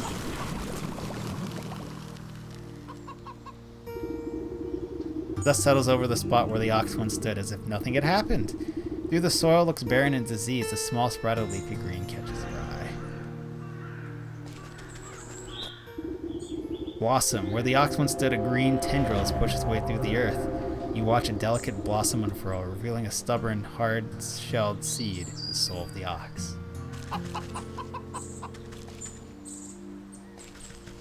Well... we didn't bring the family back. Oh, there it is. Ox's family, standing at the front gate, the ox's missing wife and son blink in confusion as if they had just burst forth from the earth itself. Ma, what happened? Ah, welcome back. I suppose you don't remember much. He really did, didn't he? The stupid festival prize was worth more than him than us. Where is he? Where is my husband? Don't fret, I've already sent things straight. He won't be troubling you again. And you've got this nice, fertile farm all to yourself now. My son and I worked ourselves to the bone for that horrible man. Thank you for lifting this curse. Just do me a favor and don't make any deals with suspicious scarecrows. We have a scythe. Don't worry, my child. We won't ever have to fear him again. Yep. Killed that ox. He did. He got his soul.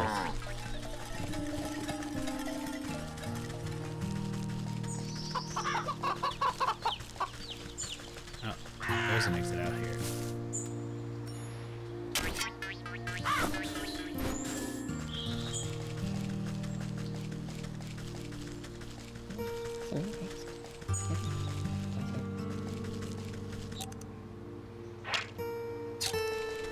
Still an unknown weakness.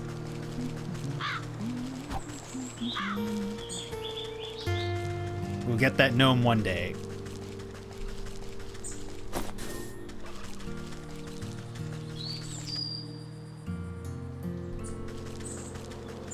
Meantime, let's go drug this queen bee. Make her more amenable to our recommendations.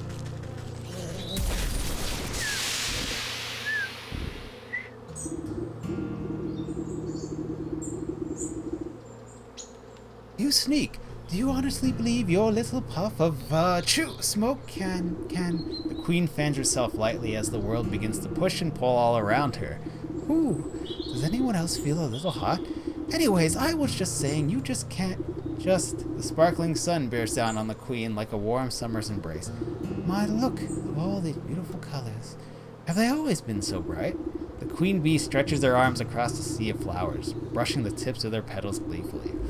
She arcs her limbs through the myriad of colors swirling about her head. It's gorgeous! Oh, and what's that delicious smell? Cracking into the waxen walls of her hive, the queen pulls out a golden honeycomb. She proceeds to messily stuff the honey into her face. Delectable. Oh, it's so good. You simply have to try some, my dear. Never tasted anything so delicious in my life. She offers up a sticky handful to you. I thank you, my queen. Take the honeycomb. There you go. As I said, we've drugged the queen and it's time to go.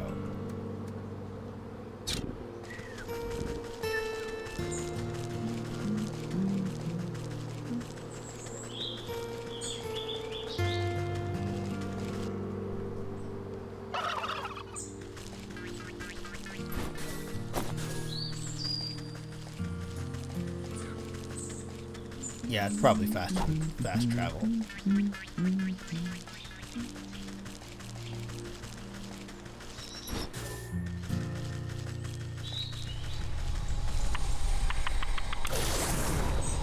And now we're gonna get we'll have 4 of the 12 souls done in only 4 hours.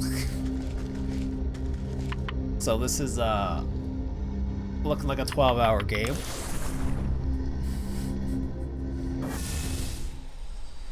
And we're assuming things don't get harder.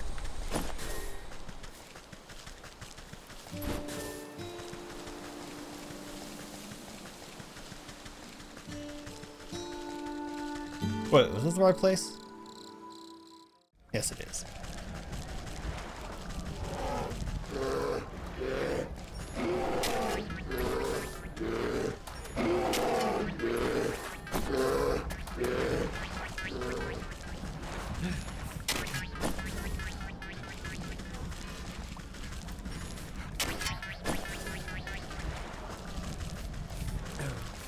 Alright. Here, I have the talisman. Here. So I'll shield you from harm for a time. He grins nervously as he puts the charm around his neck, then he clobbers himself in the face with his own fist. Wow, you weren't kidding. Though that's nowhere near the kind of punishment the bear can dish out. Better find some more stuff to test it out with, then I'll give the bear a piece of my mind. He stumbles off to the camp to find other objects to try against his newfound protection, leaving the bear's tent unattended. I'll have to use the protection out by punching myself instead of fighting the bear.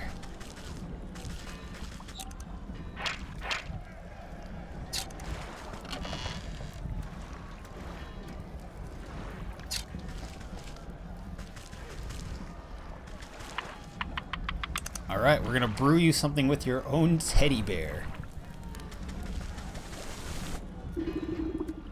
Frothing base in the brewery stands ready for the right ingredients. Honey. As you squeeze the honeycomb with your bare hands, thick, rich honey slowly oozes into the brewery's tank. Too sweet for your taste, but then this potion's not for you. Metamorphosis elixir. You lure out a good portion of the writhing tar-like substance into the brewery. To be safe, you add a little bit more, just for texture. Torn teddy bear. You pause before dropping the tattered plaything into the brewery. A glint in its button eye reminds you of something. The thought soon evaporates from your mind. You overturn your palm and the stuffed bear splashes down in the concoction. It floats sadly for a moment before becoming waterlogged and disappearing under the surface. The addition of the final ingredients, the brewing equipment is sealed and set to work.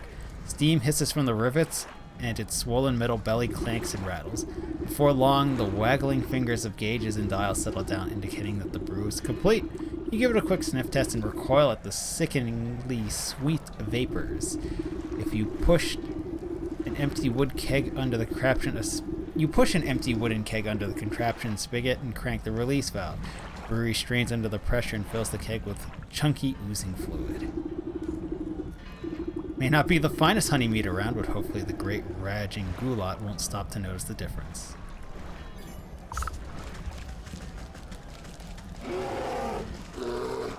Here you go.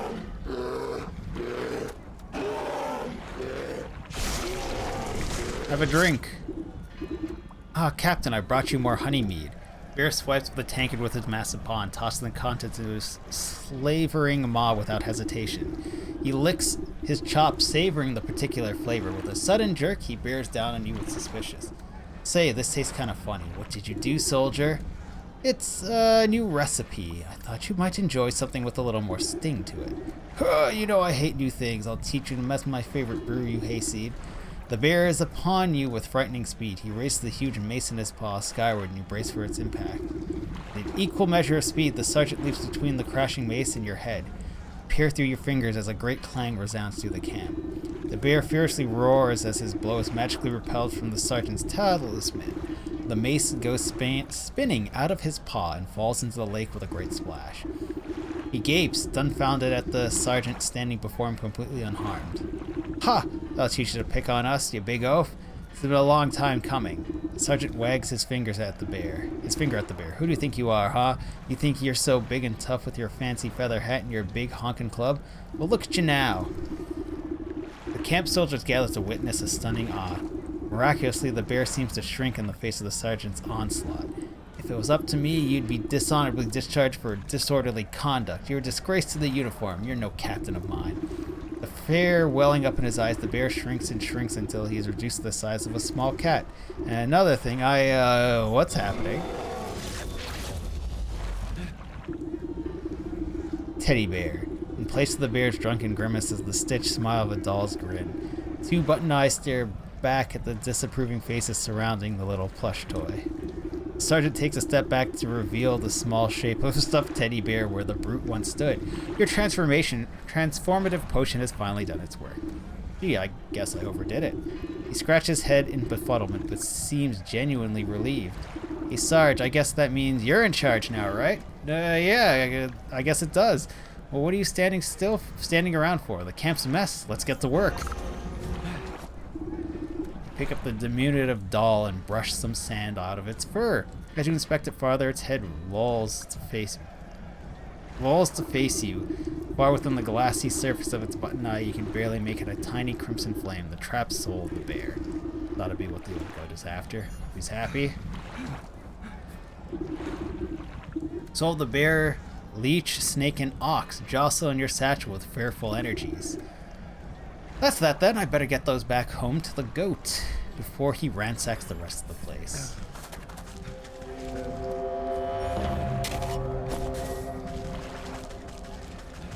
Hey, you made it back, sir. We can go sacrifice these souls to the goat.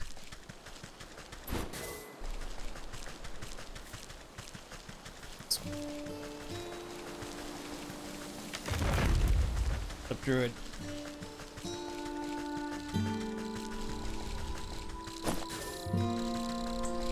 Bot, you're not supposed to be spamming message if no one else is talking. Bad bot.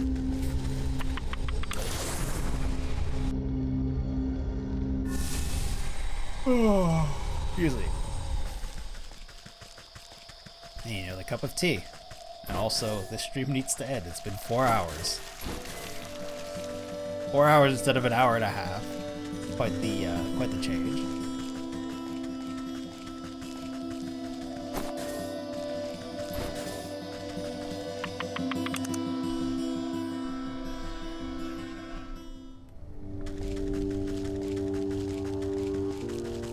What's up, goat?